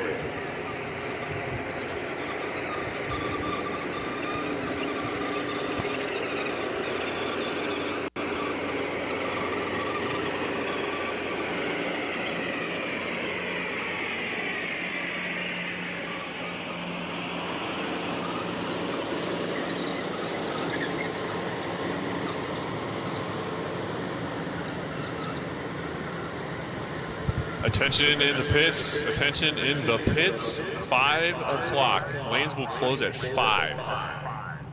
So 5 o'clock, racers, is when lanes will close. Racers, if you are complete with your Yeet, bring us your time slip sheet. That would be neat. All right, I'll stop. Bring you that piece of paper with your time attached on it down to the booth so we can enter it and punch it in the categories. That way we can get the award ceremony underway as soon as possible once we've done wrapping up racing. So if you're happy with your performance today, or even if you're not and you're not going to take another shot at it, maybe you're already drowning your sorrows,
And once again, we're going to get to racing action here momentarily. We're going to have the Quick 8 Shootout finale. The two quickest cars on the property here today are going to be squaring off against each other. So if you can hear the sound of my voice, I would suggest getting to a vantage point where you can see.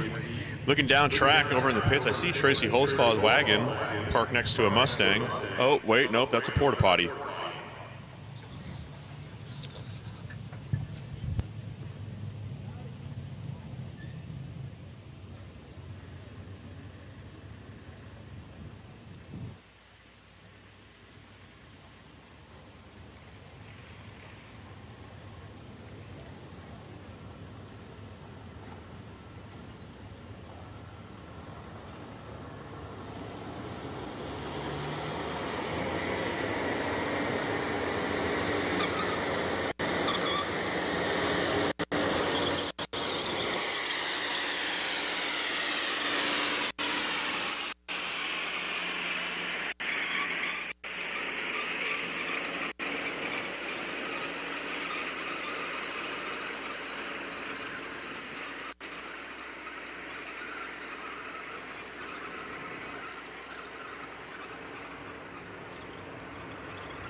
Let's go, racers. Lanes will close at 5. Lanes will close at 5.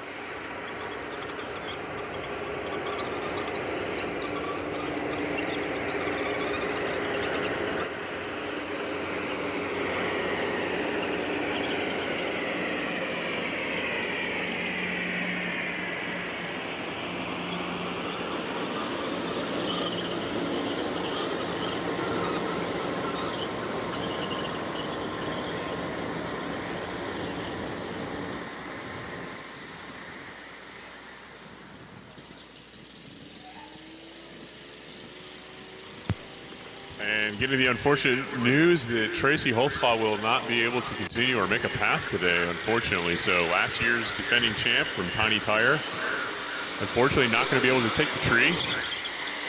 But we do appreciate Holtzclaw coming out here and putting on a show for us this week.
And here we go. The Quick 8 Shootout finale of Southeast Street and Yeet 2025, presented by Motion Raceworks, is coming at you right now. These are the two quickest cars on the property. Not just today, they are the two quickest all week long, and they have been consistently putting up 480, 470 passes The limited entry in the left-hand side of the lane, Kyle Beaumont in the F-body, turbocharged LS power. 275 radial on the back. Ethanol fuel, I would assume. In the right-hand side, the unlimited entry. That's Benauer. Sitting number 1 in unlimited in the Fox body.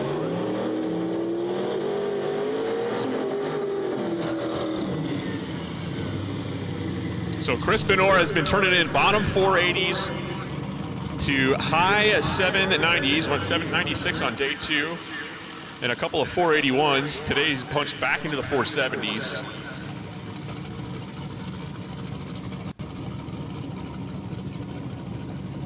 Did he? I am being told that he did not. He went in 84 today.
A little bit of confusion on the starting line. We are back to racing. Beaumont on the left lane, Benauer on the right. This is for all the marbles in the quick 8 shootout. And not a pretty pass for either one. Both of them spinning one after the other. Beaumont towards the middle goes 552 and stays out front of Beaumont. Left-hand side goes 613 at 144 miles an hour. Not pretty at all for either one of the cars. Beaumont didn't move hardly an inch before it knocked the tires loose. And Benauer on the right-hand side made a wiggle about 30 out. Left-hand side of the racetrack handed the win over and went red. So the fighting and the pedaling was for naught. The race was over before it even started. But I got excited and just started like looking at everything down track. That was cool.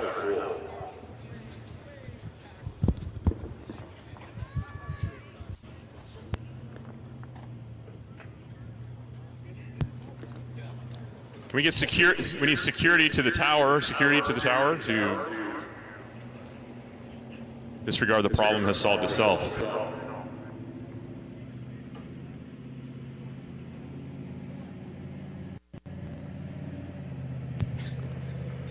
And while the shootout may be done, the show is not over. We still have some all-run session cars, and we have some fast ones. I see Walter Doyle sitting in the lanes. I believe I saw Keith Baker coming back around.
And Russell Broadwell on the left-hand side in the Fox body is going to have a front row seat as he watches Walter Doyle.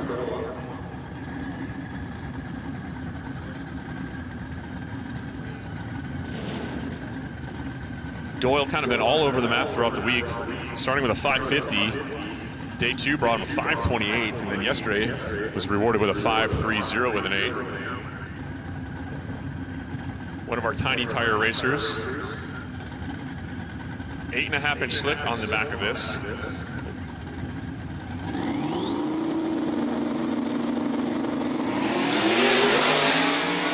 And Doyle really got a hold of that one. 136 to the 60 foot, goes 541 at 135 miles per hour.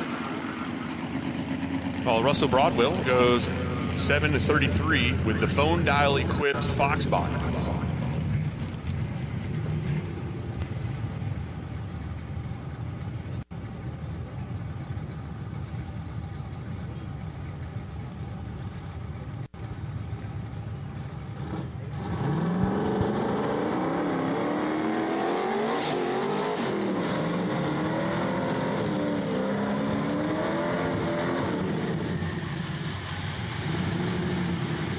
That'll bring up Brett Marvel on the left-hand side.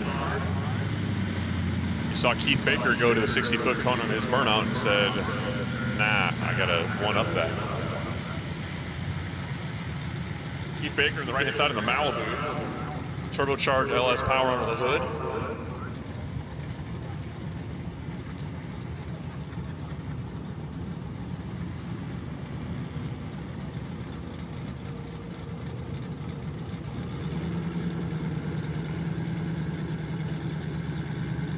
Baker looking for something in the 520s, 530 range.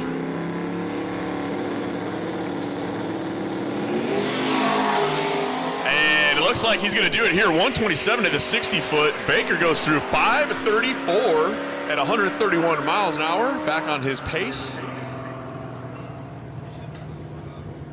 Left-hand side of the track, Brett Marble goes 877 at 81 miles per hour. Bobby Admire once again back up here in the crease, PPV.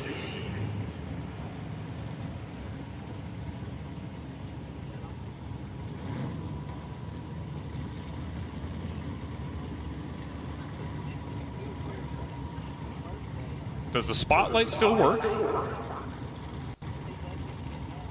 I don't think you can hear me in there.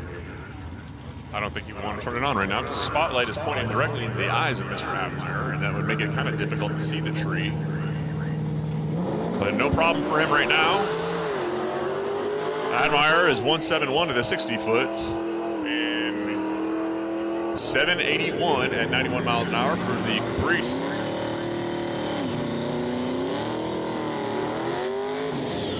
Unlimited entry in the Cadillac CTSV of Donald Donovan. I really want to see this car put together a pass. I want to see it go down the track because it looks like it could be very fast. I don't think we've seen what this car is capable of. It was one of the last cars to leave the track at Greer. And I think they are in survival mode at this point. And they're just happy to be finished in the street Yeet. And now they're just here to have fun.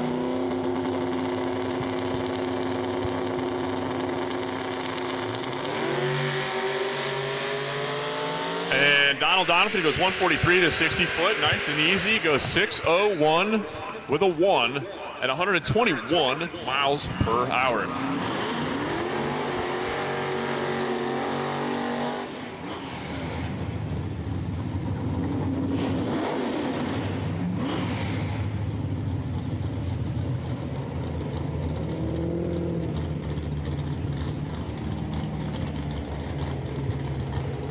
Playing the music of my people, the Hot for Teacher intro, left-hand side, Jacob Watson in the LT era Camaro.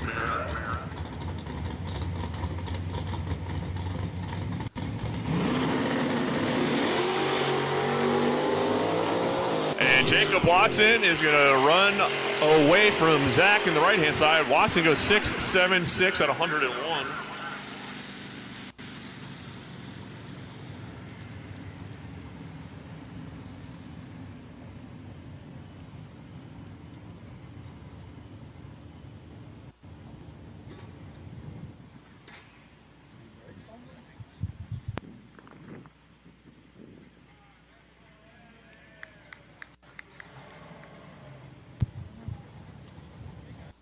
The GMC of Zach Smith is going to back off the line, and it looks like it's going to return back to the pits.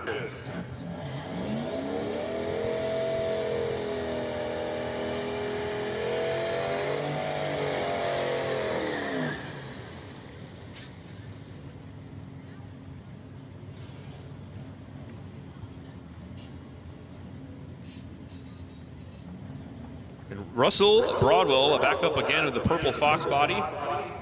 He took the headlight out, so it should go real fast.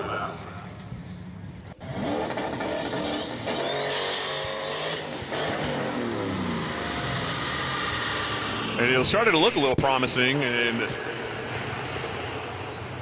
Broadwell is assessing the situation live and made a hasty move towards the left side of the racetrack, thought about pulling over, and then decided not to, and he's going to continue to go down the track and put up 1365 at 44.44 miles per hour for the Purple Fox.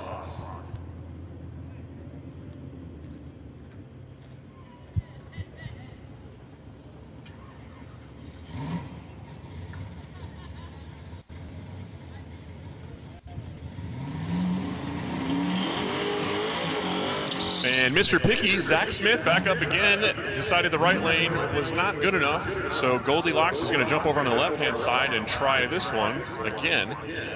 Decided the temperature of the left-hand side of the track is just right.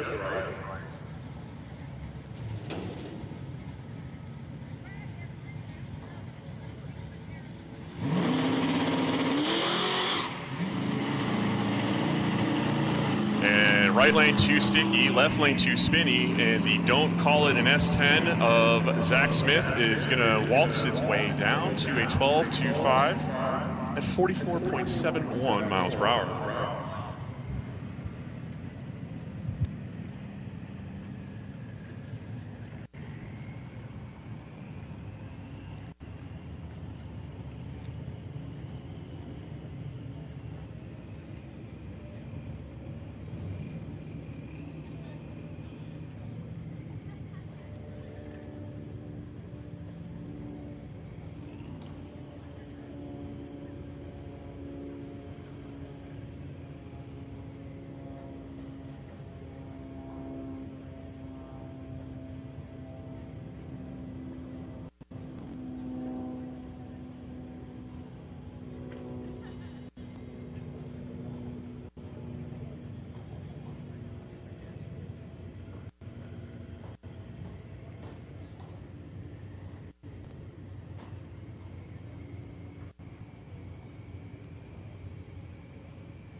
And once again, Bobby Admire back up here again. He's looking for a 7.82 with a 4.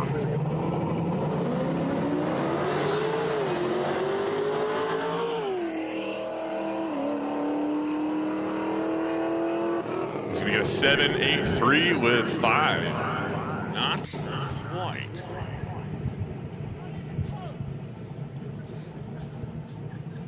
Racers, once again, if you have a time slip to turn in, please bring it down to the tent.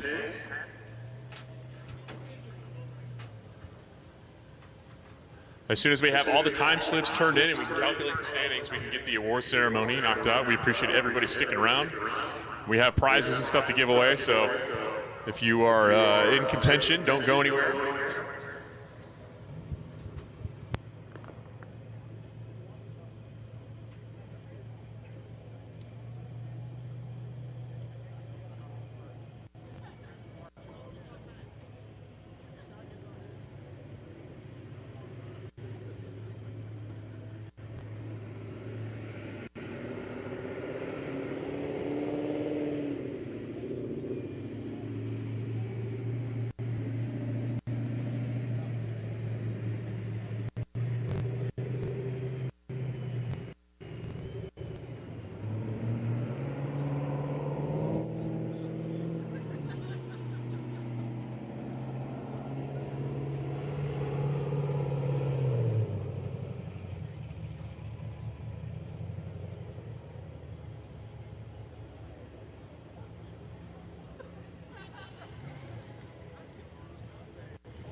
Seven, 8, 4 for Mr. Admire.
Racers, once again, if you have time slips to turn in, please bring them down to the HCR tent and get the time slips turned in so we can figure out the standings.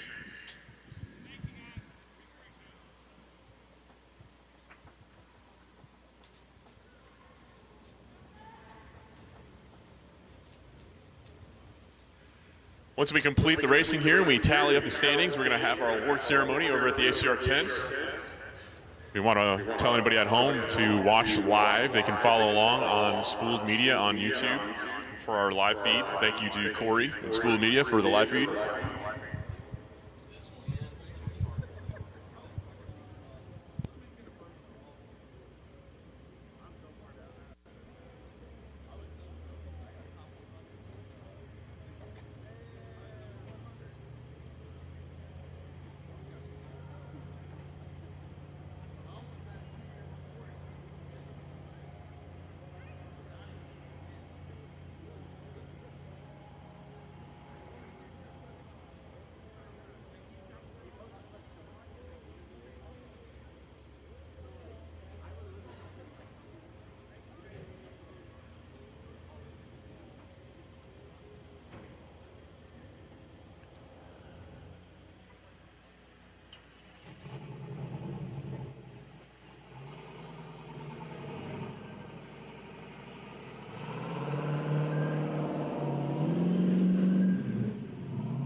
Final call, 10 minutes. Final call, lanes will close. 10 minutes, lanes will close in 10 minutes. Final call for lanes.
And with 5 minutes remaining, I believe this is going to come to a close here momentarily with no more cars going on the track. Looks like most people are walking over to the ACR tent in preparation for our awards ceremony, where we all have to sit through and bear as Devin talks. I know that is very painful, but we would ask that some of you guys stick around.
How about now?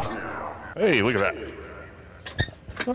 All right, ladies and gentlemen, here at Southeast Street and Yeet, I'm going to do something that I've been wanting to do all week, and that is make a pass as soon as I find my car keys. I am currently running over to my daughter's Chevrolet C10 in a frantic search for the keys, only to find that they are still gone. And there's a lot of seeds inside of that, so I don't know if birds got in there to find the snacks hidden between the seats.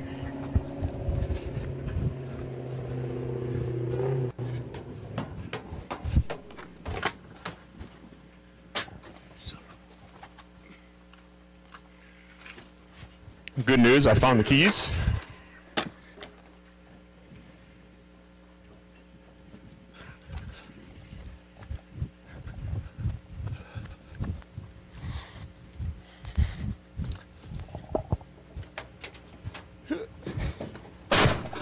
And that is the sound of a 1986 Chevrolet C10 square body door closing.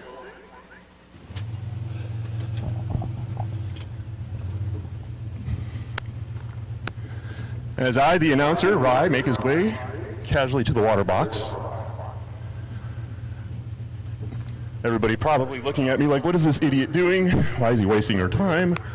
Well, you guys got to have all the fun all week. Well, I got to sit there and do nothing. I got to do one burnout on this whole trip. And now it's my turn.